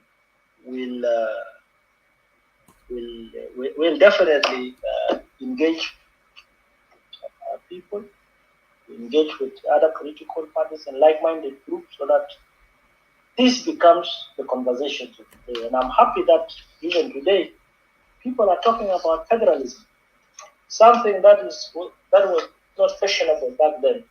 But I think we now need to tell them what is it, what federal system is it that as NAS, because our NAS federal system, in our humble view, will address the fundamental root causes and will put us not only, right internally, but would showcase to us that we are a people, we are a nation with a governance system that will enable us to interact with the region and the international community. And it will help, because once you have a stable political and economic system, it will bring to you even investors. Today we are not, you don't know, you don't even know our laws. How does our laws operate? You don't even know. That is why most of the companies wanted to have their arbitration outside South Sudan. Does it mean that we don't have good laws? No. It is only our political and legal system that is not right. And this is what we're trying to address. Thank you so very much. Teresa, let me stop here. I know we have passed this, the time that we have always not put for ourselves, but you can decide to close the YouTube that you have. And, yeah, I leave it to you. So thank you so very much. Yeah, thank you, Compatriot Dominic. That was also like a question from I don't know, brother Steve. Although he should understand that he said, "I want to know what will be Cholo King's right, including the Cholo Kingdom." I don't know. Yeah, they if you want to answer, although of course the Cholo Kingdom and the king, it has his internal limited uh, power within the community of the Cholo, or within the limited powers. So this doesn't give the Cholo king a political power. He has this community internal powers that it's a tradition as a and this also apply not only to Chole kingdom, I think also to the other kingdoms that are available there. I don't know, Compared Dominic, do you want to say anything beside that? Yeah, definitely. I agree with you, Teresa, because this is the construct of our nation. And I think we shouldn't be oblivious of these kingdoms and chieftaincy that have flourished in this country called South Sudan. And so if you are trying to create any laws to this country to govern these people, you must get back into this reality that these laws must factor their social cultural interests. And because these are people, the laws must not be oblivious of the interests of the people.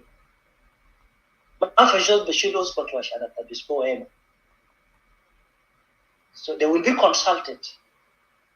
The annual kingdom will be consulted. The Azande kingdom will be consulted. The chieftaincies, the Lafon chiefs will be consulted.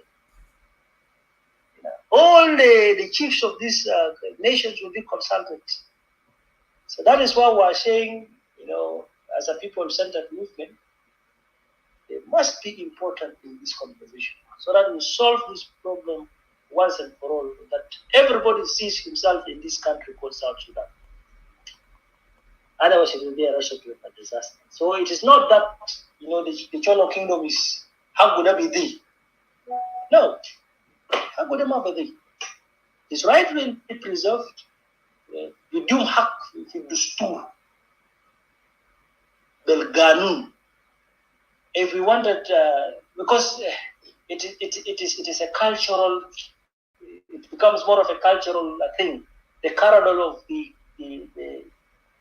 Anua kingdom, the Cholo kingdom, the Azande kingdom, we would have us. These are history.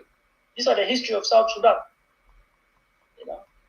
They have to rule themselves within certain jurisdictions. Cultural, it has to be agreed with them. Today, even in the UK here, even where I live in the Netherlands, we have a king, by the way, but his roles are very limited. His role has been defined by the constitution, because we have a constitutional monarchy. So it is important for us to talk and converse and sit and agree and decide what is good for all of us, and not for some people. Because when it becomes some people's good, it is going to be a problem. Thank you so very much. So, Biko, rest assured. Yeah, thank you. So this is just for a short this announcement here. Is so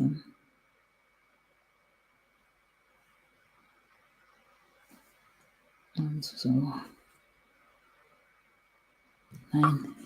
Wait a second. Oh yeah. Wow, is this here? Just want to, because I just want to announce the next for the next sometime when the memory is full and lose everything. Yep. Yeah, it's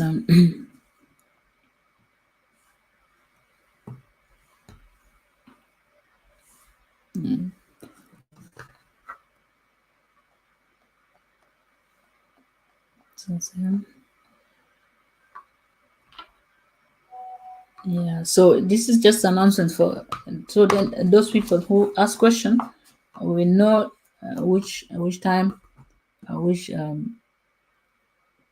person is going to speak about. Now we already had like the historical dimension of the crisis in the search for the freedom in our country. The speaker was Mr. Alhaj Paul, and that was on the 30th of June 2024, last Sunday. And now today we had on the 7/7, Compatriot Dominic, he talked about the political acts, from that perspective. So, and then we will have the next speaker is going to be Compatriot Ambassador Faris Matthew. He's going to speak on the economic and financial acts. This will be on the 14th. And then later on, it will come again the constitutional and legal acts. The speaker is Justice Kurkur Peter, Peter, Lo Peter Peter, sorry. That will be on the Sunday, the 21st of July. And then the last speaker is going to be Mr. Subha Samuel. He's going to speak from the perspective of the governance. So from there, just for the listeners or the viewers, just make your question based on the paper itself, the presentation. So it'll be easy for the presenter who already present the document or the paper, and then from there the questions will follow. So just with that being said, let's listen. مواطنين بتاعنا في كل المكان، جماهير الثورة السامدة، ده أنا بابا جشوا بحييكم تحية سورية باسم بتاع التنظيم بتاعكم الكبير جبهة الخلاص الوطني بقيادة بتاع جنرال توماس سريلو سوكا.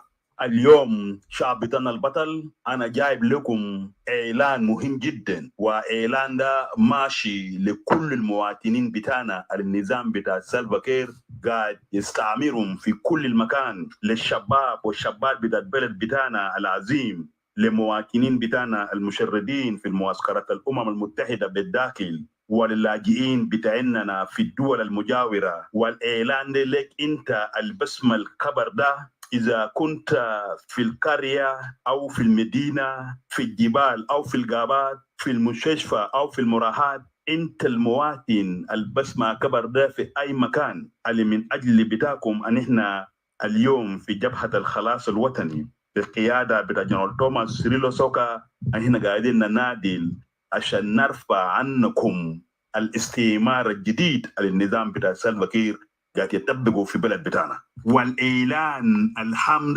ياهو زيدا في الأيام الجاي تنظيم بتاعكم جبهة الخلاص الوطني هو ماشي ينظم ندوة سياسية كبيرة جدا تحت شعار بالنظام الفيدرالي أن إحنا حنبني دولة آمنة ومتقدمة، والندوة ده بيكون في منابر التواصل الاجتماعي زي الفيسبوك، يوتيوب وكلاب هاوس، والقيادات الماشيين يكلم في الندوة ده ياهو أسماء بتاعهم. القيادي الحاج بول هو ماشي يكلم عن الفيدرالية من منظور بتاع البعد التاريخي لمشكلة بتاع فتش الحرية في بلد بتاعنا، وكلام ده بيكون يوم الأحد الموافق 30/6/2024 الساعة 6 آسيا بالتوقيت بتاع جوبا.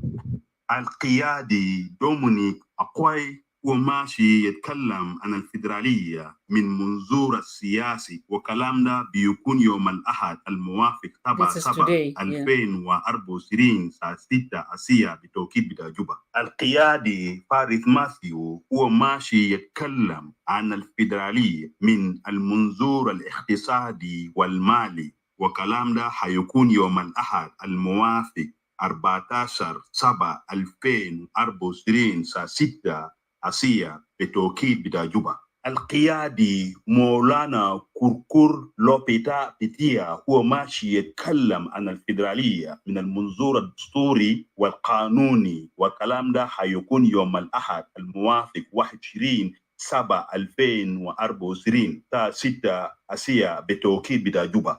القيادي صوبا سامويل مناس هو ماشي يتكلم عن الفيدرالية من منظور الحوكمة أو الحكومة، وكلام ده بيكون يوم الأحد الموافق 28/7/2024 الساعة 6 آسيا بتوقيت بتاع جوبا. مواطنين بتاعنا في كل المكان عشان أهمية بتاع الندوة ده، تعال أسمع بأدانا بتاعك نوع بتاع فيدرالية اللي جبهة الخلاص الوطني بينادي من أجل تحقيق بتاعه للشعب بتاعنا. عشان أهمية بتاع الندوة ده، أنت اللي عندك سمارت فون شارك معاك الآخرين في المنطقة بتاعك الأمم ما عنده سمارت فون حتى هم يسمعوا ويشارك في جلسات بتاع الندوة الخمسة.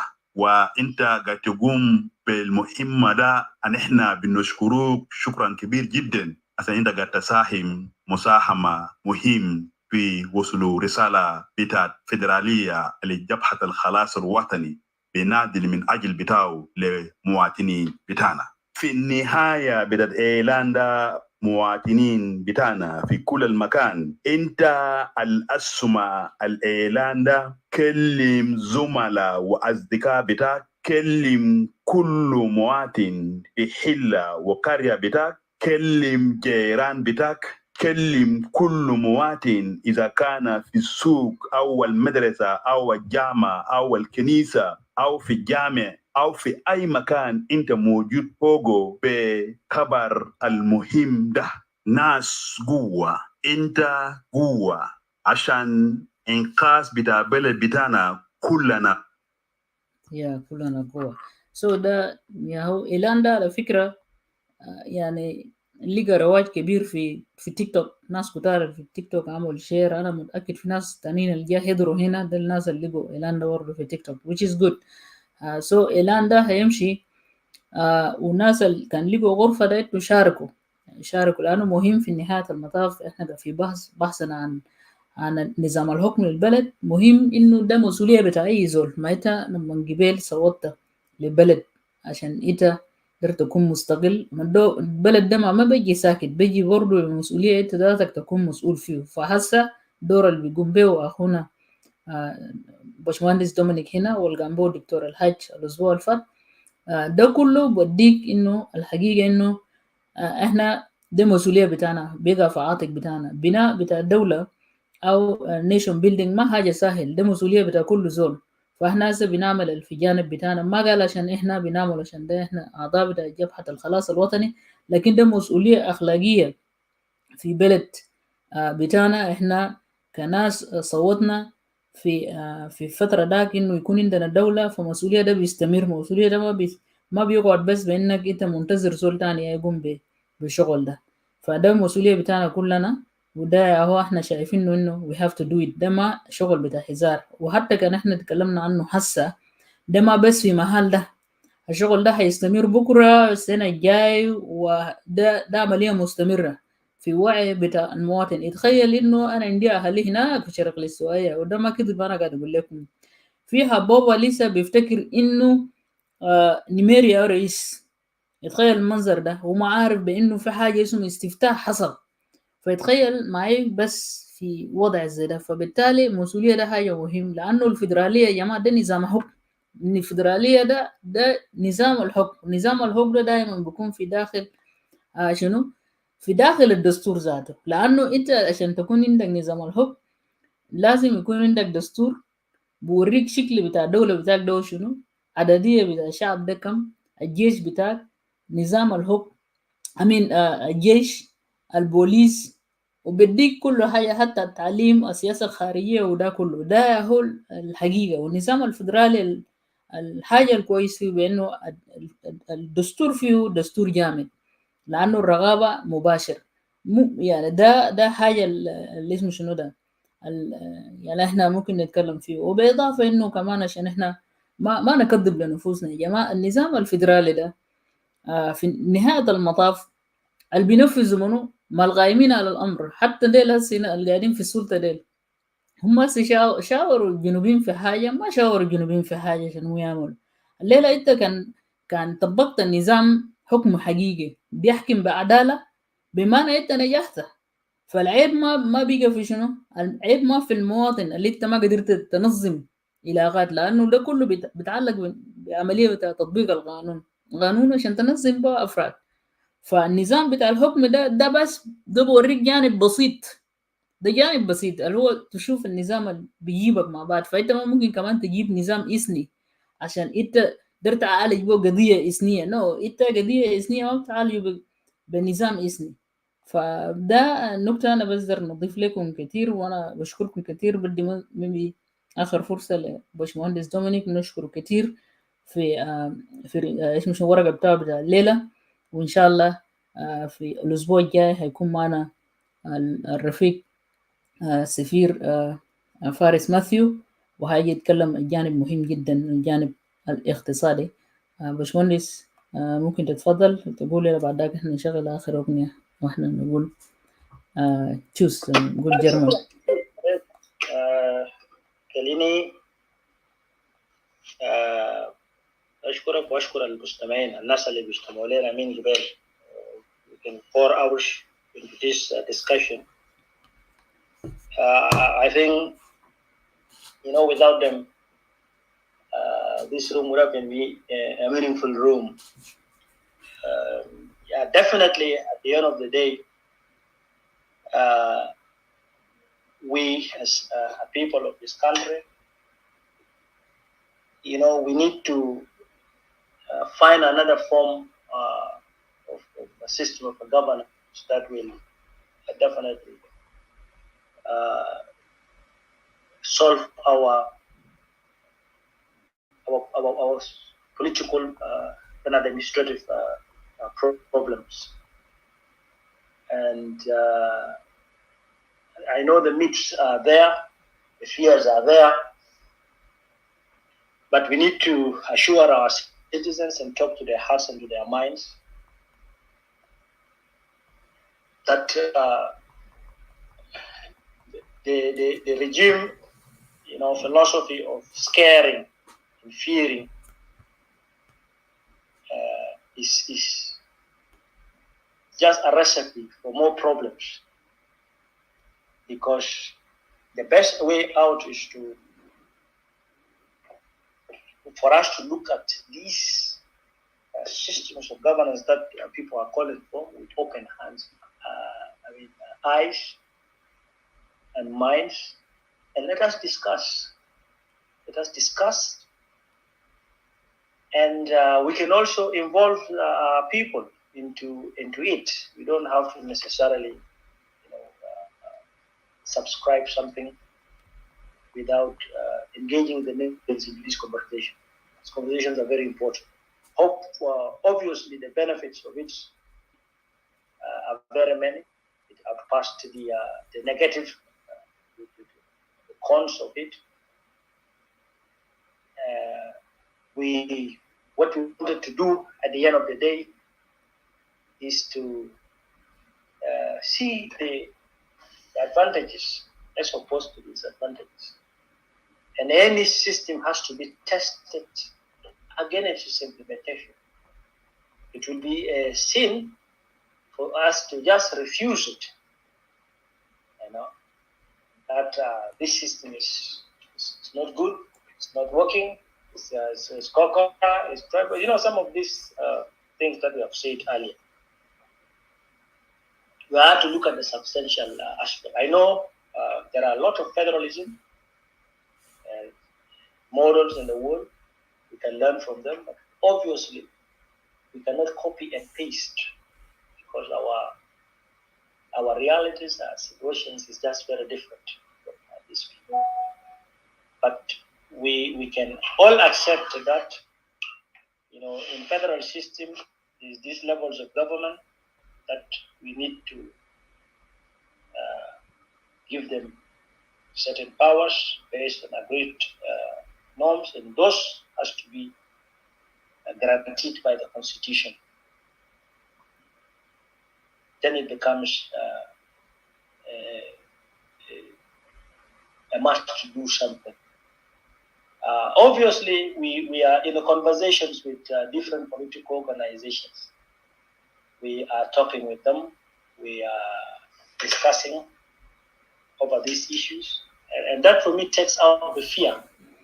As if you look at 2005 when we started the government of South Sudan, and then when you look now, even those people who were not in favor of talking federalism are now talking federalism.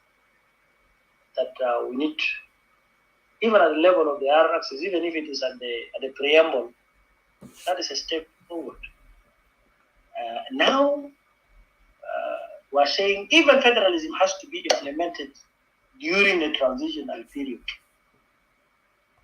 Now, whether South Sudan is chaotic or not chaotic is a state of a model that we all created.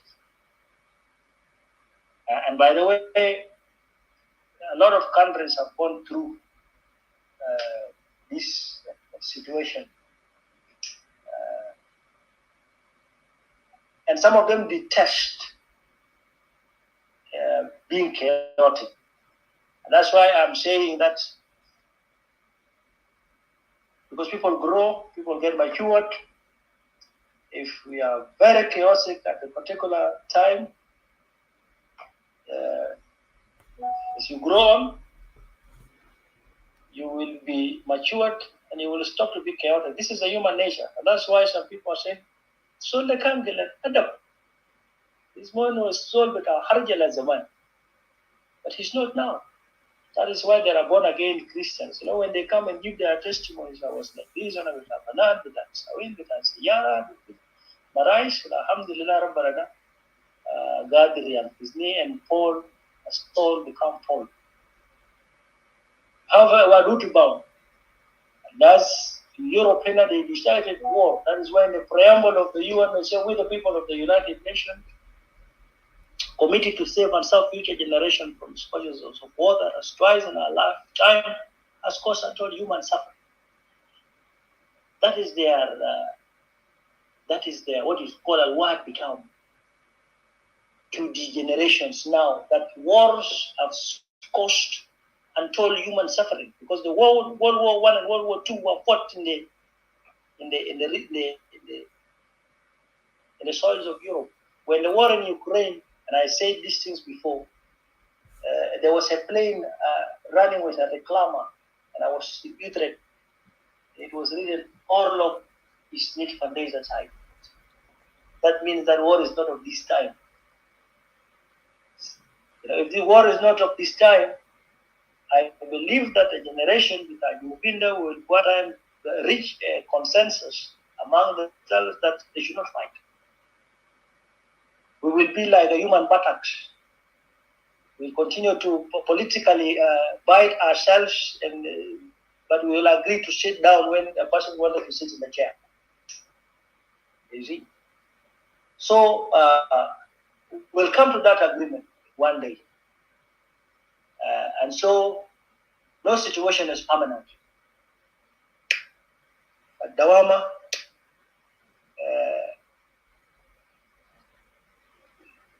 illa rabbana billah. Like here, a situation that will remain permanent, it changes. This is human nature. So we hope one day that the situation, we just have to keep on pressing on that which is good. And one that which is good, 2 or 3 people will never disagree with it. You know. And so we will talk. And by the way, talking gives you, because you are theoretically, because talking gives you the opportunity now to do the practical aspect of it. If you don't talk, how are you going to do it?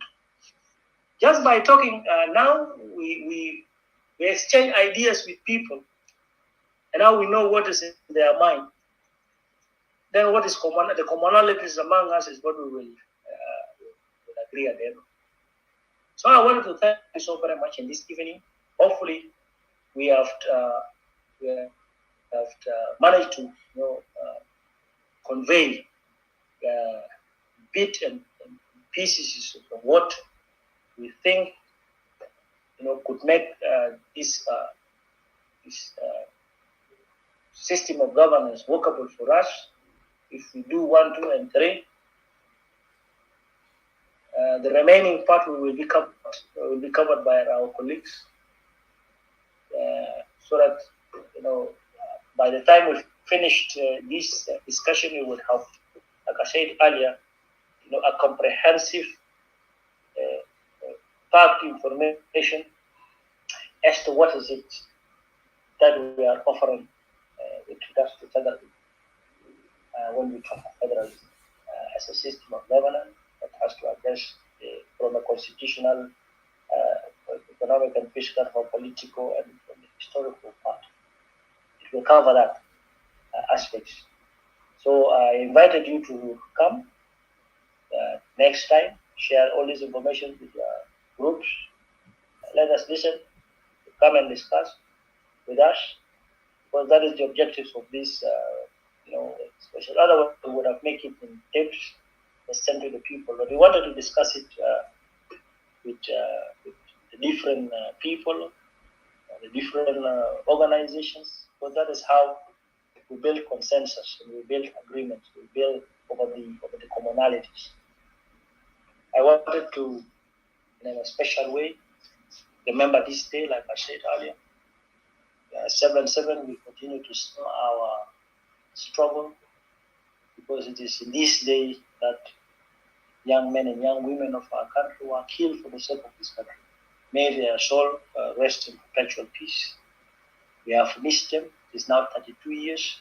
Some of us are still living with the pains of it, because we lost our dear ones. But it is all for the sake of our history. It's a priceless sacrifice. We can't honor them better unless you put this country right in its rightful path. And I think we are bound to duty by this. This is our responsibility. Thank you so very much, Teresa. Good evening, good morning, and good night, wherever you are. May the Almighty that we worship in heaven and earth continue to bless you all and your families. May the struggle continue for a better South Sudan. Nas Gua, people's power, Ashan Beletna, Kula Nangu, down bash, shukran. Yeah, ناس جوا. Yeah, شكرا كتير Compatriot Dominic. نشكرك البرزنتيشن بتاعك الليلة كان جميل جدا. نشكر زمنك as well. وأنا متأكد إنه بعدين في ناس اللي هيجي يستمعوا للغرفة وبرضه هيستمعوا للفيديو هناك. في announcement ده من compatriot Simon Andrea Boldoza. He's saying he's announcing for the room tomorrow about reflecting back on the 13 years of of our independence. He said it will be at the 8:30 a.m. Mountain Standard Time, of course the US. بمعنى ده هيكون لنا هنا بميسا ولا حاجة زي كده. So the announcement اللي هو يجي يتكلم فيه. Of course there are also some other topic soon we are going to talk about it during this week before before Sunday, especially this issue of the bill, and people of South Sudan should really reject it, with big no. Yeah, so أنا بنشكركم كلكم أخواني وأخواتي. إحنا كان غلطنا في حق زول بنتأسف، لكن هدف بتاعنا إحنا دايرين نوصل المعلومة بالذات عن الفدرالية، النظام الفدرالي للجنوبين كله. وإحنا ما يعني will not give up. We'll continue to spread the news of the federal system. The federal system, it's a system that can actually help us if we as the people of South Sudan. When Father Santorlino Ohore, as is the speaker of the South Sudan caucus in the Sudanese parliament, when he raised the issue of the federalism, he said we are asking only for federal system. We are not asking for separation. You see, he said the federal system will keep Sudan as one country. And then he proceeded again, and he said, if you guys are accusing us of separation, the separation, the self-determination is a concept that is given to people who are actually, vulnerable as well in the world. And if that time comes, and the people of South Sudan decide to vote in that self-determination, there is no power to stop them. So if our forefathers were talking about the federal system and they mentioned about the self-determination, which we actually got the independence through it, why not federal system? And at the end of the day, who is going to implement or actually establish this? It's the elites who are wise. Okay? So that's why we have to do it. And we have to be prepared when you're yearning to have an independent state, and you're yearning to have a democratic state, and you're yearning to have, a country that respects human rights and so on. You have also to be prepared for everything. You see, now we are a failed state. How are you going to rescue this? We know that the country has so many sicknesses. That's why we're looking for all the medication that can now come and enable us to uproot this sickness out. Because this child that is here is always getting sick each time. Indu موضوع بتاع جان، عنده موضوع بتاع نظام حكم، عنده موضوع بتاع اقتصاد، عنده موضوع بتاع عدم الأمن، وعنده موضوع ده كله ده أنت هتحطه كيف؟ هتحطه في شكل واضح وإحنا نواجه حاجة ده ما مشكلة بس جوا وبس، لكن ده حاجة تنفذ وإحنا قاعد ننفذ شنو؟ أهداف بتاع الآباء بننفذه. في ناس طبعا اللي هم دايرين status quo to continue because they want to dominate. Domination ده خلى السودان ينفصل لدولتين. So we have to solve this problem, and I'm sure we're able to do that. فالناس اللي بيتكلموا إنه يا أخي federalism is a kokora, no. What Kir is doing right now currently is the kokora. If you don't know, what he's doing now is the kokora. Some people are benefiting, some are not. Some people are first-class citizens, some are not. Some people are, to be treated like animal, and others are to be treated like kings. And people of South Sudan will not accept that. With that being said, my brothers and sisters, I will end this session here today with this very short song from Compatriot Mido. Almighty God, have mercy on our people. Give us wisdom and power to liberate our nation from oppression, to achieve peace and prosperity that will ensure freedom, justice, and equality. National Salvation Front will struggle to restore unity, dignity, and power to the people of our nation that preserve diversity and establish a federal democratic South Sudan. We shall honor the blood of our martyrs forevermore. Always nice, Goa people power.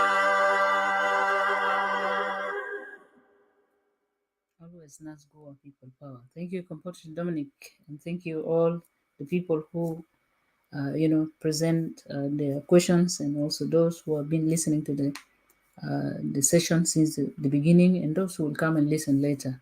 God bless you. Good night, Compatriot Dominic. Next week we're going to be with Ambassador Fares Matthew in this the same time, and we'll start at 6 p.m. Juba local time. Yeah, thank you very much. I'm going to end the room. First, I'll start with the video live here, and then end here the